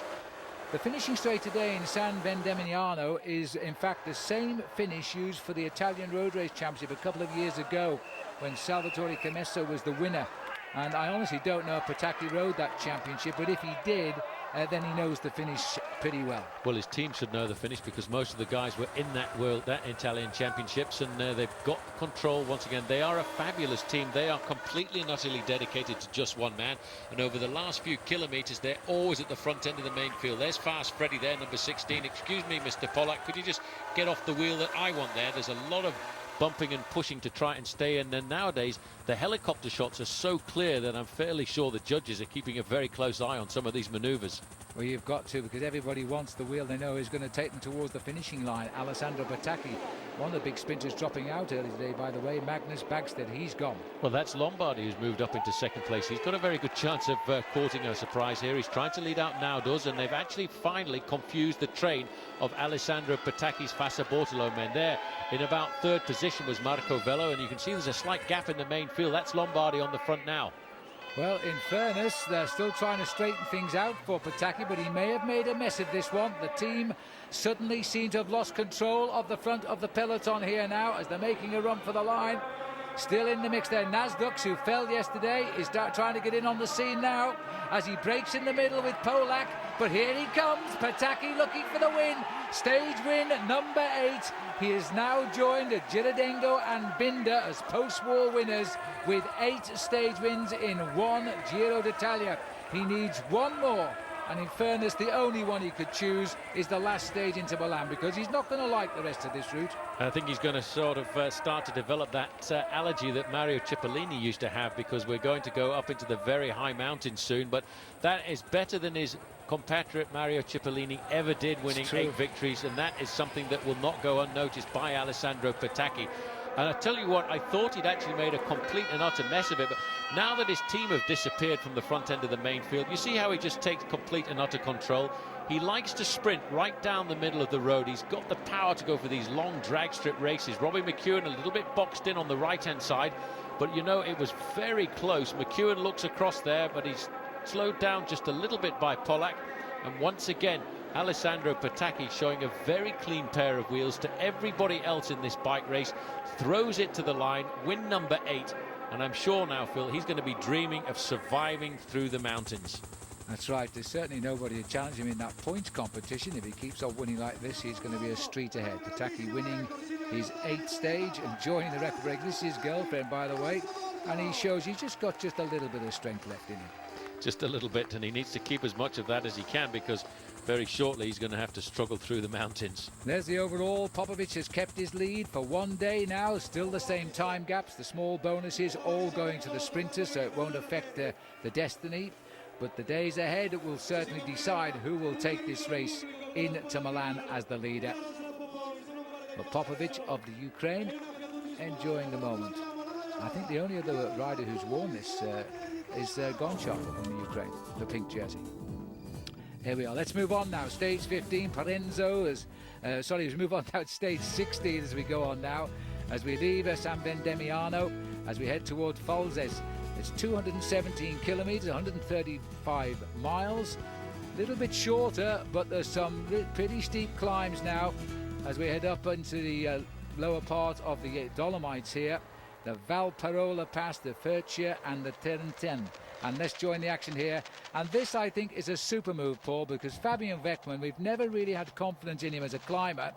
But the only way to beat the pure climbers is to attack. And he's been in the move today, and he's moving to take as many points as he can, I feel, before his legs give best. Well, it's unbelievable, really, because this is a man who I didn't expect to still be here. This is Luis Valverde in second position here, but Weckmann has got himself up there to get himself some points. He was part of this early 17-man breakaway group that got themselves a pretty serious advantage, but behind on the road currently, there's a lot of sort-out taking place. Well, this is further back down the road. This group of 17 has been chased by a group of 5, but they look to be in a little bit of trouble as well now as the leading group is split up. There's the situation over the top of the climb. Weckmann getting a very valuable 10 points here. And I thought he was to be probably the early runner for the King of the Mountains, but not the winner. But such a great move today to attack and get a march over the big men. He might be getting enough points in the bag that might give him that jersey when he gets down to the finish in Milan. There he is. Good ride by Fabian Weckmann. That, I think it's nearly enough all over now. He's waiting for the remnants of the breakaway to catch up.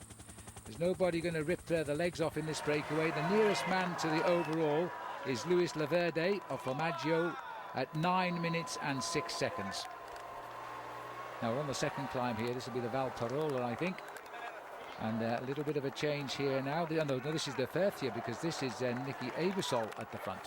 Well, Nicky Aebersold has promised to do something good here for Team Phonak. Phonak are looking forward to participating in the Tour de France this year. They've built themselves up to be a participant in the Tour de France, and they're hoping that they've got a great challenge later on in the season to Lance Armstrong.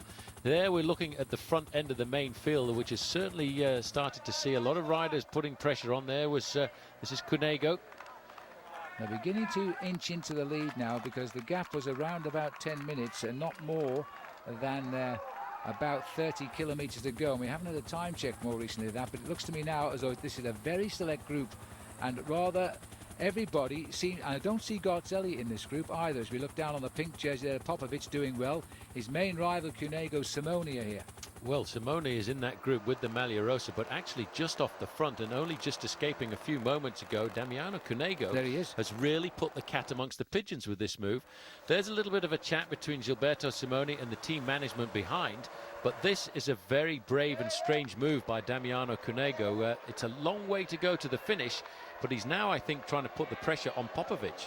This is Iliano here. He's in the remnants of the 17-man breakaway, and that's Luis Laverde, who's done himself a little bit of a good turn today. He was best placed at 9 minutes as he starts to sprint out here for a place over the top of the climb behind Aebersold. Aebersold's gone through, still clear.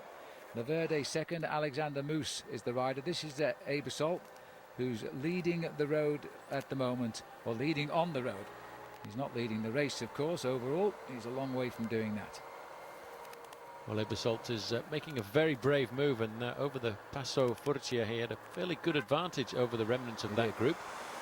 But I think what is interesting here is the fact that Damiano Cunego has actually taken the race by the horns here, Phil, and gone out to try and pull himself up to this group of counter-attackers. And what is going to be very interesting is to see how Jaroslav Popovic can respond, because although we regarded Popovic as a challenger to win the Giro d'Italia overall, the one thing that we did say about him before the start was his only weakness is his team. He doesn't have a team around him who can support him in moments like this.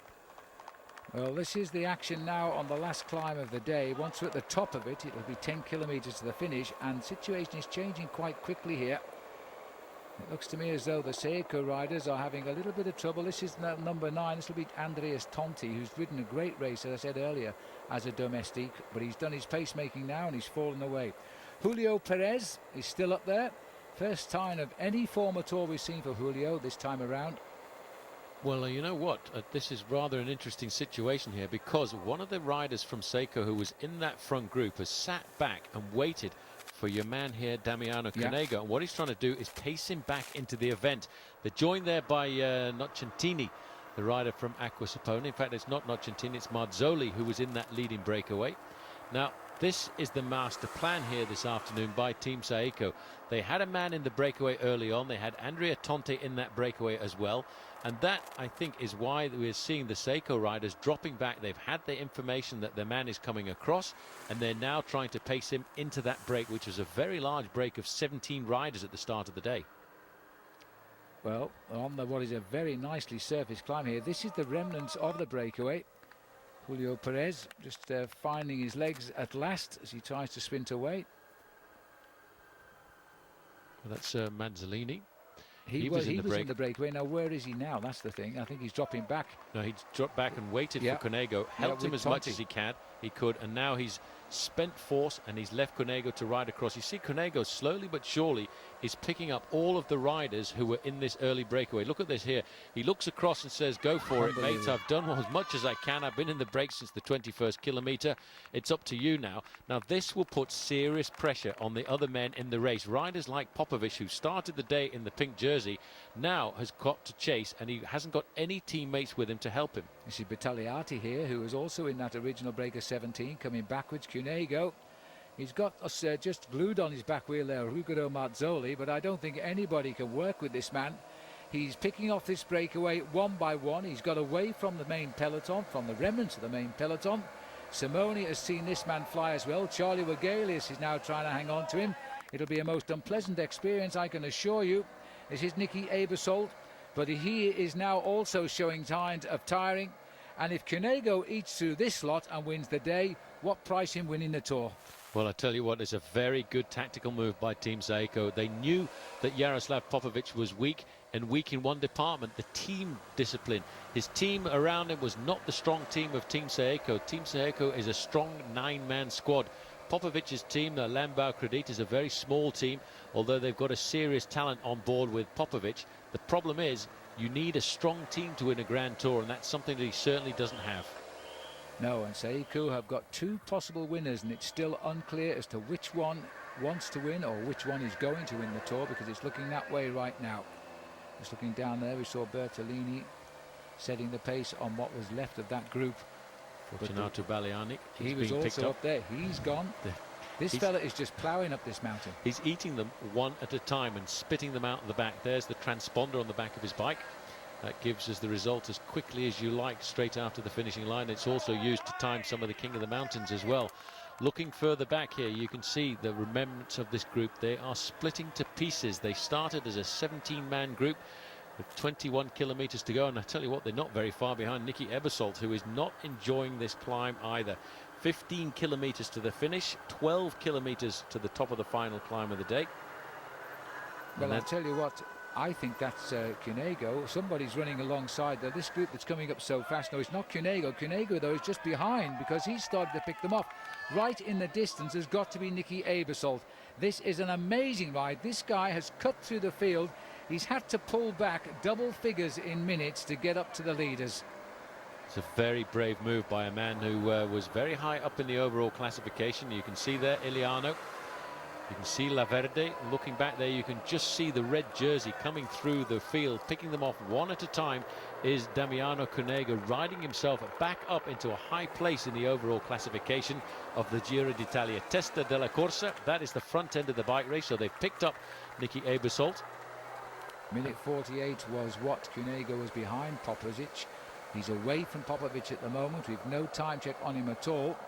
Once they hit the top of this climb, it's 10 kilometers to go to the finish, and it's 15 as I speak. So less than 10 miles to go to the line, and here he comes. He's left himself a chance here of at least winning the stage, if not taking back the Maglia Rosa. Well, that's Nocentini with him there in second position. And Cunego not asking anybody for any help at all here, just getting into his own rhythm. He keeps looking up the road every now and again to see how far away the rest of this race is, and he knows surely but swiftly he's going to pull them back into the fold. Well, Nocentini, it's a while ago. He was second in the World Under-23 Championships in 1998. No wins for him this year. Now's a good day to start. He's sitting behind a powerhouse here in Damiano Cunego. Look at this, Maglia Rosa Virtuel. That means that currently he's ridden himself into the pink jersey position on the road. Popovic is more than 1:45 seconds behind. We don't have an official time check back to the Popovic group, but this man is doing a phenomenal ride. He's just picking off Oscar Masson there, who was in that leading group. There is the pink jersey surrounded by all of the other leaders, and once again, as the road tips upwards, Stefano Garzelli is under pressure, being helped there by Pavel Tonkov. And just behind him is Pelazzotti. There's Figueras, and these boys are losing ground today, and Garzelli is not enjoying this Giro d'Italia. When the chips go down, he goes out, and he's losing more time. Maybe our television director knows more than we do on the actual time gaps to put up that caption. Virtual leader, because it means he must have pulled back 1:48 on Popovic, which is amazing. And there's bonuses on top of the mountains for the first three as well. Only small, but they could count. And look at this now. He's getting a good look now at the end of this breakaway. These are the last survivors, led by Rafael Iliano, who's had a great tour. And now look at this as they all shout at each other.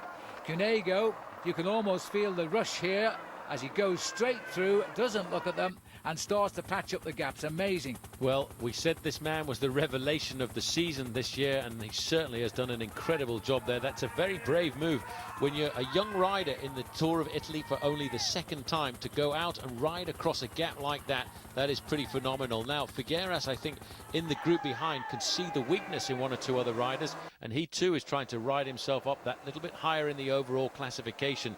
It's a tough day in the saddle for all of these bike riders here, and they're looking over their shoulders saying, well, come on, let's chase down Cunego, but I don't think anybody can do it. And hats off too to Gilberto Simoni, riding shotgun there, second wheel. No attempt to counter the move of his young teammate.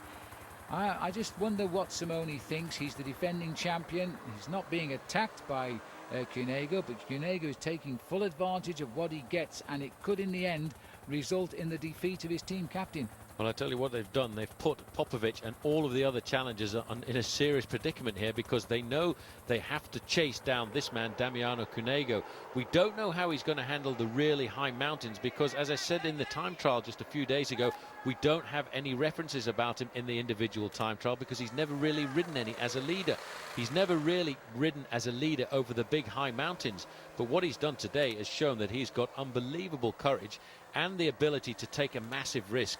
As the challenger in the team, he hasn't been really the one to worry about losing the race, so he's got out today and everything seems to be working out properly.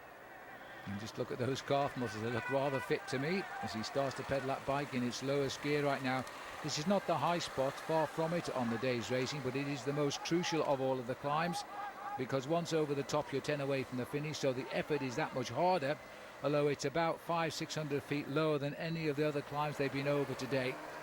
But still a lot of work here, and the passenger is still Rinaldo Nocentini, and I don't think Damiano Cunego is worried about that. Look at the face on Nocentini, gritting his teeth there.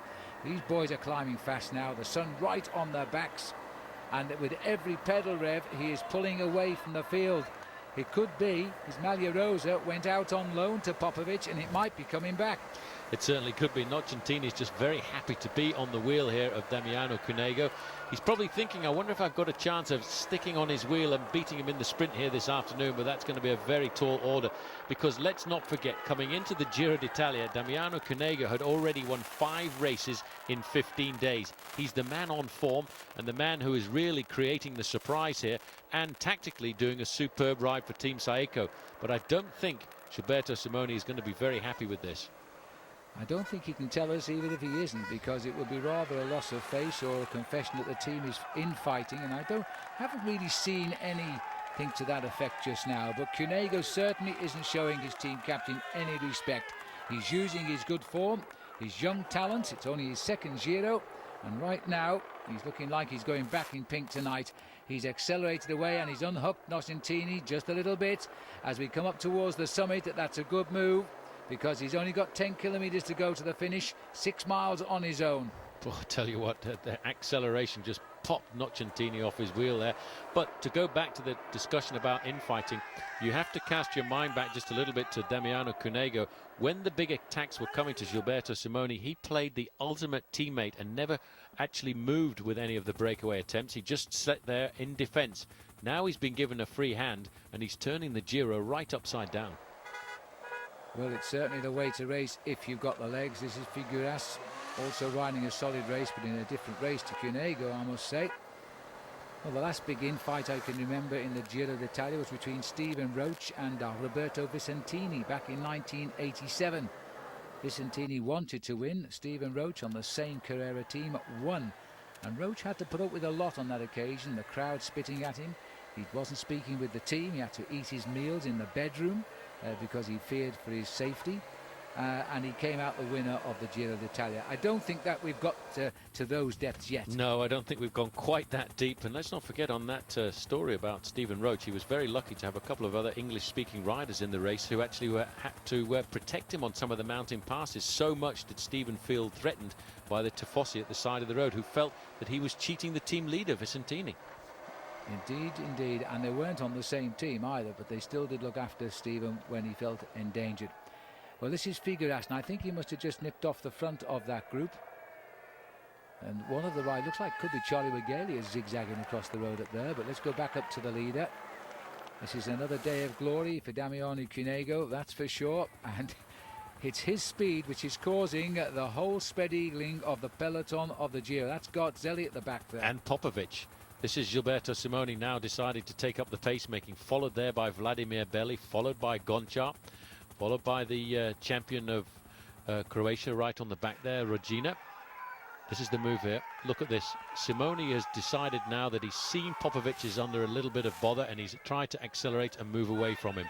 He's got the gap now between himself and the man who started the day in the pink jersey, but he's not going to do anything to eat into the advantage of his own teammate, Cunego.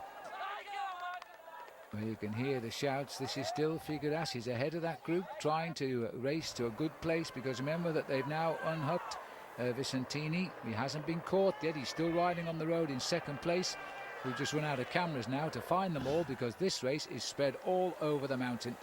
It really has been an unbelievable day, and you have to say that Team Saeco obviously had some plan in the back of their minds this morning, because until today they've never put any men in the breakaway, and that early morning breakaway of 17 riders, they placed 2 riders, and those riders both sat up and helped Damiano Cunego get across the gap, and now he's on his own at the front of the race. You can see now that the pressure is certainly here on Popovic, and that's what Team Saeco wanted to do today.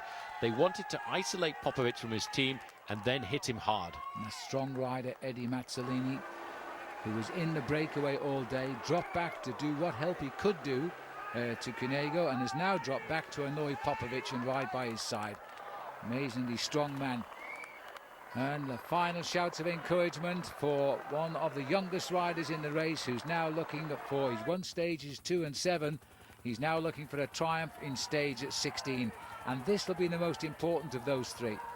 Simoni, he really doesn't seem to have the fire that he had a couple of years ago. He's accelerated, but there's a lot of riders who managed to stay with him, and right on his shoulder there is Vladimir Belli. Gonchar is on the back end of that group, just staying in contact, keeping himself high up in the overall classification. But Gilberto Simoni, I don't think, can say very much at all about this, because he doesn't really, Phil, seem to me to have the punch that he had 12 months ago. I think you're right. He didn't have the great form just before the Tour. He started to show it when he came into the Tour. We've seen simply stages of brilliance from him so far. But I think you're right. This is the man of the moment. If he gets the pink jersey back tonight, and then he's got to run the last 4 days. But tomorrow he has a rest day, and that would be a nice feeling with the leader's jersey in the bedroom. And this is a big gap. He's 2 minutes 52 seconds back to Figueras and 3 minutes back to his own teammate Gilberto Simoni. That's enormous. And now the pink jersey is just a little bit further back. And look at this. This is a lonely figure here of Jaroslav Popovic. No teammates at all around him. I think if this man does want to win the Giro d'Italia, he's going to have to look to move to a much bigger, stronger team in the very near future. Yes, 3 days in the Maglia Rosa, and it's going to be unlucky 3 days, I think, because he's going to be out of this, and the obvious candidate is Cunego. Charlie Wegelius, number 69 there, just been picked up by the group of Gilberto Simoni. Probably able to give a couple of words of encouragement to his team leader, Sergei Gonchar, as we look here at the lonely figure of the man who started the day in the pink jersey, the man who many people thought could win this bike race. And he's already off the back there of a second group of riders. That was Stefano Garzelli and Dario Cioni. The thing is, when you've got the race lead, you've got to give it your best shot. But if you do not have it, you pay big time. And it looks as though Popovic is paying in big time. Nocentini just 20 seconds in arrears, so he hasn't actually lost all that much to Damiano Cunego, who's getting pretty close to the summit of this climb right now. And he might well appreciate the return of Nocentini over the last few kilometres, because it's not that easy, the running down towards the finish line. Although it is mainly downhill, there are one or two little undulations in it. Yeah, it's going to be tough now for Nocentini, but as this levels out a bit, if he can hold that time gap, he might well chase back up to Cunego and might yet steal a stage off him. All the cheers, though, are for Damiano Cunego. Just keeps his rhythm nice. He's looking for win number 8 of the season, and that would be far and away more than he's ever won.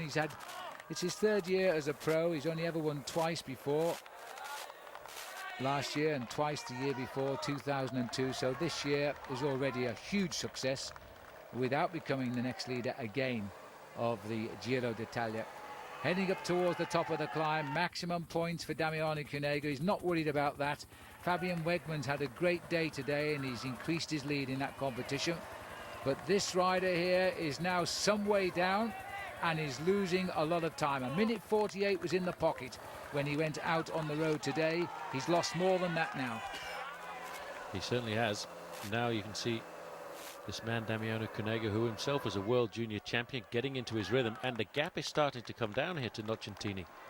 Though we expected a little reaction from him, he's limited himself on the climb, and now there's every chance once over the top he'll start to settle in again. Cunego, remember, is racing for the Maglia Rosa, and he's not going to try and save any energy. The stage win is secondary now to time.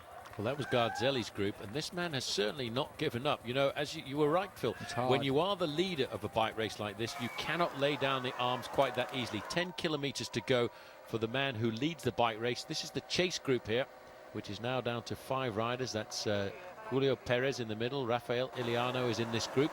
But the man who is burning up the road is Damiano Cunego, and not too far behind him is Ronaldo Nocentini.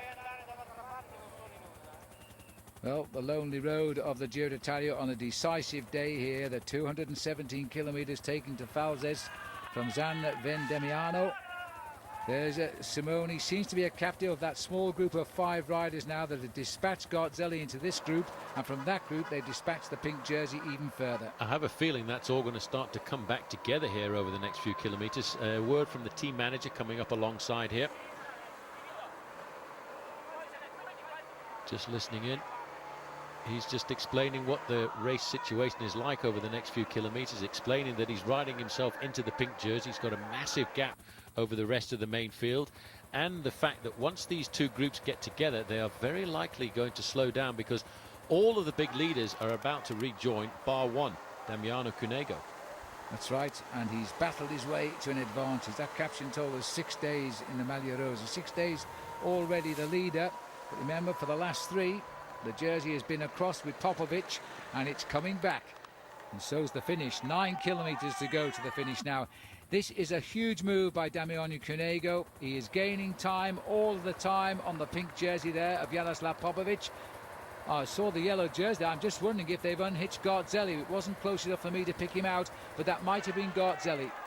Just on the front of that group, Will Gilberto Simoni, is Charlie Wegelius, who is in the early morning breakaway. He's doing a fabulous job for his own teammate Sergei Gonchar, but it appears that Stefano Garzelli is certainly not enjoying the high mountains of the Giro d'Italia. But you could see that the pink jersey was starting to ride himself back into this race, and now if he can just recover as he gets over the top of this climb, he's just catching up there to the man in the yellow jersey, and I don't think that in fact is Stefano Garzelli. I think he had hair, didn't he? We had a helmet on. Yeah, that's true.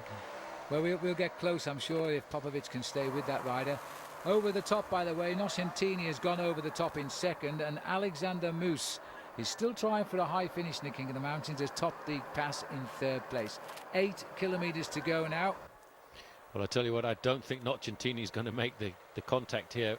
He was close for quite a while. He was hovering at 20 seconds, but now as we go over the top of the King of the Mountains point, it is actually starting to stretch out. And I think it's going to be a mano individual time trial for these two men down towards the finish. It's all downhill now as they race towards the finish. Although the finish should have been at 10 kilometres to go, and they've just shown us 8, so that's a bonus for the riders. At least 2 kilometres passed by. Damiano Cunego now begins the descent. He'll take a few risks here if he has to. He doesn't want to concede now as they continue up the climb. 150 to go for the chase group. I don't see here Garzelli at all. That is Moose going through at the front, as we were told. But looking back now, there's nobody interested in chasing points. They're happy enough to just be here, I think. Well, that's the third group on the road. 7 kilometres to go for the leader, Damiano Cunego. And it looks as if Popovic is starting to recover just a little bit as he gets to the easier slopes of this mountain. There the cars are starting to be pulled by. There is quite a big gap there. There you can see the group that he's chasing. That in the far distance is the group of Gilberto Simoni and Sergei Gonchar. And this is the way the race is unfolding. They're coming back down the valley through Isengo down into the finishing town of Falzez. And they're inside of 10 kilometres. There's Simoni sitting on the back. In front of him, Vladimir Belli. Sergei Gonchar getting a lot of help from his teammate there. But the gaps are certainly starting to open. Now there is the remnants of the early morning breakaway right in the middle there. You can see that group are about to get picked up by the group there of Gilberto Simoni. It's taken a while to pull them back, I must say. It's Battagliati who's riding there with the race leader, and that Garzelli is nowhere to be seen right now and is behind just about everybody of note. And certainly this man, as he continues to race down towards the finish, he's got himself into top gear now and looking good. There's the view from the helicopter as we go around the rim of the mountain here with this small second group on the road. In fact, this is the group behind the group, because we've seen Moose go over the top. That could well be, we're looking for the pink jersey going through here, but we're not going to stay and find out. The race director, or the television director, who's Italian, need I add, is much preferred to have a look at the whereabouts of Cunego. Well, we want to see the whereabouts of Damiano Cunego too. 34th overall in the Giro d'Italia last year. Only his second attempt at the Giro, and certainly this year he has really sprung to the top of the sport. Just 22 years of age. He was only 21 last year when he rode into 34th place. But this year he has certainly ridden with an awful amount of confidence. Looking back down the road, waiting to see what's going to come through the trees, and there is the pink jersey. And that's he is Battagliati with him, but doing no work to help him. He just knows the pink jersey has got to keep up with 100% of effort and hope he can close the gap. His immediate aim is to get back on terms with Gilberto Simoni, because I don't think anybody is going to get back on terms with this rider now. There's the situation. So the group containing Moose and Co at a minute 33, Simoni's group at 3:30, and Garzelli not with that group. Well, Garzelli not having a good time at all here in the Giro d'Italia. And this is second man on the road, Nocentini. He's got a very good chance of holding on to second place, but I don't think he's going to see Damiano Cunego at all over the next few kilometres, and all he can hope to do is hold on to second place on the stage. 5 kilometres to go, and at this speed it shouldn't take these riders very much more than around about 7.5 minutes. Julio Perez on the back there. Rafael Iliano on the front of the group. These are the chasers. This is the third group on the road, and not too far behind them at around about a minute is the group containing Gilberto Simoni and Sergei Gonchar. Well, they've done well. At one stage, this group of 17, original 17 that is, that got away after 21 kilometres, took a lead of nearly 14 minutes. To be expected, but over these hills, the chase down has not eliminated everybody in that group, and they could survive to be amongst the prizes today. The only man that's reached them, gone through them and ridden away from them is here in our picture on his own. 3 kilometres to go now, less than 2 miles to the finish. Well, there's no doubt he's going to win the stage, and the time games, if they remain the same, means he will get back his Maglia Rosa he lost to Popovic 3 days ago. And what a way to do it. It wasn't exactly as if it was given to him on a plate. He actually went out and wrested the pink jersey off the shoulders of Jaroslav Popovic. Looking down there, looks like the group of Figueras, who's still got a slight advantage over the Gilberto Simoni group. And I think Figueras has actually caught up with one of his teammates who was up the road just a little bit earlier on as well. So Figueras is actually doing a pretty impressive job here. He's got away on the climb. Oops-a-daisy. We're going down under now. life in Australia as we come back the right way around. This is Nocentini, empty road ahead. One police motorcyclist looking after Nocentini as he continues towards the finish. It's going to be touch and go because that group behind, which contains Giuseppe Di Grande, Iliano, Moose, Julio Perez, and I think Christoph Brandt of Lotto, aren't that far behind. These last few kilometres really are starting to hurt the man at the front end of the bike race, but he knows at the end of the day he's going to put himself very solidly at the top end of the overall classification with an incredible ride, riding across from the main field to a chase group and then slowly but surely building up a solo advantage over the rest of the field. Let's have a look at the way the race is unfolding. This is the chase group now looking a little bit further back. Well, the four chasers, still remnants here. This is Simone's group now of four, running at about 3.5 minutes down on the leader. And Simone is going to have to concede surely tonight that he's going to have to work now for the young man Damiano Cunego, who at 22 is the next boy on the block in Seiko, and Simone will have to take second place here. 1.5 kilometres to go, and a lovely finish for him now. Nice road, just been resurfaced for the Giro d'Italia, and he'll be counting off these 100 metres very rapidly in his mind. His body will now start to feel just a little bit of relief creeping in after what has been a very long escapade by this man. He's built up an incredible advantage, and just look at that pollen coming across the road, the seeds of grass that are being whipped up probably by the helicopter that's flying very low, not too far away from the finishing line. Well, this is all good news now for Cunego. A rest day tomorrow. The pink jersey looking safe on his bed tonight. At 1 kilometre to go to the finish. Every second counts. It'll take him about 1.5 minutes to get to the line. Then the clock will start. And I wonder if it's going to count him towards a final victory in the Giro d'Italia. Simone will not be happy, but I don't think publicly he'll admit that. He dare not admit that at all, because after all the Italians will be looking for a new hero after what has been a very sad year for Italian cycling with the death of Marco Pantani early on in the season. And in fact, rather interesting, at the side of the road there, Ciao Pirata was a dedication to Marco Pantani as well. So they certainly haven't forgot their man, but the Italians will be looking towards a new star, and I think the new star is about to be born here, and his name is going to be Damiano Cunego, because this is an unbelievable ride, and he's certainly now starting to lay the foundations at the top end of the overall classification. I think the only man who's going to beat him is his own teammate Gilberto Simoni. Well, as he comes up to the line, even a slight rise here. Sorry about the picture breakup. It's not our fault. It's not your fault. It's the situation on the open highway. But as they come up towards the line now, the Belgian flags of Flanders flying there. Racing up to the line now. Damiano Cunego, this will be win number 8 of the season, win number 3 in this year's Giro d'Italia. And now the clock starts. And we'll see if indeed he will take the Maglia Rosa. Now this is Nocentini coming in, and he will take second place unhooked. He wasn't that far behind as he comes up to the line. He did close quite dramatically in the last 5 kilometres. Great ride by Nocentini. If he could only just have stayed on the wheel of Damiano Cunego, he may well have had a chance to fight out for the victory. But Cunego had different things in mind this afternoon. He was thinking about laying claim to the pink jersey at the top end of the overall classification and putting the overall leader at the start of the day, Jaroslav Popovic, into a spot of bother. And that was basically what the tactics was of Team Seiko here this afternoon.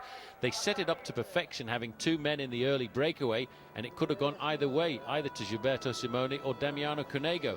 But the young legs seem to be just that little bit fresher.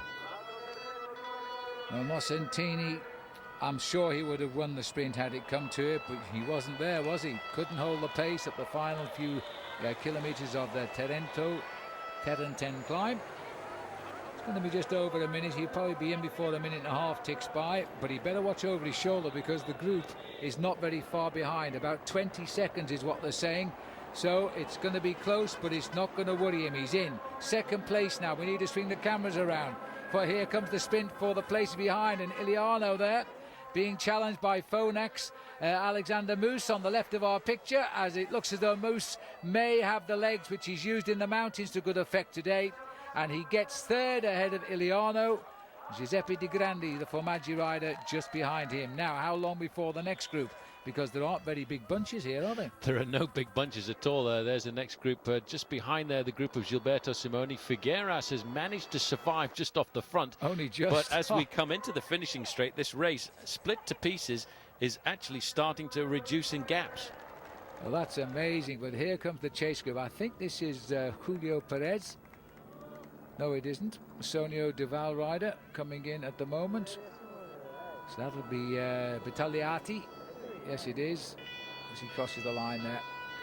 That's Figueras just on the back.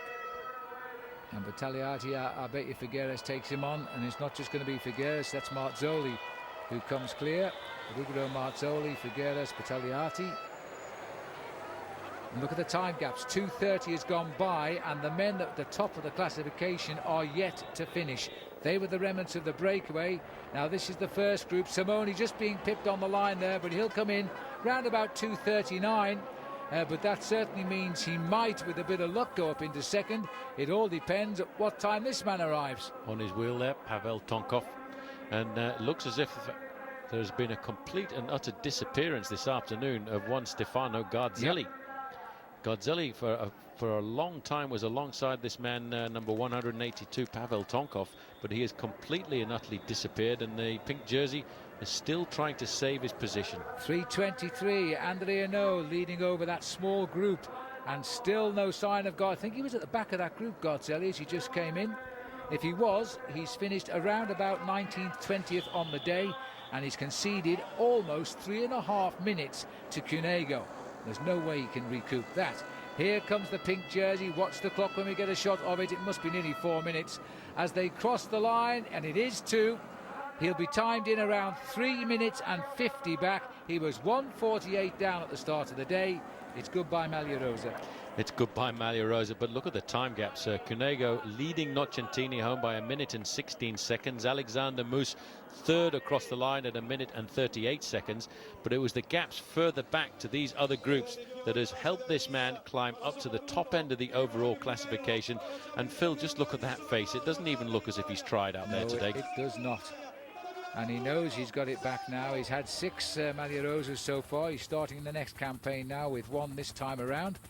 And can he hang on to the finish? There's his new gap, 1:14 over Sergei Honchar, who is always riding well in this event. Popovic is now down to 3rd. It's a familiar place for him. That's where he finished last year. But behind Gilberto Simoni, who currently is behind Popovic.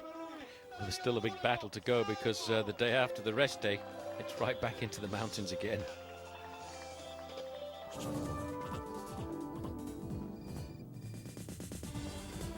So we reopen the final stage of the Giro d'Italia with a 100.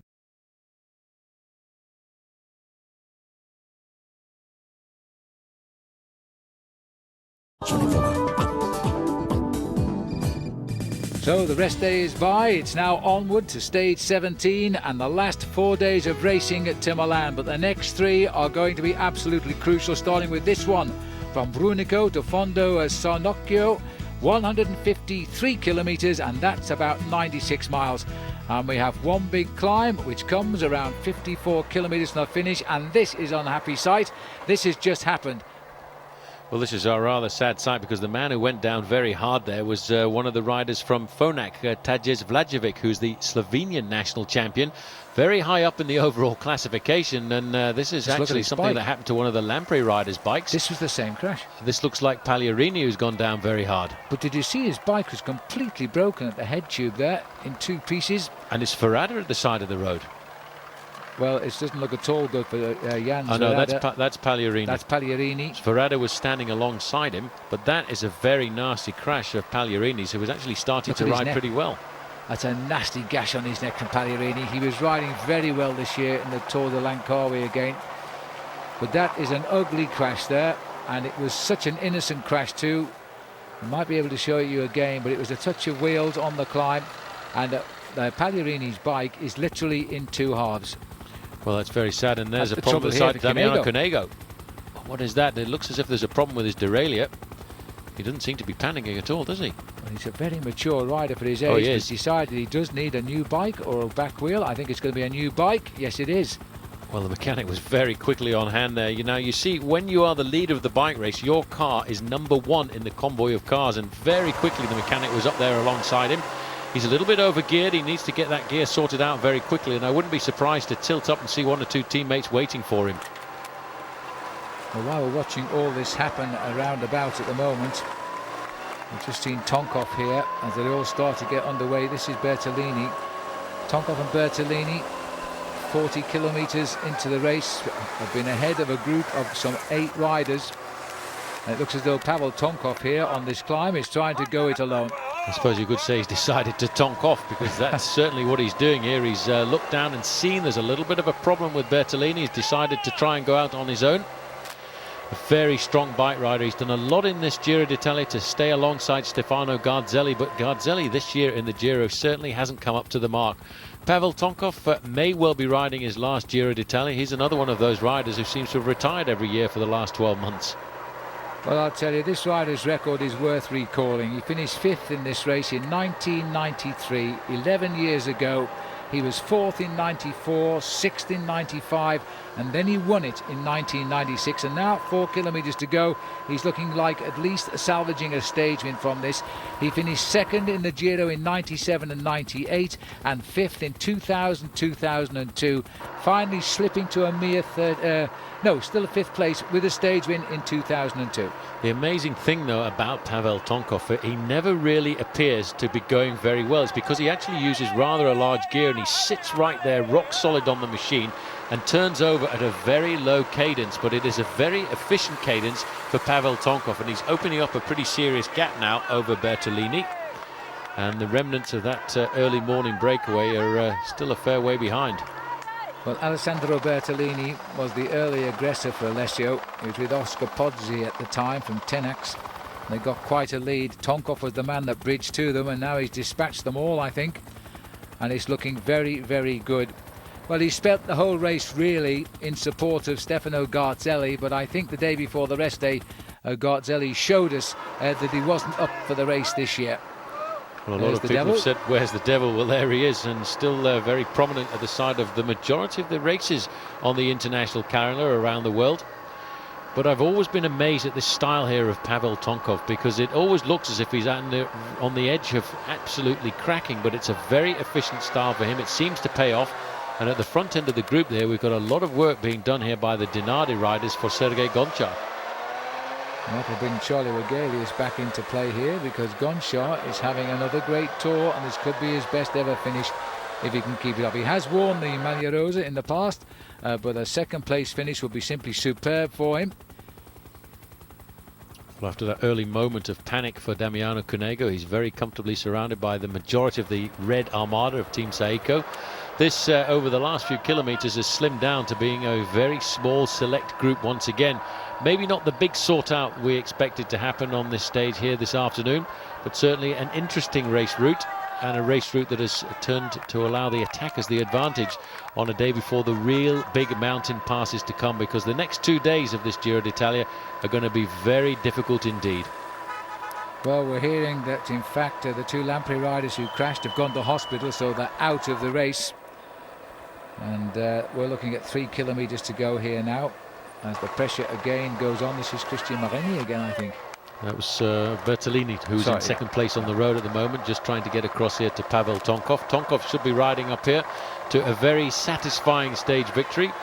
And still amazing, Phil, over this last week. There have been so many signs at the side of the road for Il Pirata.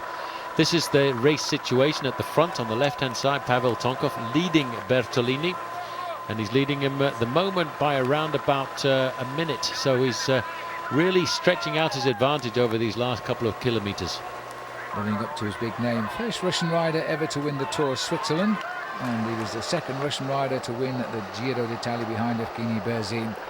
And today, he's going to be the first Russian rider to win a stage, at least today. Because he's not going to get caught now. On the front, just ticking away that very strange style of his, but one of absolute and utter power. Second man on the road, losing time every kilometre, every pedal stroke here for Bertolini. Bertolini had hoped, I think, he could stay in contact with Pavel Tonkov. He's absolutely shattered by the look of it. Tonkov attacked him at exactly the right time. Tonkov waited for the slight incline where he could get the advantage, and here you can see taking up the reins at the front end of the main field. It's Team Seiko, as it has been. And I actually thought over the first week of racing here at the Giro that they were doing far too much work. They were all on fire. They were dedicated to their leader, Gilberto Simoni, and they've kept the power in their legs, and they've also still got the possibility of a backup if something happens to their man Damiano Cunego. Well, the devil jumping for joy down there. Now, it's quite a compact group, but that contains all the men that matter in this year's Giro, including Garzelli, who's having a better day today than he was the day before yesterday's rest day. And this is probably why Tonkov has felt free to have a go for a stage win for himself. Good day to choose, because the riders don't like the day after the rest day. They're stiff and they don't feel so good on many occasions. And in fact, the rider here, Bertolini, is losing rapidly ground on the leader. And he better watch out from behind, because this group, being paced yet again by Seiko in favour now of Damiano Cunego, is beginning to close in on him. Well, Cunego doesn't look like a man who had a difficult rest day there. He's very well recovered, and look at the little gear he's using compared to the teammates that are around him. Cruising into the finish now, 1 minute and 40 seconds over the second place rider, and almost 2 minutes back to the main field. Nobody is going to challenge this man at all, Pavel Tonkov. And what an incredible crowd that have turned out to witness this man's victory here this afternoon. Well, he'll get the win, and it won't affect the overall classification at all. But it'll look great on his overall honours list when he retires, which can't be too far away now. He's 35 years of age, Pavel Tonkov. That chase group is 22 strong now, and it's being paced as we would expect by the Seiko team. But they are closing on Bertolini. He's not safe for second yet, but there's nobody going to catch the leader. Here they come. Charging up here a little bit further back in about 5th, 6th position there, you can see Vladimir Belli. It is a very small group indeed. Gonchar is not too far off the mark. Jaroslav Popovic is in this group. Everybody of note has managed to get their feet onto the back seat of the bus here this afternoon as we now go through the little streets here of Fondo Sammarinko. Pavel Tonkov not going to be challenged at all and increasing his advantage over the man in second position. Losing a little bit of time to the main field, who are whipping up the pace over the last few kilometres, but they are not going to get anywhere near him this afternoon. I think that shot at a large peloton was what we would call the autobus, because it came from the helicopter. They've gone over the top of that climb over 13 minutes behind the leader on the road. So they're out of it, to say the least, for the day. This is our dealer here from Colombia, rides for Jocolar Jacques. Young Colombian rider, no big victories to his credit yet. As he comes and rejoins, I'm not too sure where he is at the minute. He's just jumped off the front end of the pink jersey group, and that's not really a very good way to earn yourself friends on a race like this, when you've got a team like Team Seiko doing all of the work on the front end of the main field, and you try and jump off to try and get yourself 3rd or 4th place. So looking now at the arrival of Pavel Tonkov, not quite, but it won't be long as he races in. This is going to be a good moment for Pavel, right at the wrong end of his career, which has been a brilliant career, let's face it. I first met him when he won a stage of the milk race, which I used to organise, and he won in Nottingham in horrendously wet conditions. Took a lot of risks to win there. He was wearing the red jersey then as a member of the Soviet Union, which of course is now dissolved. Now he rides for Russia and indeed for his sponsors, lives here in Italy, speaks the language well, and he's coming home with a stage victory in the next 500 metres to the line. It was 15 years ago that he won that stage in the milk race back in 1990. This one he's going to enjoy. This is going to be the 34th win of his career as he comes into the finishing straight, and I think he's really going to enjoy this one. He's had a long, fruitful time as a pro bike rider. He has won this race. He's finished in the top 6 on countless occasions overall. Those days have gone now. He'll be lucky to make a top 15 finish this time, but this breakaway will help lift him right up in the overall classification today. He's gained a lot of time over a lot of riders. As he comes up to the line, Pavel Tonkov takes the victory. We expected to see his team captain winning, but he hasn't had chance yet, Garzelli, so Tonkov has made more than amends here. As he freewheels in, the clock has started. There'll be no pink jersey for him, but pretty sure that he will climb up the overall classification. Bertolini, who was in this breakaway Some 66 kilometres into the stage he went clear today, Bertolini, and he was with Oscar Pozzi at the time, and then Tonkov caught them both. They got rid of Pozzi. Bertolini has been a bit tougher to dump, and I have to say he deserves that second place for sure, but he can't be more than about 40 seconds ahead of that group. And he's still not got to the red kite either. It's a long ride to the finish. He's already had a win this year. That was very early on in the season, back in February. That was in the Tour de Luca, which is not too far away from where we are at the finish line in Milano. And here you can see the main field coming up, and they are slowly but surely getting that little bit closer to Bertolini. I think he's going to survive, but if you look at the position he's adopting on the bike here, you can see and almost feel how heavy those legs of his are starting to get. A minute and 6 seconds since Tonkov came in. Time is counting on, and so Tonkov has really ridden strongly over those last few kilometres there. Tonkov, last time a Russian rider won a stage, by the way, in the Giro d'Italia, it was Pavel Tonkov when he won stage 17 2 years ago. Now there's an interesting coincidence, wasn't it? Stage 17, yeah, it's almost the same distance into the event. And this is the second man on the road, and not too far behind the main field. The last time check we got, they were just 30 seconds behind him. He will survive for second place, but you can almost see the way those legs are starting to buckle. It's not been an easy second place. No, here they are in the straight. In fact, there's Garzelli too, had a much better day today. But this is good for Bertagnoli. He knows now where he is. But as he comes up towards the line now, second place goes his way. Salutes the crowd. Bertolini rather, not Bertagnoli, I should have said, as he gets second place, and the gap there it is about 2:15 on the line. And here's the group, and they were only about 500. Well, they weren't that, were they, behind him? He only just got in, but that's all that matters as they come clear here now. And there's going to have to be, and they're going to have a sprint for this too, because there's still one small time bonus here. Wouldn't surprise me if Cunego doesn't try to snick just a couple of seconds, because he packs a sprint and he's going to have a go, you know. He's got a lead out here right on the wheel of Brad McGee. It's a long way, 150 metres. No, it looks as though the rider in front might take it, but no, he's made the big mistake. And look at that, Cunego and McGee head to head, and I think McGee has just stopped Cunego, increasing his lead by a couple of seconds. Well, Brad McGee really is turning out to be an incredible bike rider. I actually feel expected to see him ride well over the first 10 or 12 days, then start to disappear away from the top end of the overall classification.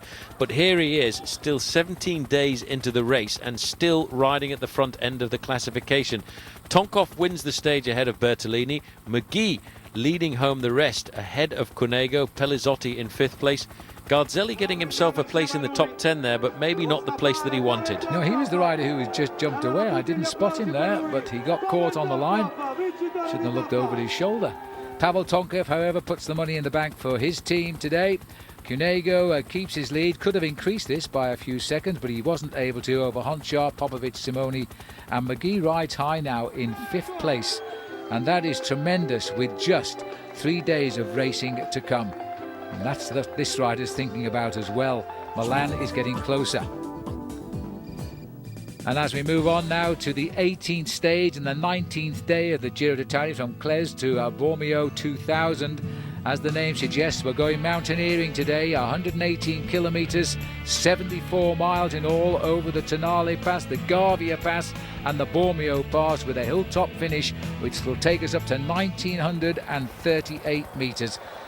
And this is a little bit of a look back at how things have gone, and the man setting the pace again in the early breakaway is the leader in the King of the Mountains, Fabian Weckmann. He's gone over the Tonale there ahead of Strauss of Gerolstein, his teammate, and Gomez of Saunier Duval. I have to say, Paul, this man's beginning to deserve that title. He's absolutely remarkable. I don't think I can cast my mind back. What I would have to go back a long way through the record books to see a man who is not really a big climber getting the title in a race like the Giro d'Italia. I'd have to go back to possibly one of my own teammates, a man by the name of Bernard Vallet, who won the King of the Mountains in the Tour de France by building up the advantage in the early, smaller climbs and just managing to hold on towards the end. Well, he was 2:45 ahead at the Tonale, but this is the Gavia Pass in amongst the snow line, the high spot of the race at 2,621 metres. And Mihajlovic heading Stefano Garzelli there by a minute and 5 seconds. The pink jersey of Cunego is back at 2 minutes and 55 seconds, and Weckmann out of the frame at that point. And onward we go now. as we head up towards the Bormio into Giro and onto the final climb of the day, which will take us up to the finish. But just look at the snow line here as we're amongst it on the Gavia. Well, there have been a lot of rumours over the last few days and leading up to this stage that we weren't going to be able to come this way, because it was being told that the Passo di Gavia was completely and utterly blocked. And as you can see, the snow has been pretty deep, and they've managed to carve a way through for the bike race here this afternoon. And a little bit lower down, but in some beautiful countryside now in the Dolomites as the riders continue. And just making the time here, this is Milho Levic. Oh, I really do have trouble with this Croatian's name. He should have done this sort of a ride in his home country when we passed through it, but he's still out front. He was 1 minute and 5 seconds ahead at the top of the climb, but he's looking to me now as though a 2.5, so 50 seconds is all the Cunego's group has pulled back here on the Bormio. Eddie Mazzolini doing a job of work here for this man, Damiano Cunego. I am sure right now, Phil, he is ticking the days off. He's really only got today and tomorrow to survive, because nobody's going to challenge him on the final day as the race goes into Milano. But what a great performance he's put in the Giro d'Italia so far, and I think if anybody is ever going to challenge him, it'll be his own teammate Gilberto Simoni. But Simoni doesn't really seem to have the firepower in this race to get the gap on everybody else in the big mountain passes. Well, Cunego doesn't have to worry about the rider out front, Mirjevic, because he was in the early breakaway of 20 men that went away after 16 kilometres. He's the survivor out on his own, but the charge is coming now. Pelazzotti here sitting behind Stefano Garzelli, and they are sailing out of the back door here. Simoni. Here we go. Simoni on the attack now. He's attacking his own teammate at this point. That's not going to make him very popular with the Italian crowd.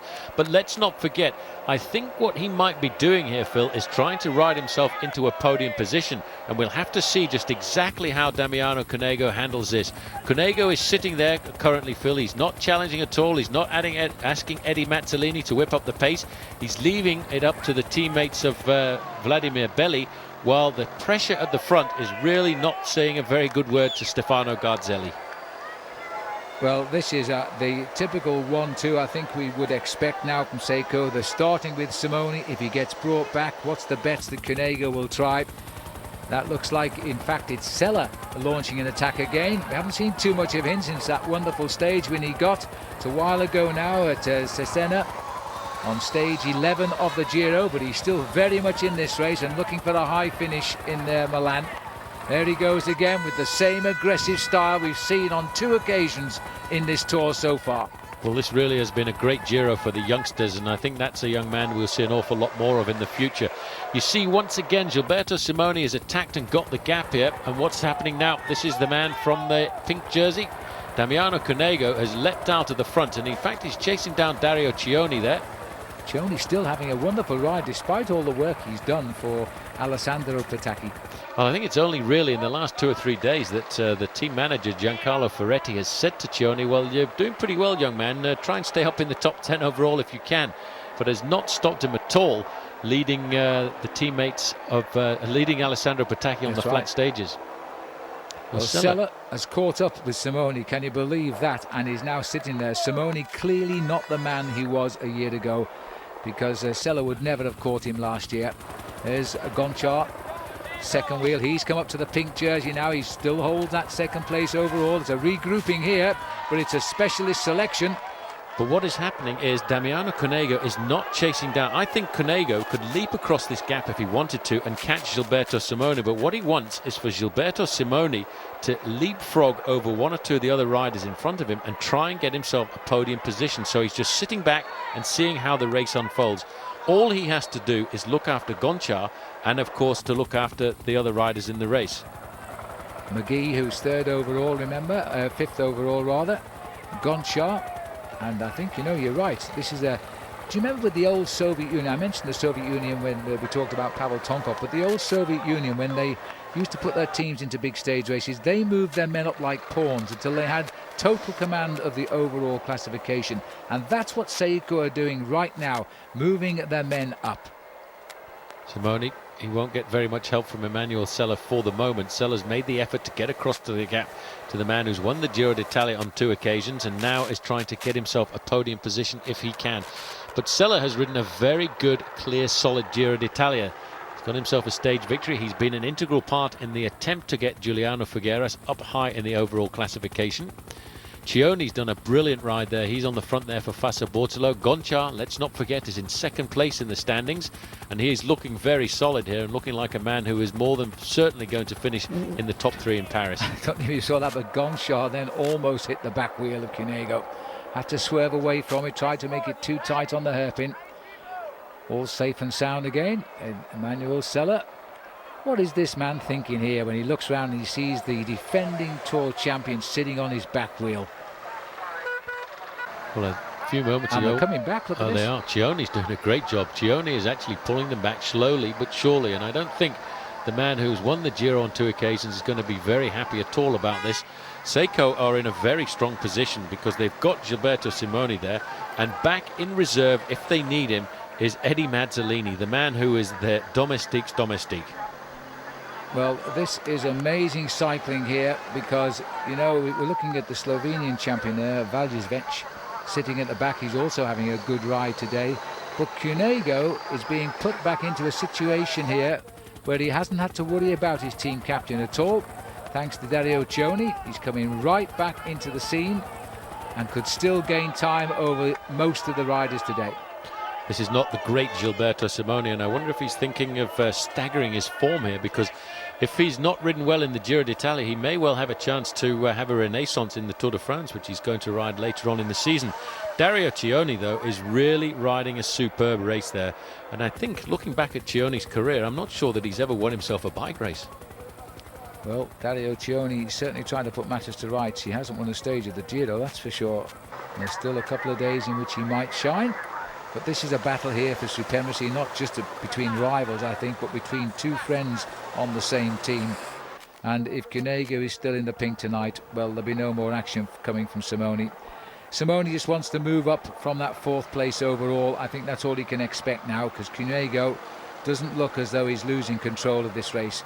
He is absolutely confident. He's always riding near Eddie Mazzolini there, looks after him. Gonchar rocking and rolling. I'm surprised Gonchar's stage looks a little bit heavy for the mountains. Well, he rides on complete and utter power. They're catching the man who'd led this race, Milo Vejic. He's just been dispatched very rapidly, so Gilberto Simoni now in a position where he's got the chance to get himself the stage victory. The man missing from that group of Cunego is Jaroslav Popovic. He's disappeared once again under a lot of pressure this afternoon. Just 6 kilometers left to go, but Simoni is not opening up very much of a gap on the pink jersey group. Looking at the face here of Sergei Gonchar, he looks a little bit tired, to say the least, but Milojevic has been in the lead for almost 90 kilometers. That was a great ride by that rider today. He's going to be suffering for the finish now, but he hasn't got too far to go. 6 kilometers here for the leaders. It's all uphill, remember. Dear me, look at this young man. He's having a great Giro now.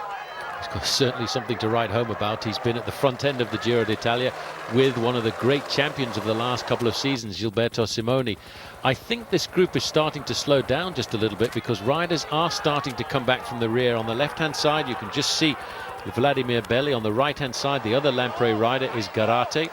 And also, this is Popovic riding himself back into the race. So obviously, this group is starting to slow down. Julio Perez has rejoined as well. They do all look pretty tired, I have to say, and Julio Perez is coming back, and he seems to have found his form in this last week, and he's putting himself in good shape. There he is at the bottom right picture, at the back with those dark glasses on. Cunego here will feel everything's under control over what is a mountain's top finish at Bormio 2000 now.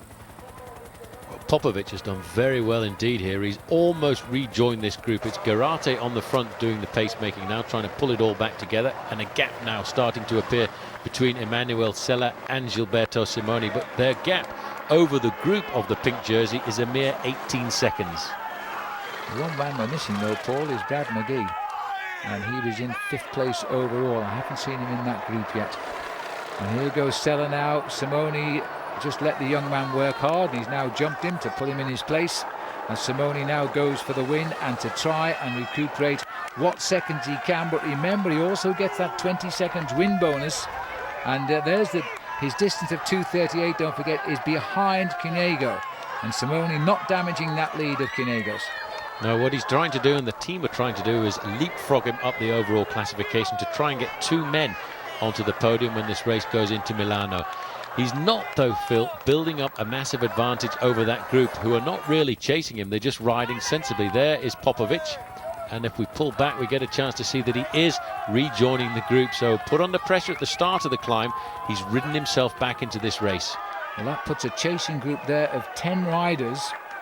And Bradley McGee wasn't in that group, not from the jerseys I could see there from the helicopter. So he's somewhere behind, and I don't know exactly where right now. As we continue up this very compact group, not showing any signs of desisting. And they're all shouting, come on, there's Gibo, which is his name. Oh dear me, crashed by spectator. There'll be no service for him, I'm afraid, as this rider, Gilberto Simoni, continues now to climb towards the finish.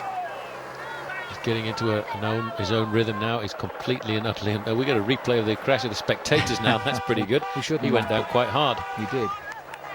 Simoni out of the saddle. This climb is a very good climb for him now. It looks as if that would be Julio Perez who's leapt off the front. No, it's Sella coming back. Oh, yeah, of course. Sella coming back, yeah. And that's going to make 11 riders in the group now, because they're going to pick him up pretty shortly. There's Belli on the left-hand side. There is Perez on the right, complete left-hand side of the race. And Popovic has just managed to get himself onto the back end of this group, just onto the tail of Dario Cioni. Gatti dancing on the pedals. More cheers for Gibo as he continues to find his rhythm of old. It's a pretty tough climb this, but it's a nice steady one, and he's keeping it going.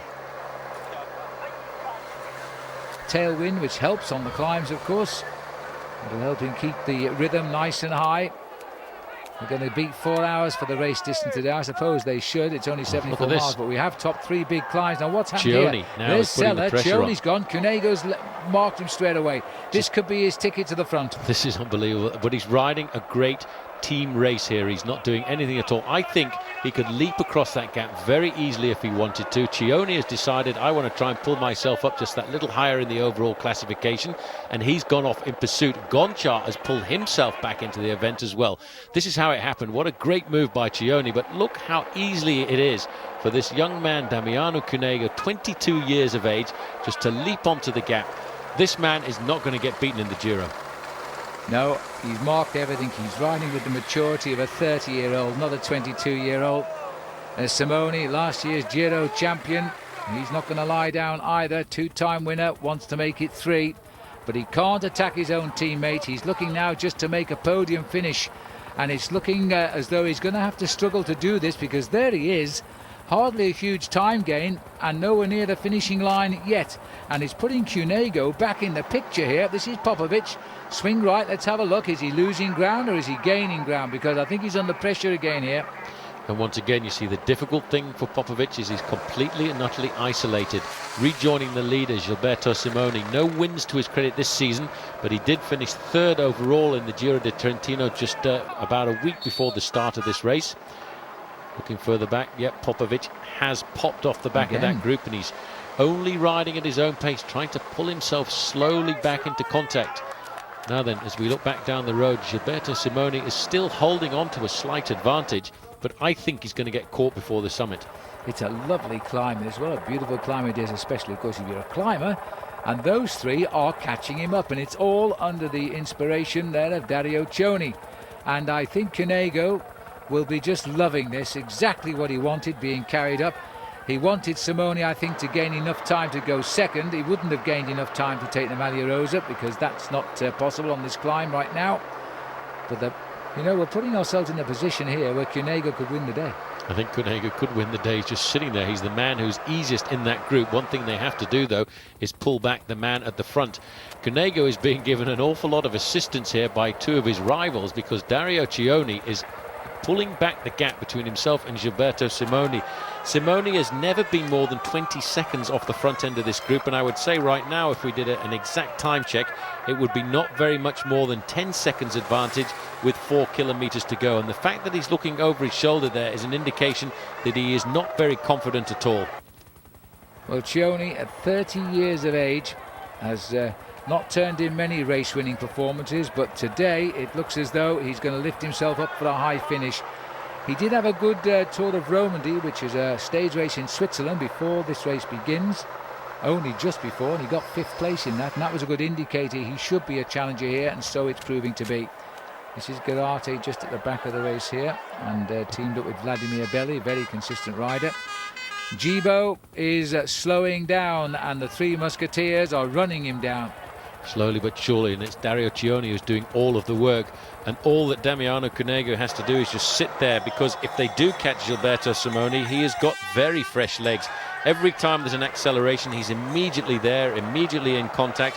I think he could jump across this gap very easily indeed, but he's decided this afternoon he wants to be a team player. Here's Emmanuel Sella at Fabulous. the back. Unbelievable. He's hanging on to the group now that's picked him up, and there he is on our bottom left of our picture. The 3 riders behind are pulling away from that group, and still no signs of Brad McGee there. He could be losing his 5th place overall. Gilberto Simoni, pan left, they're nearly on him, and it, as Paul has said, it's still the work of one Dario Cioni. Honchar, second in the race, is seeing Cioni save it for him right now, because he's coming up alongside, and it was the 2nd place that Gilberto Simoni was aiming at on this climb. It certainly was. The man in 2nd place overall is about to catch him up again, and this is Julio Perez. He's trying to ride across the gap to try and rejoin the front, and I wonder what's going to be said here between Damiano Cunego and Gilberto Simoni. Nothing. I don't think Cunego looked at him. Now it's up to Cunego. Is he going to try a cheeky attack and see if he gets any reaction from the other 2? Maybe he'll feel obliged not to attack now, because I think if Cunego attacked, he would probably dispatch Gilberto Simoni behind the race, and that's not the nature of the game. And of course he doesn't need to attack right now. He just needs to be defensive. He's got one big mountain stage to go after this one, and if he defends, then he's going to ride into Milano in the pink jersey as a 22-year-old. Testa della Corsa, 4 riders at the front. Sergei Honchar has actually lost a little bit of weight over the last couple of seasons to try and improve his climbing and ability, and that certainly has paid off this year, because he's able to accompany all of the riders in the big mountain passes. This man is not really a climber. He's much better known as an individual time trialist, but what he's been able to do this year is stay in contact with the leaders in the big mountains. He almost looks as though he's sitting too low in the saddle for the mountains there. He's hardly stretching those legs, is he? Look at the different pedaling style of Cunego. This is Sella. Boy, if anything this man has learnt in the Giro, it's how to suffer pain, and this is his team leader here, Julio Perez. Well, let's say a more experienced team rider. He's not really the Ceramica Piranha team leader, but he's on the back now. That's a 5-man sprinting prospect. Well, he's come right across the gap here and rejoined them. That's an incredible move by Julio Perez. Not been quite as brilliant in the big mountains this year as he has in years gone by. In fact, let's not forget he's won stages in the Giro d'Italia, and of course he's been the winner of the King of the Mountains classification. These guys looking over their shoulders now to see if there's going to be a general regrouping as we get slowly but surely closer to the finish. And look how easy Damiano Cunego is. Oh, but Perez, Phil, is riding up this mountain on the big chainring while everybody else is on the small chainring. I noticed that when he joined on, first ever winner from Mexico of a stage of the Giro d'Italia a couple of years ago. He's also won the amateur Giro d'Italia as well. That's how we first heard of him. But right now, he would like to make amends and pick up a stage win. He seems to be feeling the chill air today, although he lives here in Italy, speaks fluent Italian.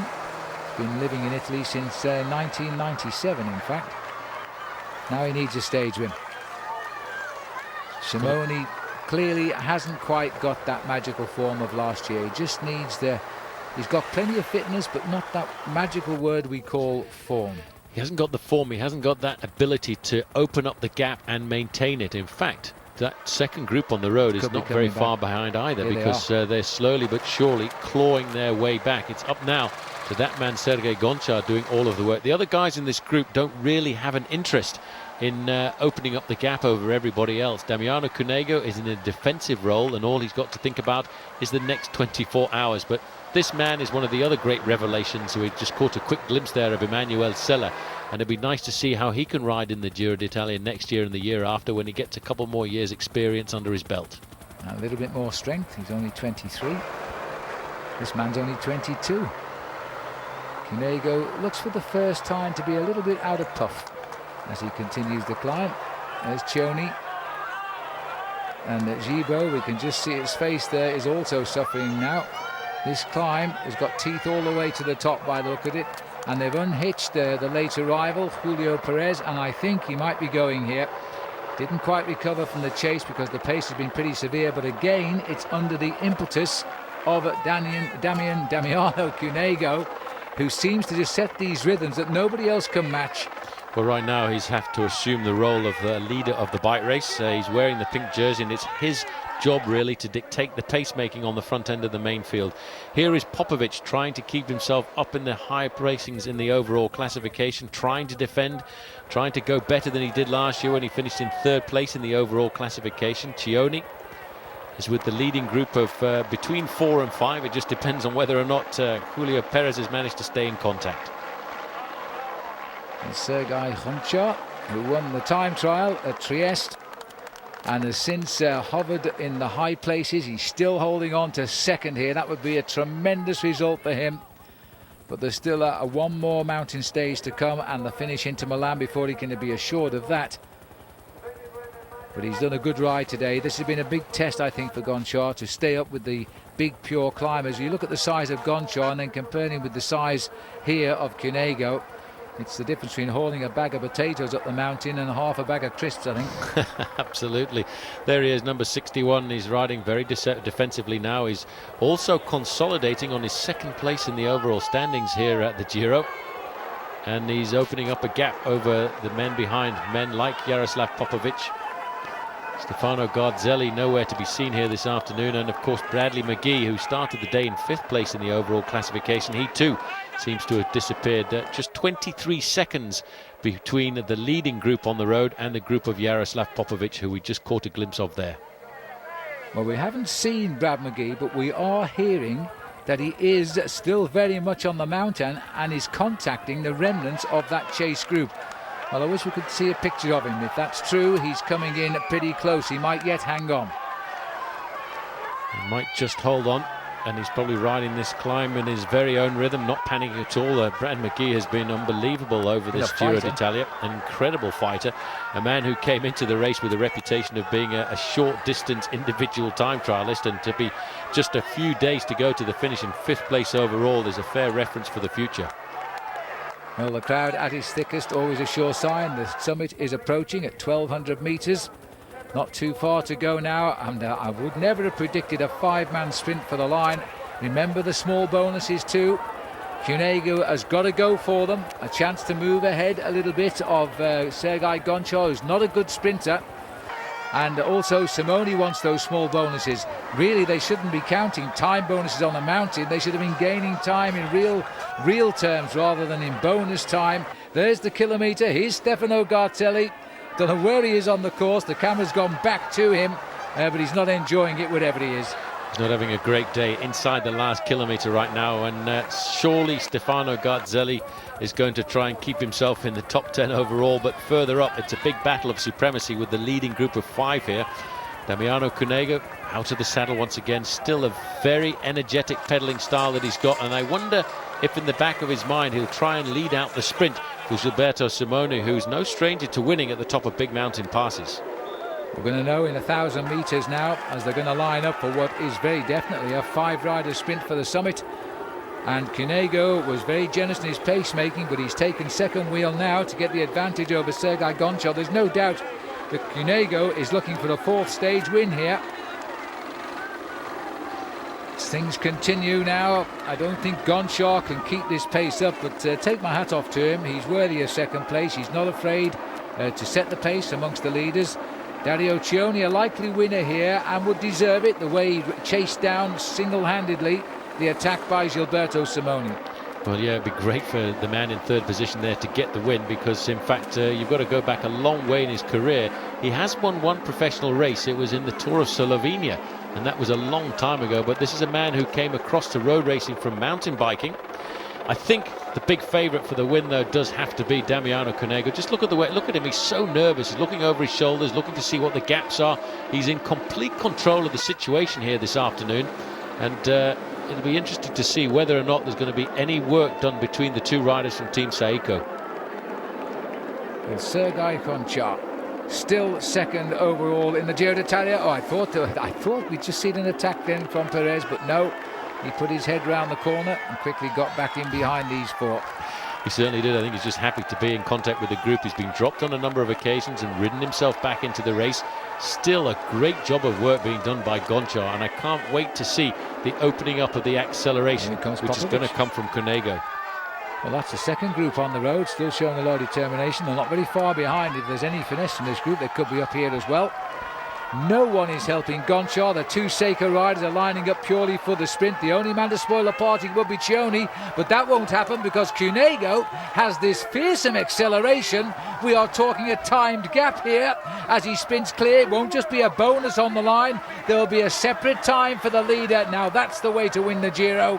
When you cross the line on top of a mountain wearing the leader's jersey in 2 days' time, there's no doubt now this man will win the Giro d'Italia. His fourth stage win. Damiano Cunego, look at the gap. It's 5 or 6 seconds on the line. Cioni gets second. Gonchar gets third. And I think that's proof that Gilberto Simoni is tiring as he comes over in fourth place. Well, Simoni was in the right place at the right time there when the acceleration came from Damiano Cunego. If he had anything at all in his legs, he should have been able to go with that.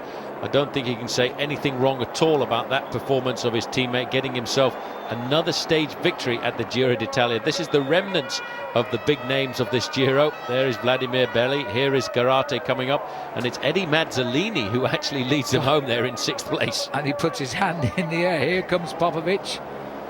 Popovic will be over in 8th, so there's 9th and 10th. Now keep your eyes open. Brad McGee must be around somewhere. They said he was coming up.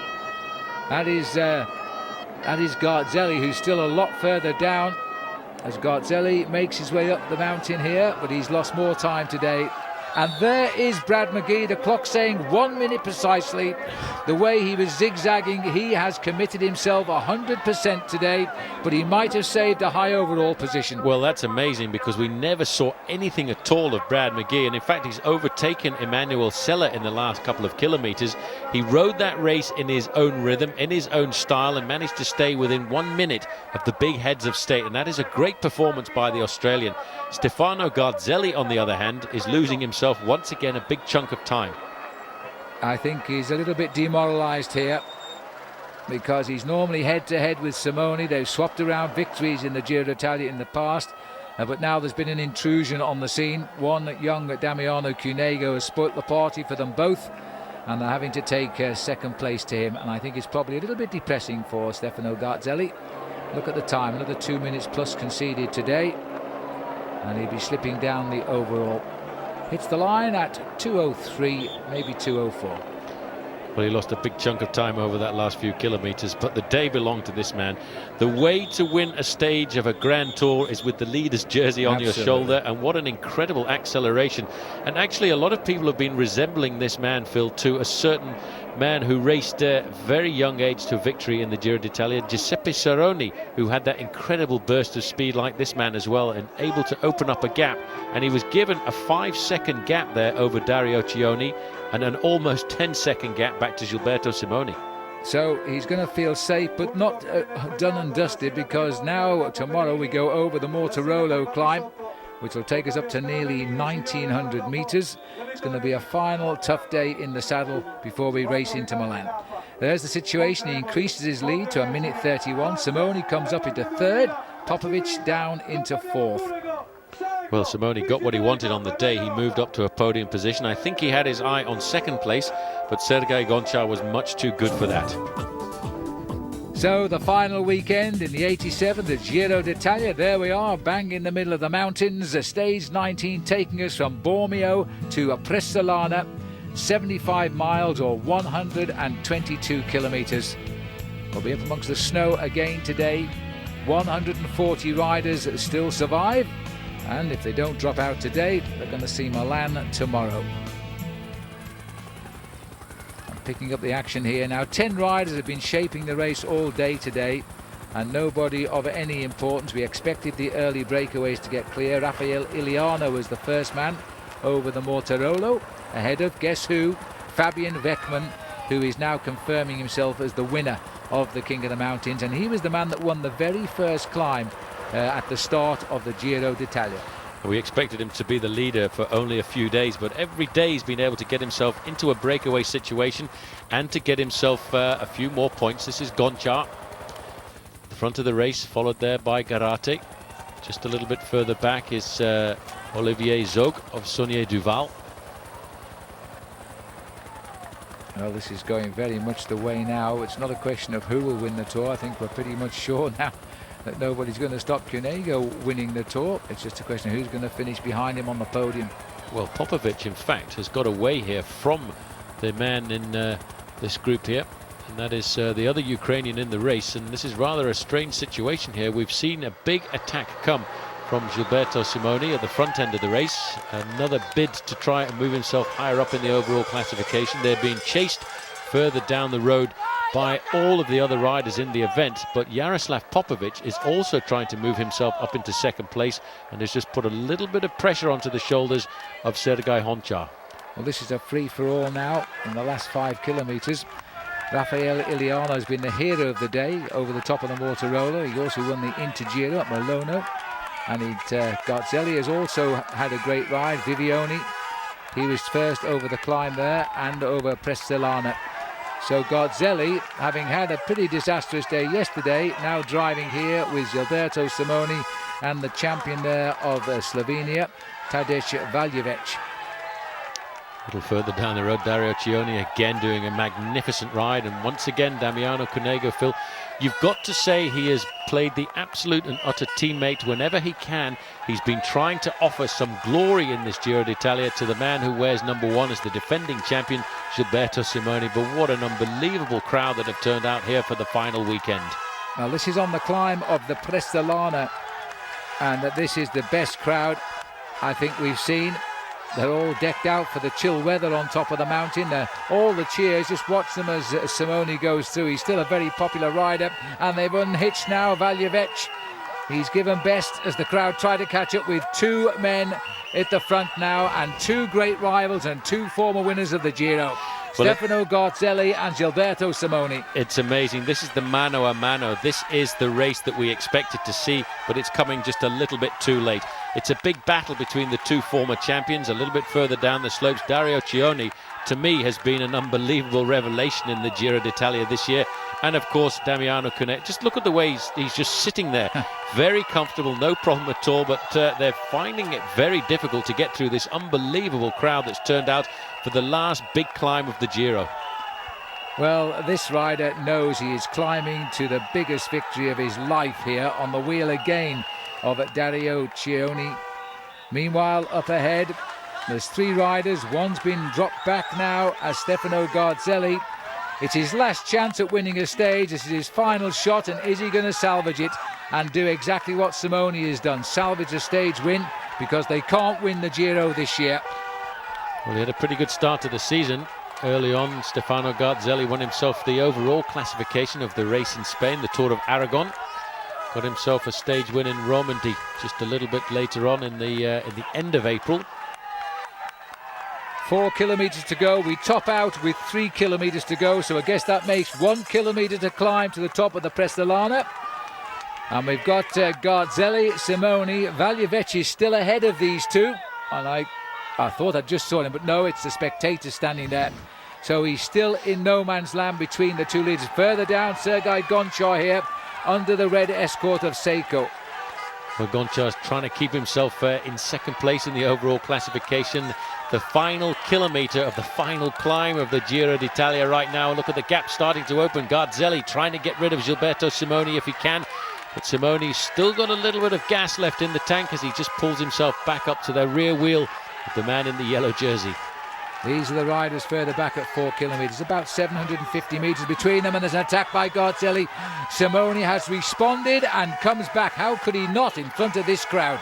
Well, that's obviously because Garzelli doesn't think he's got the sprint left in his legs here. He's trying to win this stage on his own, but Gilberto Simoni has moved up into 3rd place in the overall classification, and with a good ride here this afternoon, he may well just steal 2nd away from Sergei Gonchar.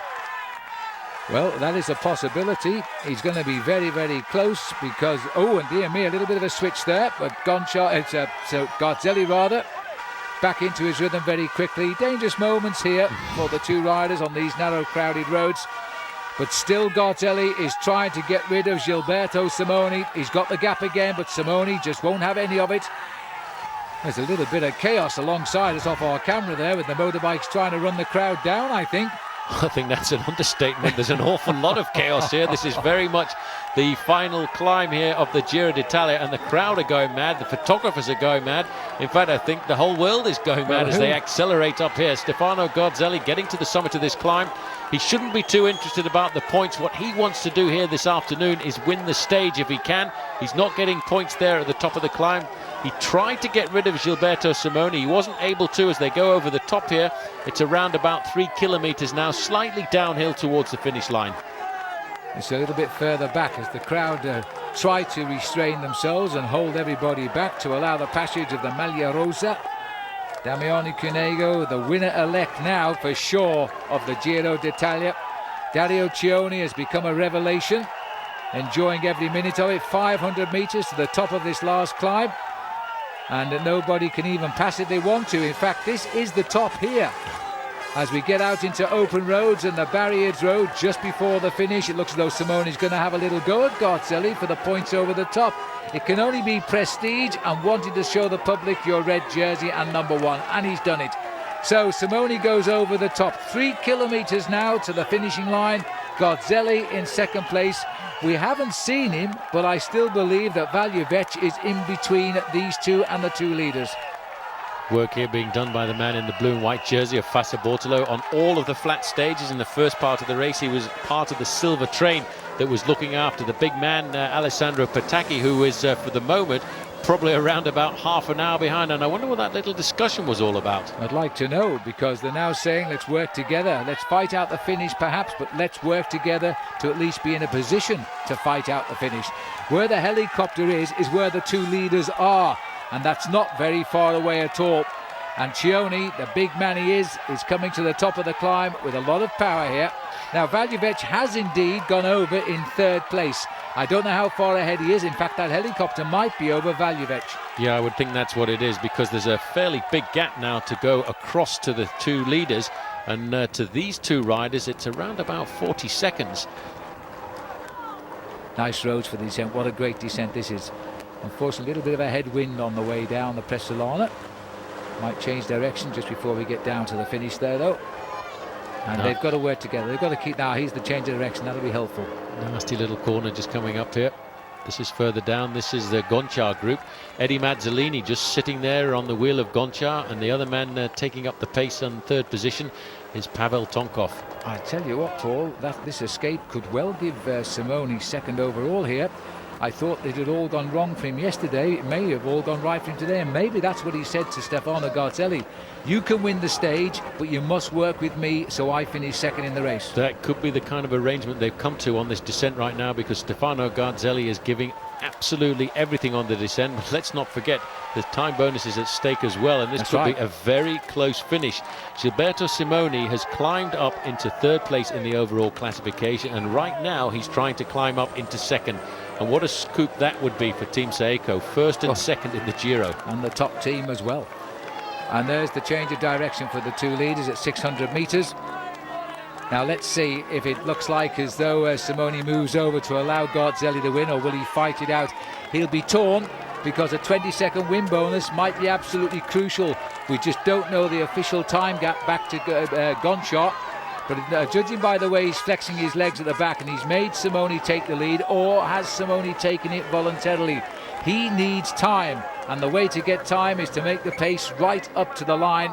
But at the same time, of course, you'll present Garzelli with the victory. That's Valjevec, so he has held on to third place. He's still in third place on the road. They're getting closer to the finish now. Garzelli is in the ideal position now to come off the wheel of Gilberto Simoni. Simoni's under a bit of pressure because he's got to get himself time. That's the most important thing to him, not even the win. And there goes the opening move from Garzelli.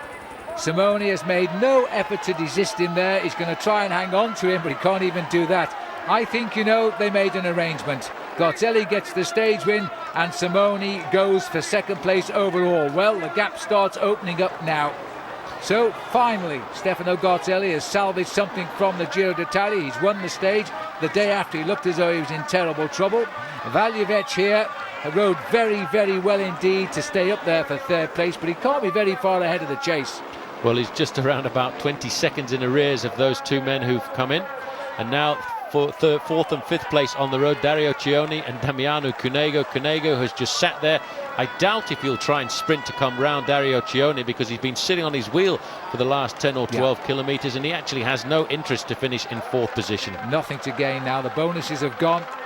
Cioni's done all of the work. Give him the moment and let him take fourth place, as he's going to do. Cunego today comes in. Let's seek out the clock as they hit the line. 52 seconds down, but that's not going to worry him. He's lost time, of course, to Simoni, but he hasn't lost time to Gonchar. Thank you, Dario. Well done. Well, let's have a look first of all at the stage result. It's the GC I'd like to see. Garzelli, Simoni at 2 seconds officially time. Valjevec at 23. Cioni, Cunego, Mazzolini. So Stefano Garzelli gets the stage win, but has Gilberto Simoni done enough to get second place overall in the Giro d'Italia? He has not, and we are talking 3 seconds. That means had he beaten Garzelli in the sprint, he would have been second. I don't think he could beat Garzelli in the sprint, because he actually sat up just a little bit towards the end as if he wasn't able to stay on the wheel. 3 seconds is all he was looking for, and that's 3 seconds he's going to regret for an awful long time, but it does nothing at all to the top end of the overall classification. Well, we don't normally expect any time changes on the final day, and this is a classic final day. It's the flat roads from Clusone to Milan, 149 kilometres, not a ripple on the race route, just the Intergiro sprint, which has been in the arms of Raffaele Iliano after yesterday, when he took the lead for the first time off Crenzo d'Amore. And so Iliano will try and keep himself in the frame. Damiano Cunego now, barring accidents, cannot be beaten in the Giro d'Italia. Here he is chatting with his team. And who is going to win the last stage? Looking down at the boys from Fassa Bortolo, it'll take a brave man to bet against Alessandro Petacchi, but if Petacchi does win this stage, then he sets a post-war record of 9 stage wins. That's going to be a very special moment if he can. The team are all around him. The team have done very well to steer him through the mountains, because just like any of the great sprinters, Mario Cipollini, Robbie McEwen or anybody else, they do not like the mountains at all, and I have to say that Alessandro Petacchi is part of that team. Well, in Milan, they're circuiting 10 circuits here of almost 3 miles. It's a perfect finish. They're all in the pack together. And there is Alessandro Petacchi looking around as if he was on a track, seeing where all of his rivals are. The Thonak boys trying to bring Usop into play. He's been close. Robbie McEwen now gone home a few days ago, so he won't challenge. In fact, there are no real sprinters left here to do any damage to Petacchi, but he's still got to produce the effort. Still got to produce the effort, but still has a very good, strong team. Moving up there, you can see 1 or 2 riders from Alessio. They're looking to try and move their man Angelo Furlan up into a top position. But I doubt if he's really got the acceleration now to come around the man who has dominated all of the sprints so far. And there he is in the Ciclamina jersey, right at the helm of the silver train. Alijet, they've started to call him here in Italy, just because when he goes past everybody, you can almost see the afterburners. It is unbelievable. This rider has had a wonderful tour, and more importantly, especially for him, he's crossed the mountains and he's coming out to finish, and he'll finish with a very big lead in the points competition. 8 stage wins so far, just 1 to go if he can make it 9. Everybody just looking for him to win. I mean, they know the sort of speed he has got. 140 riders, surprisingly nobody dropped out yesterday in that mountain stage, so 140 finishes there will be here in Milan. Bit of a bumping and barging, it looks to me. That's Art Vierhouten of Lotto. Nobody to lead out now. McEwen's gone home. And Zanotti on his wheel there as well, pretty much bandaged up from that accident he had a couple of days ago. Last 3 riders from Fassa Bortolo on the front, trying to set this final stage up for Alessandro Petacchi in 4th position. Little bit of argy-bargy there, trying to get the wheel. It's always a battle. Everybody is fighting for the wheel of Alessandro Petacchi, because if you can get that wheel, you've got a very good chance of getting second. That's right. That was Vierhouten bouncing shoulders there with the Argentina rider Barajo. And I think Vierhouten won that 1 round to 3, I think. Yeah, you've got to be a very solid bike rider to push a Belgian rider off the wheel there. They're coming round this final corner now. And Pataki is still nicely tucked in there behind his teammates. Now it's down to 2. They're swinging off one by one as they've done in this very well-drilled organisation that they've developed throughout this 3-week Giro. Well, Zanotti is the man who's won the battle for the back wheel there of Alessandro Pataki. Barajo is just behind him. Vierhouten is there, and Pollock is arriving 7th in line. He's been close, but he's never won. He's going to have to alter his sprinting tactics, though, if they're going to beat Alessandro Pataki, because here comes the last man to lead out now. The final run for the line is Marco Velo, I think, who's taking him towards the line now. Velo moves out of the way. Pataki sees the finish. Win number 9 is on the card. Marco Zanotti can't challenge. They stay all behind him. 9 stage victories for this great sprinter, which now has given him the post-war record 1 year after Mario Cipollini took the outright number of stage victories in any number of Giro d'Italia. Well, that was amazing, because I think that was his easiest win that he's had in the Giro. That was a huge advantage. There's Marco Velo congratulating him, and the rest of the team have done a fabulous job for him throughout this Giro. Not only have they let him out on the flat stages, but they've accompanied him over all of the big mountain passes. And he'll win the points competition, of course, with maximum points again today. The man who'll finish second has been the ever-consistent Damiano Cunego, but he won't worry about that, because this rider at 22 years of age is one of, but not the man who's now got 9 stage wins under his belt, 15 in all, so he's still in with a chance of catching up with Big Mario, but it will take him a few years at the rate of 9 every year. But Alessandro Pataki, the champion of the sprints and the winner of this race on points. Well, it's starting to be a very brilliant year for him, just like last year was, with 6 wins in the Giro, 4 in the Tour and 5 in the Vuelta. I think that one he will really enjoy, because winning in a city like Milano is really something very special at the end of a Grand Tour. And that's why this magnificent crowd here, as they now salute the champion, Damiano Cunego. He wins in the end by 2:02 over Gonshaw. That 3-second gap remained over Gilberto Simoni, last year's champion. Just looking further down here, Pavel Tonkov finished the Tour in 13th place. Watch out for Emmanuel Sella, who finally finishes in 12th. But that's the trophy they all wanted. This rider came in saying he would help Simoni win it, and he's decided to take it home himself. And there is Gibo alongside him with Gonshaw, very well satisfied with his best ever finish in the Giro in 2nd place. There's the Ciclamino jersey, the points victory for Alessandro Pataki. Remember last year he retired in both the Tour de France and the Giro d'Italia, went in the lead in this competition. And always in Italy, trophies are big. This man won the first climb of the Tour, and he swapped it around a bit, but in the end he came home in the green jersey as King of the Mountains. Much deserved title, really used his head. Hope you've enjoyed the coverage of the Giro d'Italia. I'm Phil Liggett for Paul Sherwen, saying until the next time, and will this man return? There's a question. See you again soon.